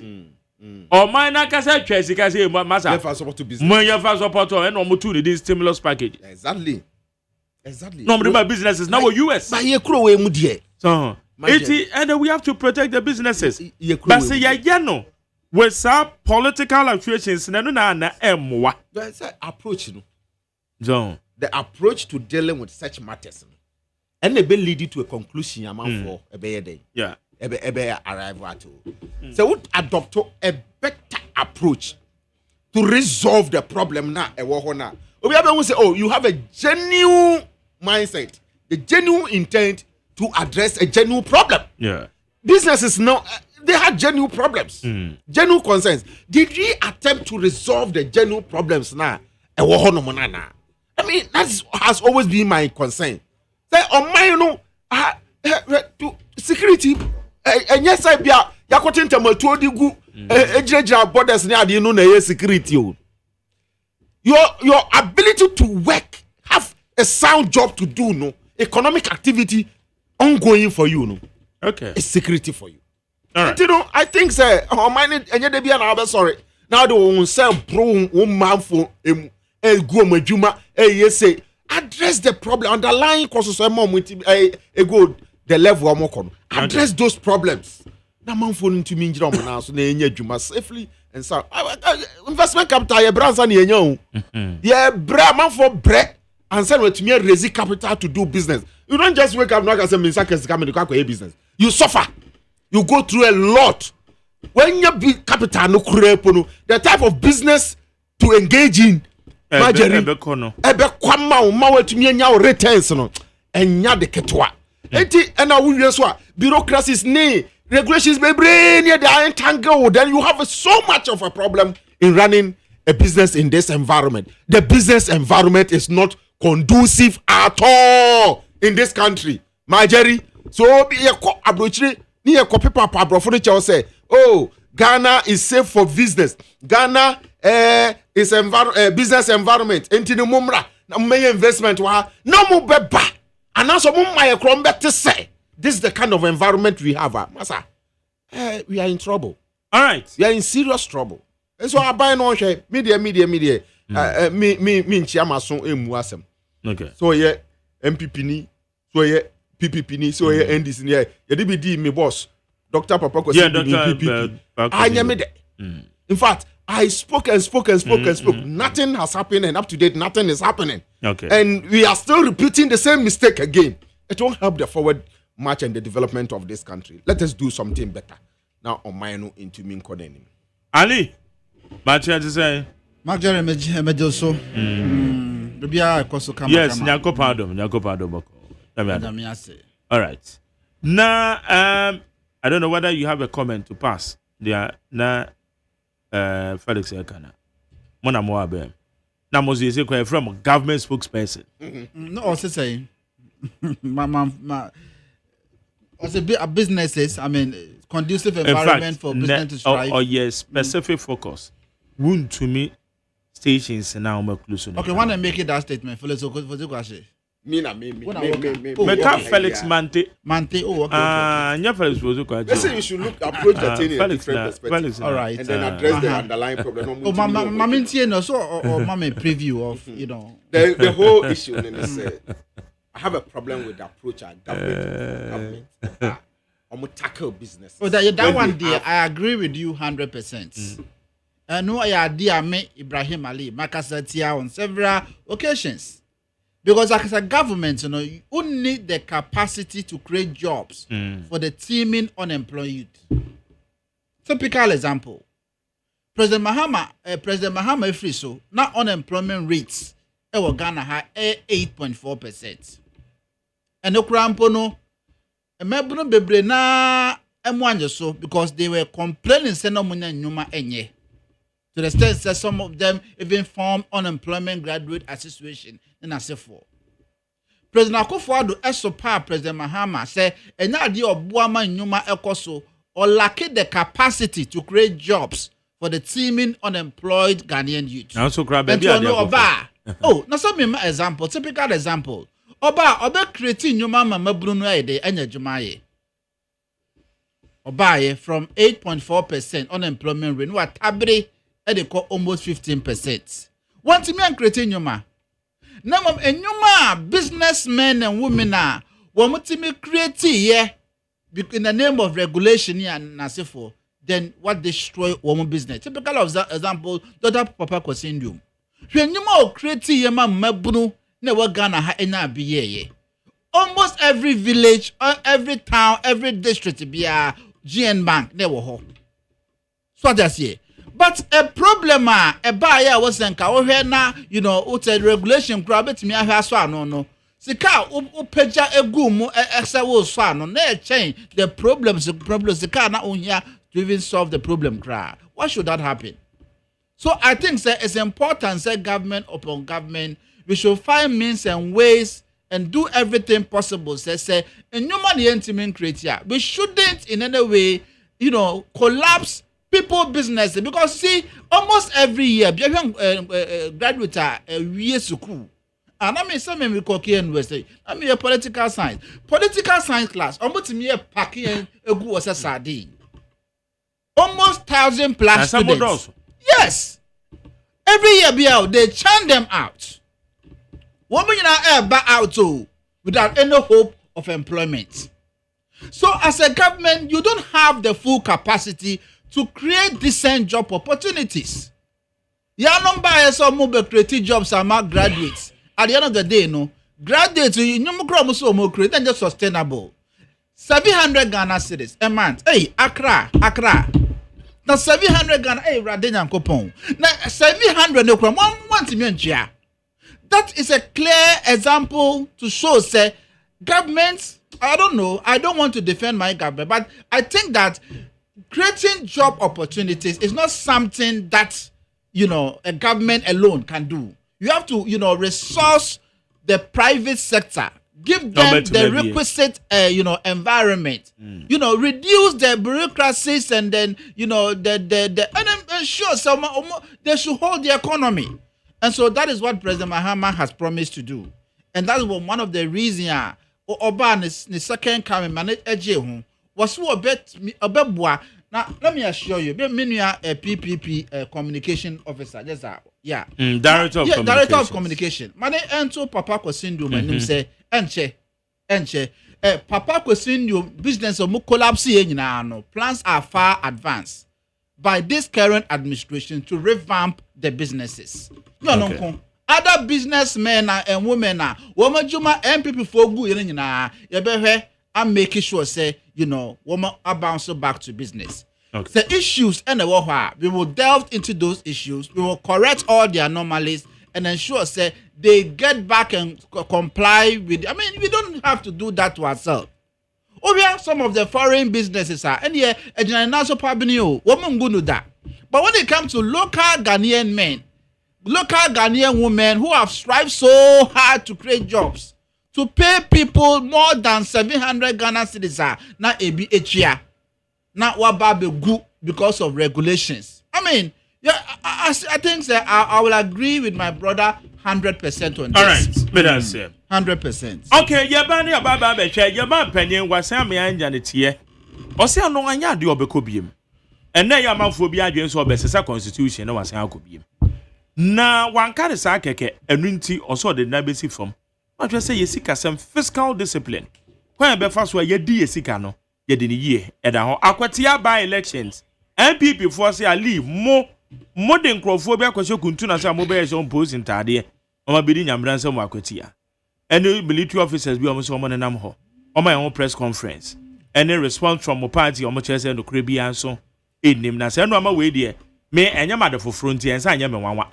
Munyina mu opposition a sa ndc mu ye bi kura nche eno na mo director deputy director of election ka say enokre maye bi na enso say ba bi edo na yatra ho eno kire mu ede maami nti eno so da ho a ye behwe Rich Hospital eno awu say committee no wo mo de wo report na ba ene emu nsem bepie ye wo mo kire say nurse ni kura no yeso wapira no ade no de wo mo pa che ne say eye verbal assault atemdidie enye so obi ko birimo bi because woman nya evidence bia kire say bibi says na abranti kura no enra wasa ko na hospital one video ni bi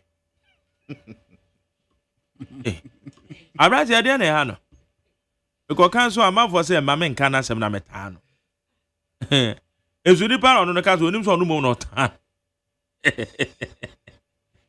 era de Ghana pa de eyazemo essential facility obi sorry no akone nam ho na ogoyedede no match camera yo mama fa messages in your consem no so Richard Daddy from as a fire burn all political nurses in Ghana. According to doctor's report, there was no dislocation, no physical assault against Rejoice Toto Bote, the nurse who accused Ralph. The doctors, nurses, and eyewitness at the emergency ward.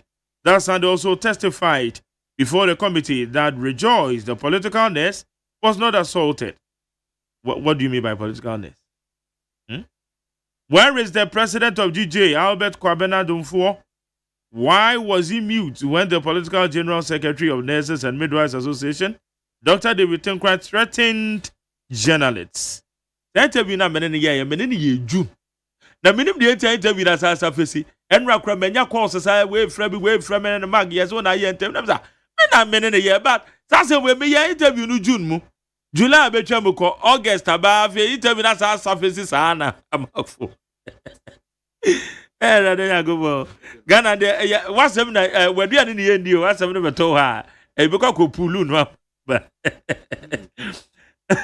sa some no ka grandma make a tell say entisanko o make that statement says how for ya mark wo mo dey when say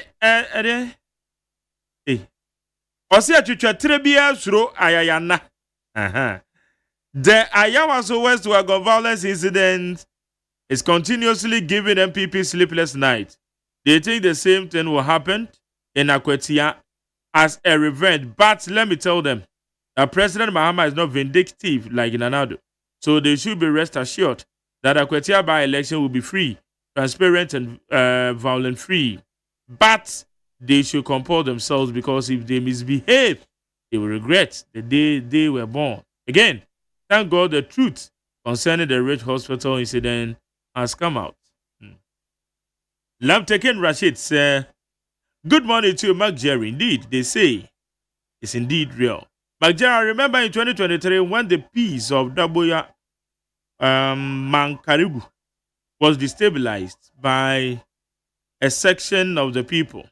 At the time, the leadership of the NDC in Daboya Mankarugu and their members in Savannah region claimed that Dr. Baumia was aware and behind it. And today, Sola and its surrounding communities are facing similar. So who is behind it? Destabilization under our own Treba today, Gunja is also president. Should we MPP say he is the cause? The way Lamte Ken Rashid and ABC. Where's the Jerry? My name is Ebenezer. What would be done to the deceitfulness in the Ridge Hospital incident? Now the evidence shows that the hand wasn't dislocated.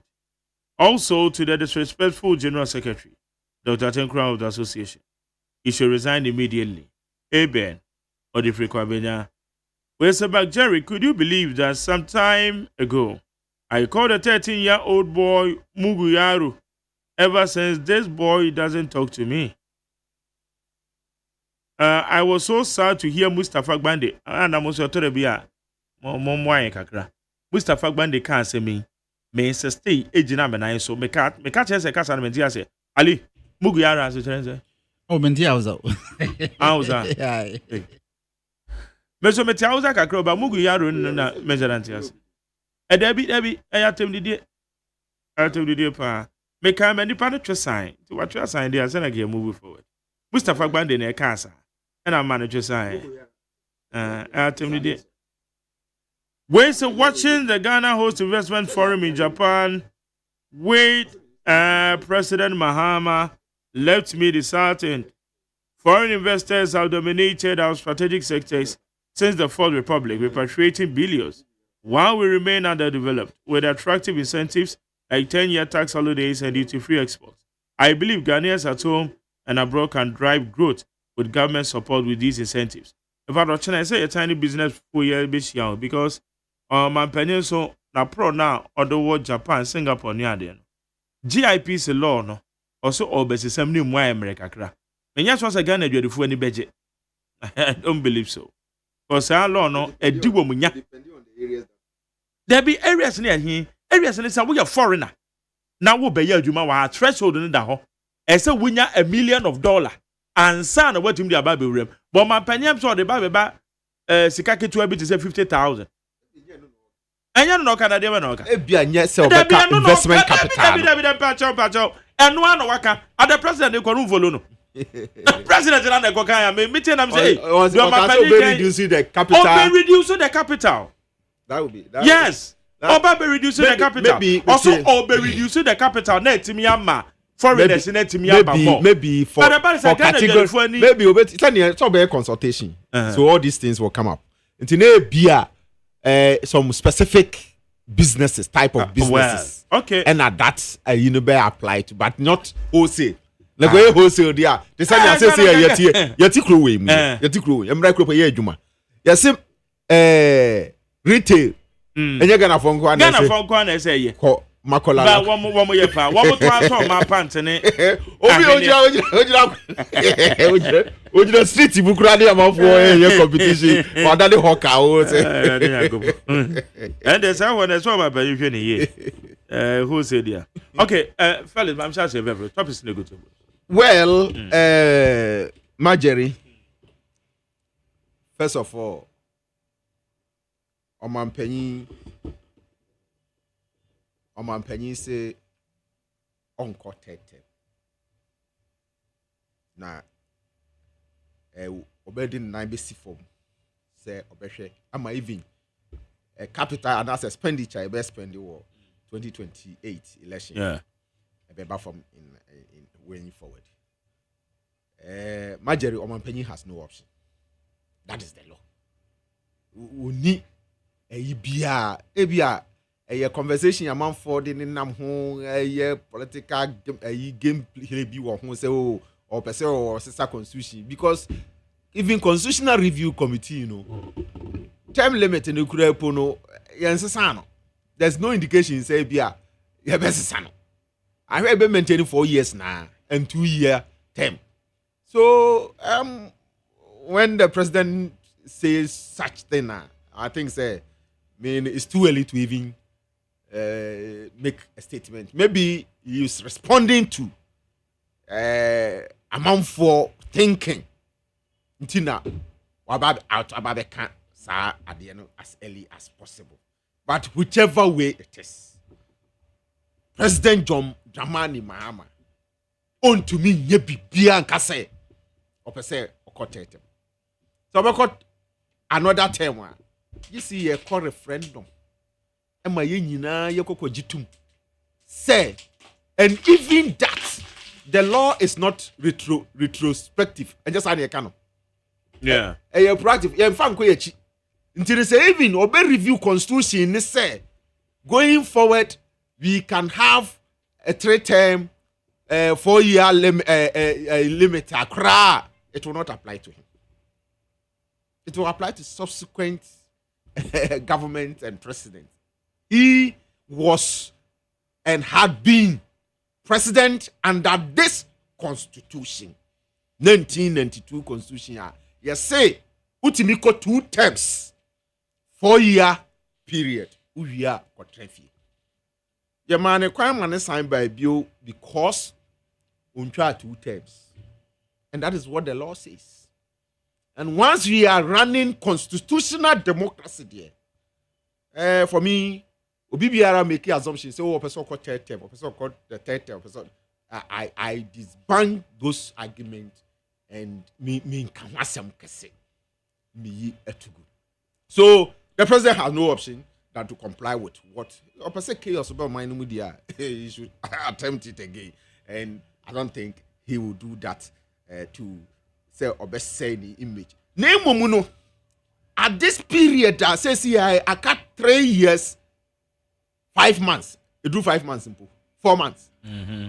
Now on the term as a president, he I have said he need to do everything within his limit and power to leave a legacy. Legacy ya debe kaino say oh obi di president no ade wey na ye be boni din da. If he is unable to do that, he has wasted all of us our time. He should change the dynamics of this country. No may into me day and connect him.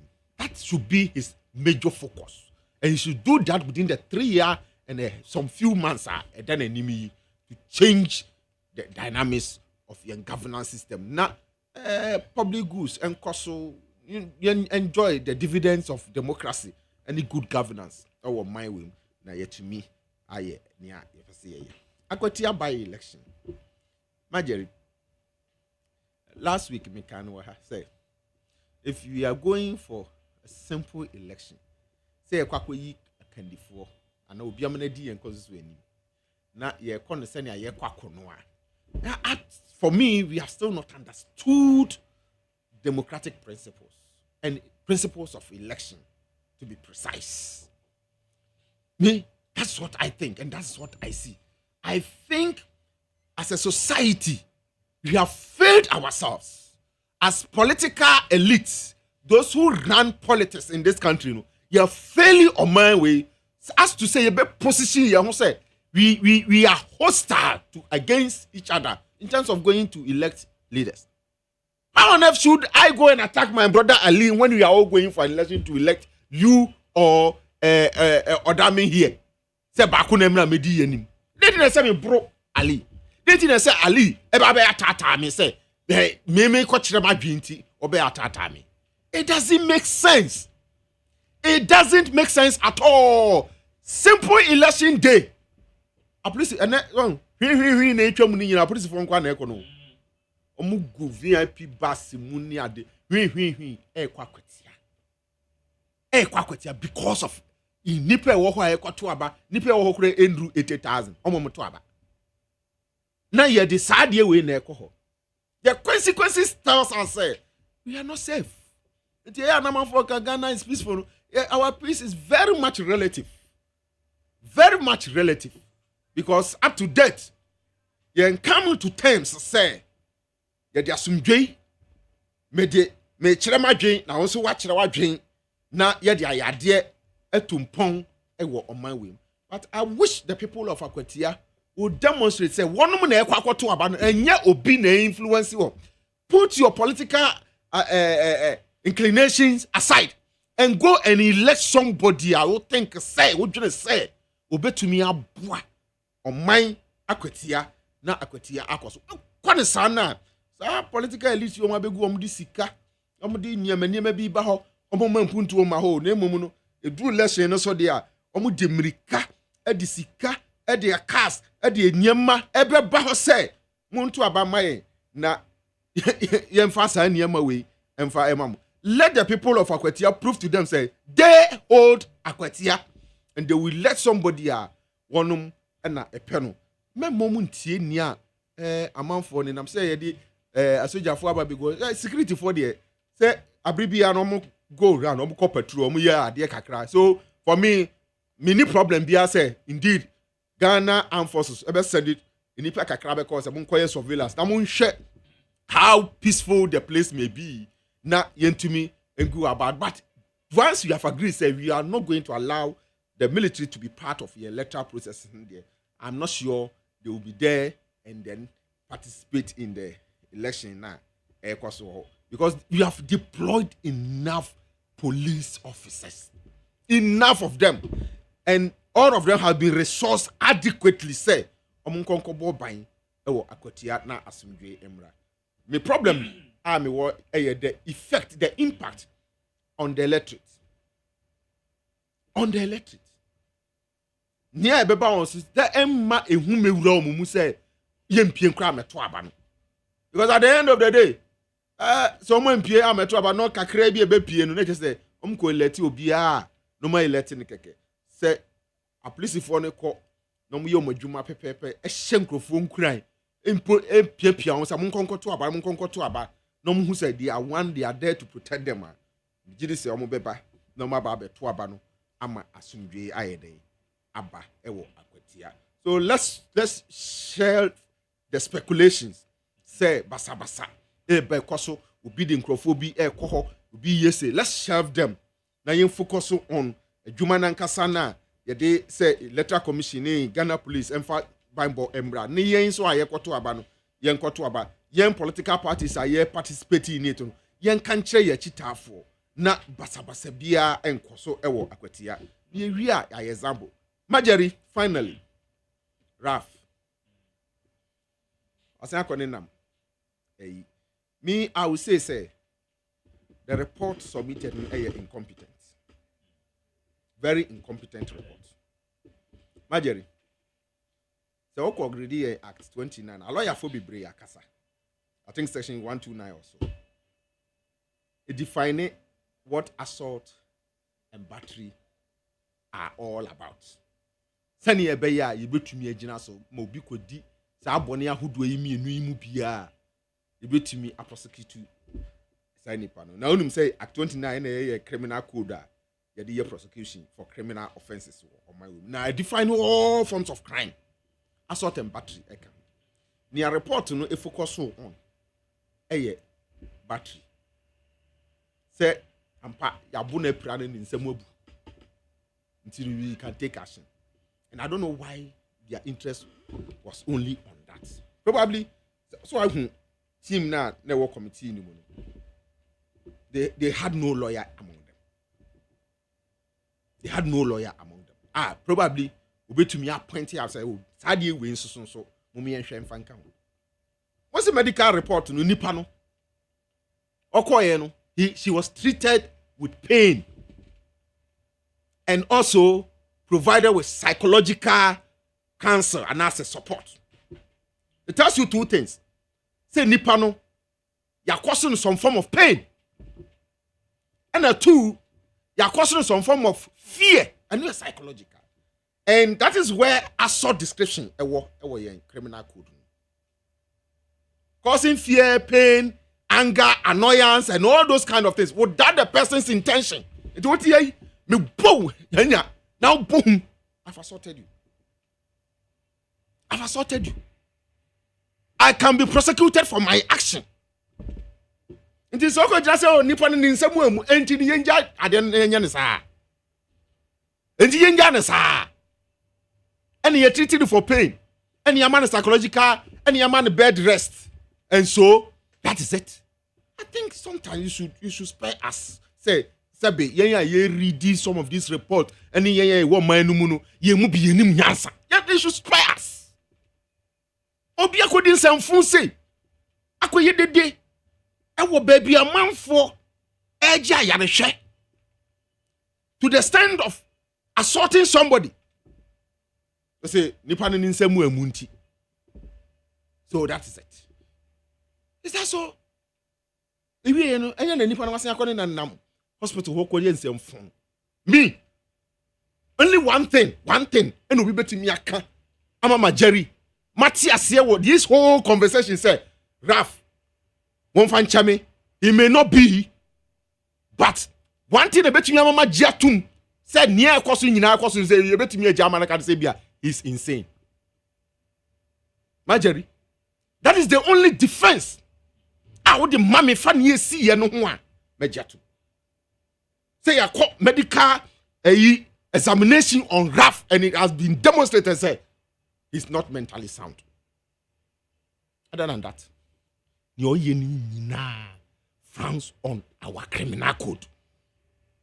And he must be dealt with. The state must take it up.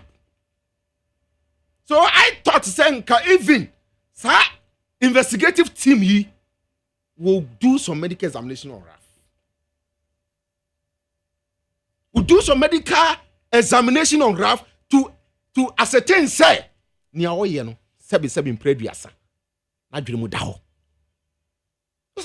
How will you go to the hospital and do what you were doing? Even say Marjorie okone na hospital ho no e na wotototo ne nsa keke kra mpo a na se ebo bi a wotwam kra keke ebo bi a wotwam o a obeka se wan sha da wototo ne nsa ne bo no the law can conclude to say he intentionally did that. Hospital anya baby akeke and also see another thing. Hospital yeah baby a very essential facility. Essential restricted areas highly restricted essential facility. And so and you to cry you say a yutuma cry and fan hospital. Very good. Because what the call her obi or yari be hu na ye machine no. Onim so obi ewu. Ambulance e kwa na ye educate ya. Na we jan we. Ba wo de otimi kɔ hɔ. Koye dede wo hɔ ye kɔ kan ye say nurses and doctors no so yen kan o masem. What may yes argument no minim die enti o mo yes argument no. That is the problem. Anything I do, baby, but your problem. And the problem is the leaders.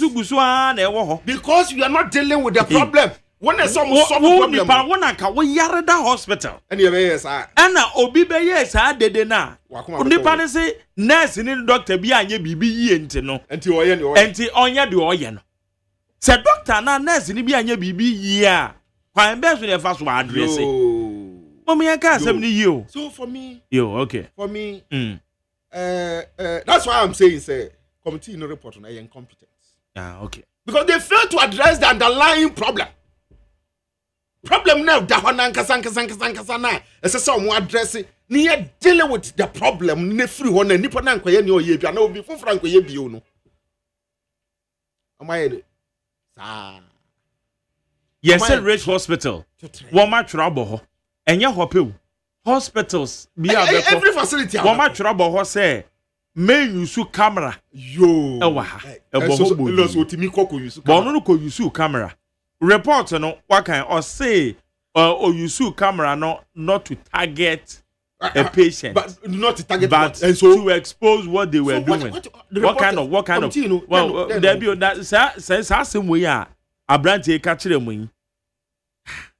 Anything I'm going to say. Probably, if the committee has subjected the man for medical examination, I don't come out with this. Abranti Okuroyan so Anna Okoye demonstration na ambulance. There be a baby on there as well. Baby on there. Ambulance say by intimi mrem no. I say obi wu anya hwe. I say Ghana for mo bebrebe ye bi wu ana aye de. Abranti we na nipa justify no. Yes, so. Yes, it's in this this country. Shallow-minded people will tell you, say, don't talk about it. Yo. Nipa ka some way. I just have some no can you know. Minim how you mu be a reason. And I don't know what. But no go do ayaresabia no. Yeah, helicopter and for doctors in Gumbechano. And we think we should keep mute. No kwa na ga na ne tese e kasa. Minim nia sa asem ye ba ko. Me I'll be too emotions but I'll be in my crampo dada because well in some ya yawo. Man ya ku de yawo ya. Me no me hu committee no na me tie report ni mu nsem kenkan. In fact, I was angry. Ali kasa. Me catch this committee very incompetent. And then the minister too accepted the report. Send report in the Omodia Basse. Then you can't follow the minister. To go and do another. Send it Omodia. How was it to go and do another? Ali Mitio. Mark Meda was say, my man for a fedication, so now mentia TF4 ne. I refer almost here every Ghana for Nina near we are for Nina. First of all, my man starts with John Dramani Mahama, you know, second or third term bidder. Akoye asama obia kika Ghana by Muhano. I think says our conversation of President John Dramani Mahama running for third term was actually raised by the opposition New Patriotic Party. One more na President Mahama winning election the first 5-6 months. See, you know, say everybody homebody new makwa no bia come for no say oh papa dey say they was here senior master say dey be din pass you know NDC beko opposition. Ehwa na MPP for say John Dramani Mahama I mean evidence or more on the machichi much say obesan akọ you know third term bid. Omo keka ya maneto Ghana for bi trimu omo krampo na omo keka nsem asebi na emfa kwem se me preduasa e se dodo na ebeto abonten dodo na anaje say oh say the nation builder President Mahama aye na dwen say obeba tete ma say de say adepo ebi mpo kwotietie mo de omo post ba abonten say Ghana for dodo no na pene say President Mahama nke be ya enko tete Woman predicting say you know referendum kana yade obe ewini for the third term bid. And I'm the modern ma warbo. And I'm you know the mess NPP economy nom de jaye ya obe take over wo ye nyoma yi said ye say na efata. Te na ekonkon ho se obeko tete. Ti sa akonya iba ya okasa ho no na eyemede. So that's it. Ebimpo say I mean no kwanso onko oba out because a mass unconstitutional say President Mahama betimi asan akọ term.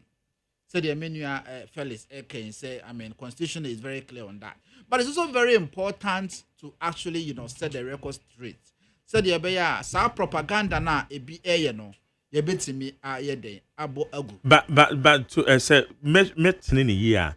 So we share President Grand Kasana specifically with tie year contextually no na enye se o kire se onsa mabiem ana o kire kwan yesi kasem no obefa so agida nti do ka so no ndin ma ballot paper no so biem and into obe ensure say sa unnecessary expenditures ayeye during a battle afen yenye it we ne say wutie ni year keenly maybe say they can no or the kire se nya do obeba biem de but na focus no enye so beba na oma ena no dey kasa obia say once wa bie na no akasa de din emba ballot paper no so bie mu de na say he has actually settled the matter of the Bruhaha say nya dey the contest. It was very emphatic. I mean it's so clear once I will make it that particular statement there now I say from the horse's own mouth nya dey will be a contest. But some of us you know are somehow very disappointed in the statements. Some way, somehow. Because here, John Dramani Mahama, in fact, I am actually part of those who were actually supporting President Mahama's third term bid. I mean, one more can say, it was say, your friend is saying, on Samriano, I was one of those who were actually supporting that. I actually supporting that because we experience President John Dramani Mahama, when you know, in Yasim Kitwa, Wabeye Vice President Payne. wabɛyɛ president, wabɛyɛ caretaker president, deputy minister, minister. Ebi say assemblyman nyinaa wadi bi ɛpɛn. Enti ɛnɛ sɛ ɔhwɛ sɛdeɛ ɔde economy no ɛkɔ ne sɛdeɛ nneɛma ɛkɔ a yɛsi kasɛm ɛsesa ne nkurɔfoɔ ho ɛtɔ ɔmo ba no ɛma ne nyɛ nwanwa or building on his experience. And one thing the mess Akufo-Addo ebe create no within 5-6 months pay no reverse all this mess to the extent that and the economy and you see a junk economy baller economy no and I mean fetch for ya ba bontan because say B minus as saying. So that means that we have had an experienced president on the ground who is actually making things very easier and possible for us. Media enka ebeya we should force the president of the Republic of Ghana to actually rescind that decision. Answer. Yes. Ebeya, we should force him. We should put pressure on him. You see, Ghanaians are ready. Yeah, Ghanaians Ghana for Ben of Gato ready. Ghana for 57% and over. Ghana for ready, sir. Me say 57% and over, and the two Santini Ekoto about boom boom Emma President John Dramani Mahama. Do one the Kotu Aba. And I know because there are lots of MPP supporters. One more Ashas here a defective from their party to join the National Democratic Congress. Approval rates for President John Dramani Mahama no are very, very, very high, especially with respect to your dollar what it will pay the free 16 Ghana cedis. They buy somewhere around 10 Ghana cedis and they apeja kakra dollar name 14 then you 16. Oh no, 16 Ghana cedis. Now you're 14 as at the time I'm be there. Check your records but, well. Okay, fine. Let's even assume that it was even 14 Ghana cedis. We are all in this country. Not assume, that is the reality. Well, that's fact. We are all in this country. Dollar to me a cost 17 Ghana you are right. cedis. You get it? So if such a man within just 5-6 months, what to me at the above from say, I mean, naturally you should expect say people will be happy, people will be very excited about this leadership. So I think it is very unfortunate. I mean, to hear these coming from the horse's own mouth, and so some of us have started communicating. Put pressure on him. Yes, we'll put pressure on President John Dramani Mahama.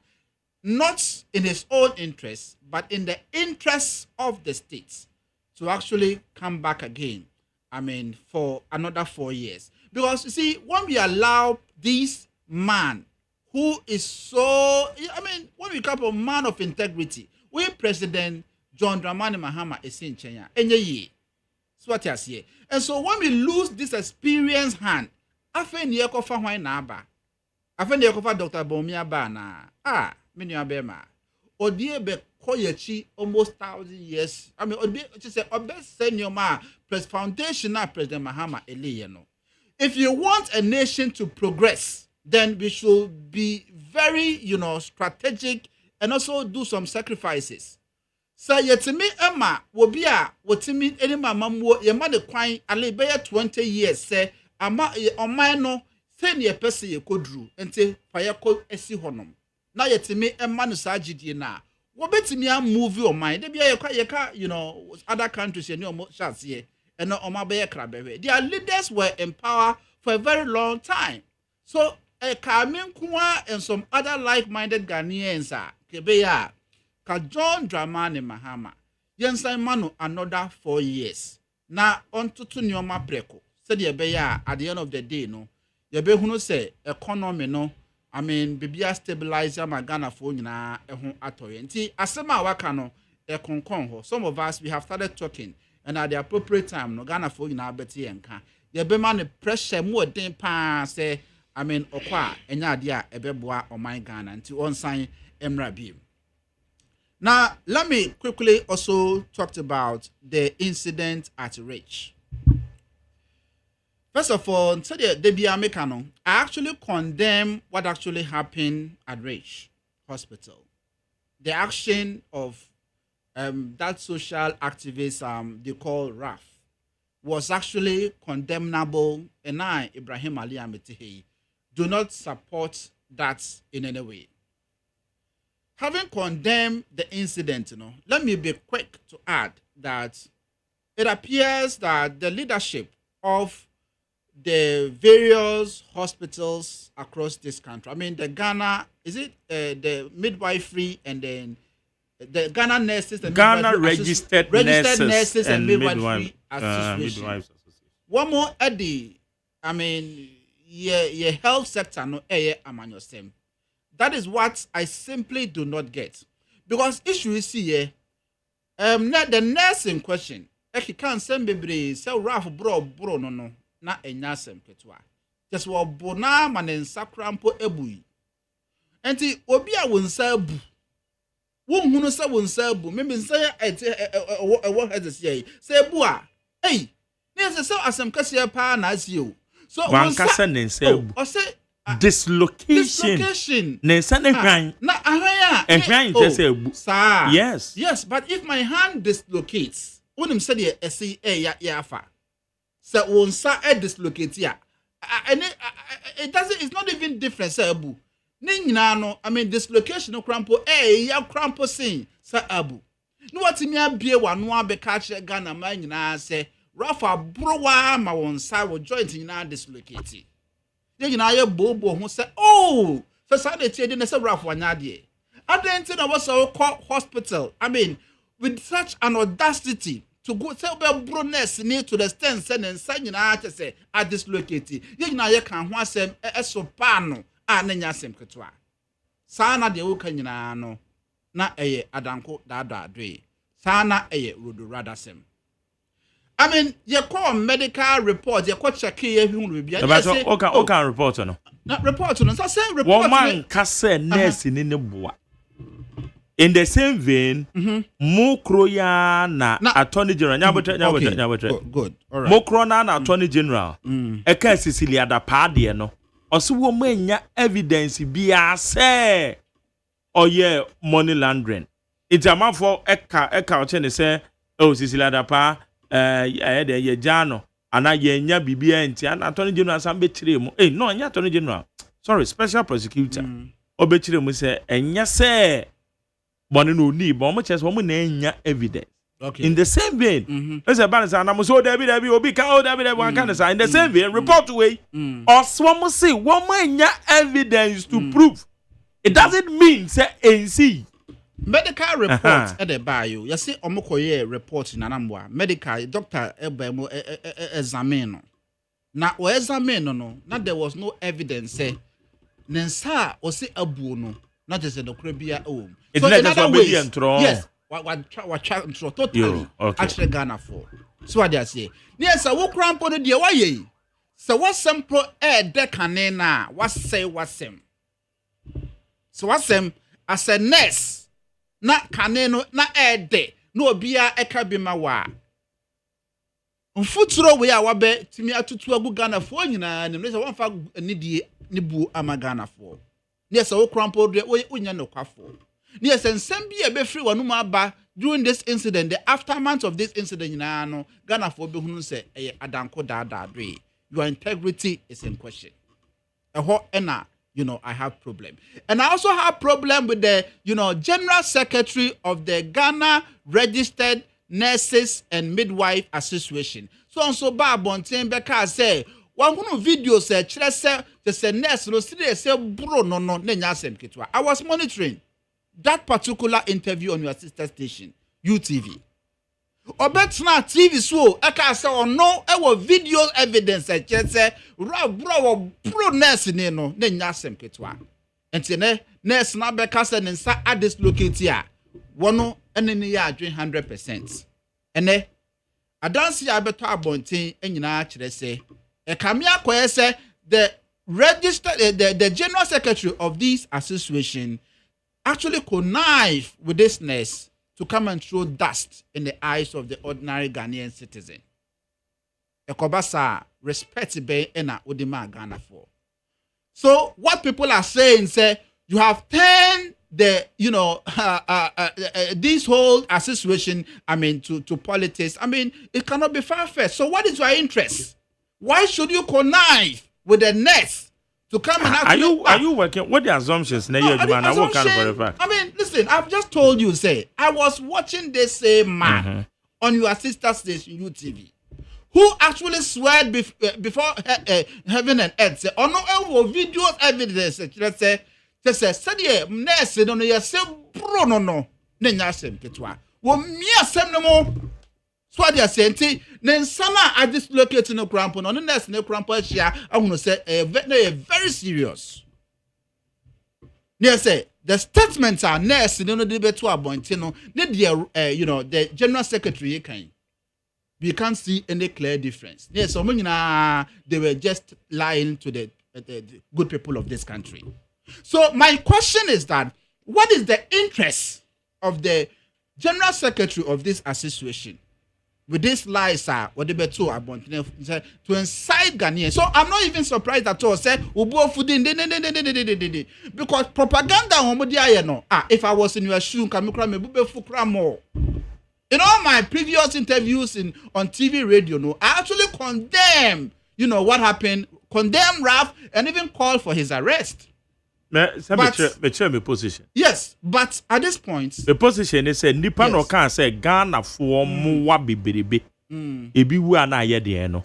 Ono na yare okọ hospital ndo say yemfa ejiem doctors emba metwe no. Well, I mean, that is my it's not position. about someone's comment. Because Nipa we are we are inconsistent, we are irrational. We are not focusing on the individual for making such a stupid comment. That was for stupid. Say Ghana for more bibiribi. That was stupid. Hospital. That was stupid. I won't mince words on Why would you have to say that? That statement was hospital made. there. Yes, that is what he meant. I didn't hear that. I have the video. Good. That was stupid. And that is why I'm so passionate and emotional about it. Understand. Who describe it as a young I understand. We walk to hospital there. What's a young fat doctors in free and for make you. Well, I understand, but you see, maybe hold on, please. Maybe no. I won't allow you, please. Let me land. Oh no, let me see. You distract my thought. Let me just. Let me just see if I can get you. What I'm saying is, what actually transpired at the hospital? No, will be any while bet me. I can say, I mean, what happened? No, I mean, Nebojoso. But let's also deal with the facts of the cases. And Sonia Dada, I see, Ralph, no statement not make here. I mean, I will call that statement very stupid statement. If you have evidence to prove. But in the other way around, we are not looking at the individual. Say Obiako di Boni, say in fact, Sabi, I'm Robert Crab, Wakoko Bokro, no crampo, Bonipatu, no crab, political, a bonnet one who ye crana. The neighbor emergency, not Dr. Fordia, who Harriso, I'm an Huatono. So we are not looking at the individual, and the perception, but we are looking at proper medical care service. We all cannot in any way say what have been going on in our various hospitals. I simply do not know what is wrong with some of them. While condemning what Ralph did, we should also, open a discussion to be actually brainstorming on how nurses in Ghana actually, relate to patients. Some of them, honestly, I won't miss with, they are so rude. That is a fact. And I don't think that you will be able to dispute that fact. So some of the nurses, they are so rude to the extent that their relationship with patients. Nurse rude towards you, what do you do? We have reported several cases like that. A lot of public sentiment on that is everywhere. Those who have been coming to say that and the step they take, Ekosi is saying, there's nothing that was actually done to address those issues. So I am not saying say what Ralph did, it's in lie. But maybe because he was an activist, he wanted to take advantage of that to actually correct that public perception that is out there about the attitude and relationship of nurses to patient issue. Yeah, quite of fast so the right way. But he was sending a message. He was sending a very serious, strong message to all nurses of the Republic of Ghana. I think it's a long family. Oyariko Hospital. Nurse near on duty. That's me not just in the phone soon wo so. I didn't doctor any my. At that moment, was sent patients, a common first aid. Oh, my ex now 2 good hours. Doctor Nebaya or so no more pay. Now, Mami Broom Wawu. These are some of the things we should be talking about. So, yes, if there's any punitive measure, you bet media for his action and inaction, we should do it. Okay. But we should also do everything possible to address all the anomalies, the attitude of some of our nurses and even doctors. We should ensure that quality service, public service, the quality of it, we should ensure say Ghana for Ebenya Akwatia. With the Akwatia by election. Yeah, moment. Oh, many some. Oh, yeah, crack. So as Akwatiane, I will be very short and brief on this. I am convinced beyond reasonable doubt to say the Akwatia constituency says I mean, we are really kurampa we. Timidi and Kabeya, NDC for work Akwatia campaign, they should stop. They shouldn't waste their time and energy campaigning for the Akwatia seat. Your works, your numa as Ghana for like our work speaks for itself. So why should you waste your time, going to Akwatia? We have already won the election in advance. And I've said, election Yeluswa. I mean, seriously, I'll be so surprised. And I'll also be very disappointed in Ghanaians. Because dear John Dramani Mahama now on John Mahama president of the Republic of Ghana. No more for MP obetimi ananti akọ Jubilee House. Edim puntu aba mo constituency. Eno na mo mpa na atete. Mo pe MP oye opposition MP. One wa President Mahama kwa no chia na one kind no. Think about development, think about your people, think about future. Look at the good works of His Excellency President John Dramani Mahama and make the best decision in your own interest. Madam say, 1 minute in a Jerry. Yeah. When say the PRO for Rich. I'm a good friend, by a friend to a good man. And a PRO for health. Rich nurses. Okay. Nurses. Saradankwa. Omodi abetu just a committee na fre one nurses na. To come and testify. They have evidence, videos of Ralph slapping a pregnant senior nurse. Oh, okay. And they've sent some of the videos to us. So please, you should stop this. And near Ralph here, it doesn't. It has CCTV camera. It has no relation with advocating for anything. Camera footage is not going to be. I've seen not all born nurse in India, not all born. And only a nurse no more can who has when you fractured. We senior pregnant nurse I was slapping. Oh, okay. And we a different video altogether. And you are here talking about what? Advocating for what? For what? Say in a hospitals. A human nurse for a doctor for health worker say yo man we under this condition become a health worker and you see what is there. Then you go there and go and misbehave like this. Then you about also. Please, we should be serious for one bit in this country. So what my many number? Your friend Saradanko or Richard or any nurses in the PRO. Call her and let them tell you what is happening over there. Let them tell you what is happening over there. Then we are here. We are a pamper issue no. Please. Okay. But anyway, I've heard some interesting news. BOG say no more dollar pricing of rent. And then there's whatever. Whatever. There be BOG,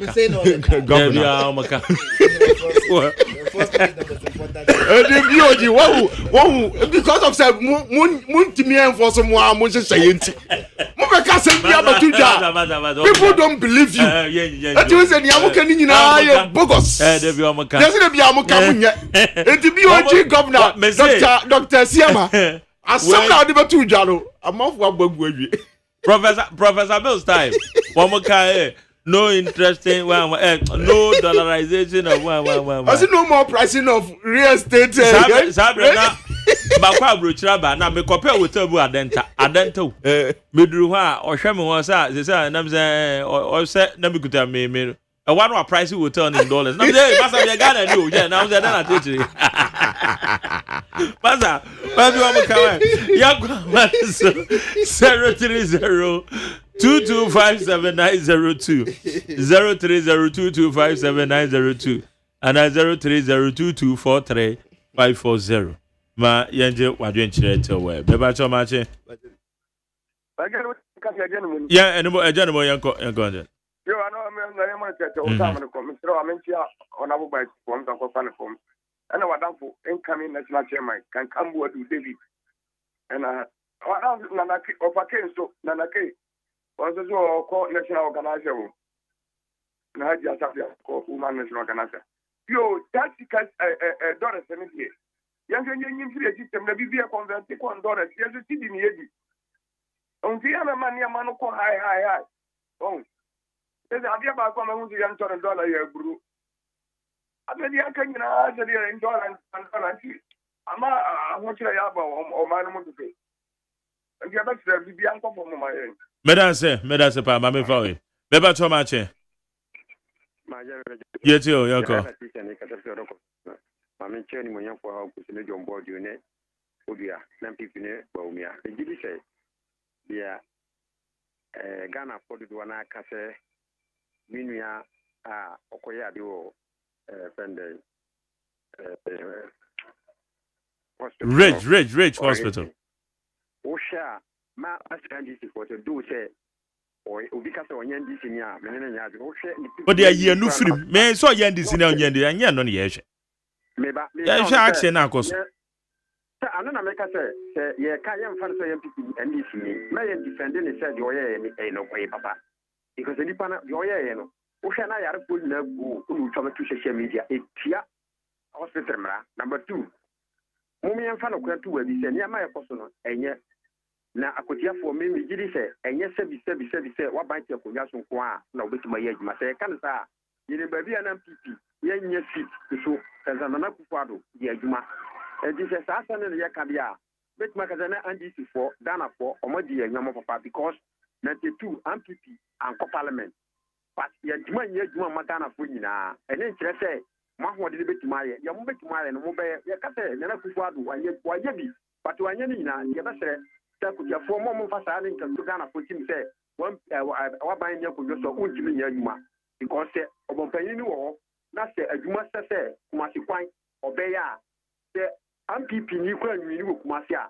so oye kwan na Ghana ni the school ni no oye na MPP kwa ni parliament a no fi so be Ghana ni a onye Ghana ni wonto no ni enya ni ye because o matna ba mu kene andi Ghana for MPP. Okay, meda same. Ba me fa next one. Mache.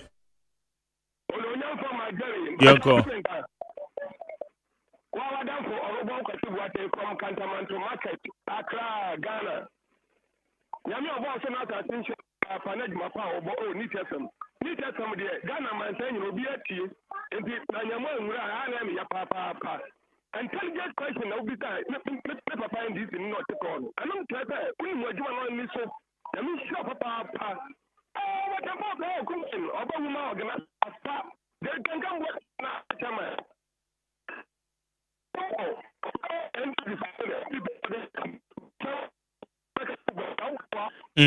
Mahoma no nye ma me fa na so amache.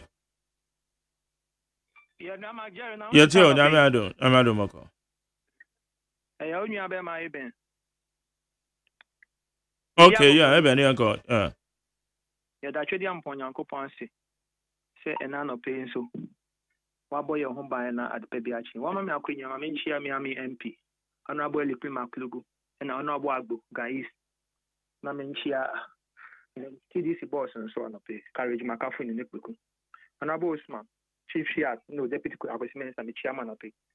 You see, Marjorie, you're not GD or abandon. Me GD say, Marjorie was a host. Now Jim Pose a ban, John Mama buy a bama dollar about 10 point something. Into GD when Yambre be a tremor, may catch it said near Governor can obey me. Because this is the time what you see a buy almost serious. And so Nyama governor is Yamedi to a common may catch it or may catch it or say, and 9-day wonder about MPP about Yama Yewi. Waka said no more dollarization. I mean, Jiri said, because you can't see when persuasion fail, first must be applied. Yeah, Ghana for and it just says, see, a part of your culture. So what you say? Because me American could the dollar, and UK could the pounds. Na me back Ghana bamba bed, and the pounds and I'm baby dollar. So what you say? Into me say, Esiama governor no. Ni only me say into me a besi. Emma Ubaba be can say ebenkai. So young far more than a gideon tie and penny for the because Ghana ye and ye my NDC in Kwan ye my MPP Kwan a day yama Ghana food na me srakuti afo me catch ro mo say o man penny na nado na mamwo twem o catch re we for say e sans o man to aba ma atoko jonti na wa mom pontu so what you say it say ko da ba legacy one buy was so ultimate lovely from pontu and say share ama party etime Ghana from pontu a ultimate NDC for okay me that say me ba cho me fa last caller mache hello okay mache hello yes yo Chairman Magi yes I uncle minute to pachi ashima suva kanable asumo do me kwabenya taifa na mibutu unyame pa no so he o kasa o fa last call na media ni boom nyame kasa chire urade mo wakati the other line na me my last call adia e dia seda ma nyankopon said your rubon kwasi buaten kan on the why yi ase announcer no kre ni FM de wan wuramu a ya chenkru kinye musi ana ede but ono de o me ye yi ase announcer chama magye woni bibi I will be in Cassa, the rough year, me maka crada, already as to say. Say, I'm papa or tenant and subboness nibidia. One yadi when chay.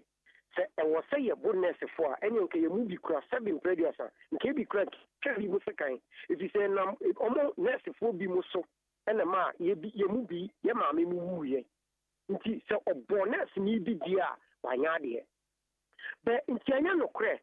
Send for nipa da sani so mo show mata de asnesa sabin previous ebia na enye mu nyina if you say eno de eno kwanipa nyina ntimi nyepe ntinya no kwese nurse for bi patience ko na kampese wa fa onya badaya mawo yemfa to chen ma me fa se da PSC ma John Dramani Mahama wa ya de as a statesman na ebi mo pe breaking the 8 na nkomo so obi foforo na eba but akwakọ ese patakuo hye ojanten ehoma na enye nupo na meka so abeka se ogwo ne 4 years na akoka na ye 8 na wakotene sia this is a statesmanship yankupo nhira no na obe successful so me di yetu akwatia me se ebia sipen yakọ afen north MPP 4 year diomu beye yet the opposition ya gisiti ni from some obi awadaji o nti na bi de wo ye no si soja for akwatia me pa cha obi to aba akwatia ene anenra anachina ebe ni kwanso nti na wo tifunu hu na wo wani anaso ma me nyan wi so guti su unim to mu ye ni ya koma nim te ya meda se aha aye ni 100.9 ha na ye de dwumade ne ye de se mo amofre nyina no yado bibi ase mama taxi yenso yada mase nyankopon ankamo ye sorry dwumade ne so ena ya we ni abo onyom na benchia eye me maame onsan ye mase owo eye Ada College of Education ye friend no ye Dr. Eunice OSEI AGYEMAN ono no ye patron at the Mathematics Association Students Mathematics Students Association ono anso na oye head of department wudru eye Ada College of Education eye mathematics oye head of department eye mathematics and computer science department no na me adoma weekendi womo inaugurate masa no eye Mathematics Students Association na womo tunsa di flu bibia Saturday non kono pepepe ewo Ada College of Education o matunsa dia friend penifo inti yamamo congratulations ene mujumedi a mobedi no na answer me sorry so na ma menka say usually no and then penny be your ha wo be ha me pe baby atu kwan akwa akosua de me pe baby akwa ye adwuma me ye adwuma nyina na me sua de me pa cho se wo ye adwuma na o sen sua de wo amanone o pese wo koto e wo Dubai o pese wo koto across the country. Ghana hey anso they say local tourism near boost to him. When you could be a friend Philip Amono ono na oye CEO de ma Art Value Consult. Ayande in Kasa 02022655500.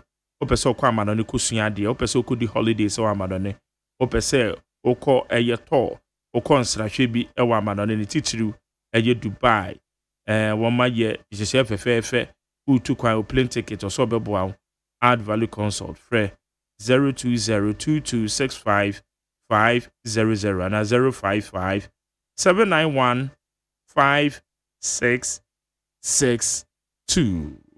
Wone Philippe Nkasa. Eba chome de jumede nesi. Bosco ewa ha. Oba be bon nyom. Midin de Mark Jerry OSEI AGYEMAN. Kojo da mi ado. We producer me dase. Abena frame bankro. Nana ya safo baby a wonya menka ho. Womo social media administrators. Kwesi Abuaji am channel manager. Dr. Father Dixon Na, executive producer, fully supported by my general manager Kennedy Asante Osei. Woman abo am yadi jumedi yadi bro. Nyame adoma enwumre yadi torchlight jumedi yadi bebro. We will need 100.9. Yeko na DJ Bosco will take it over.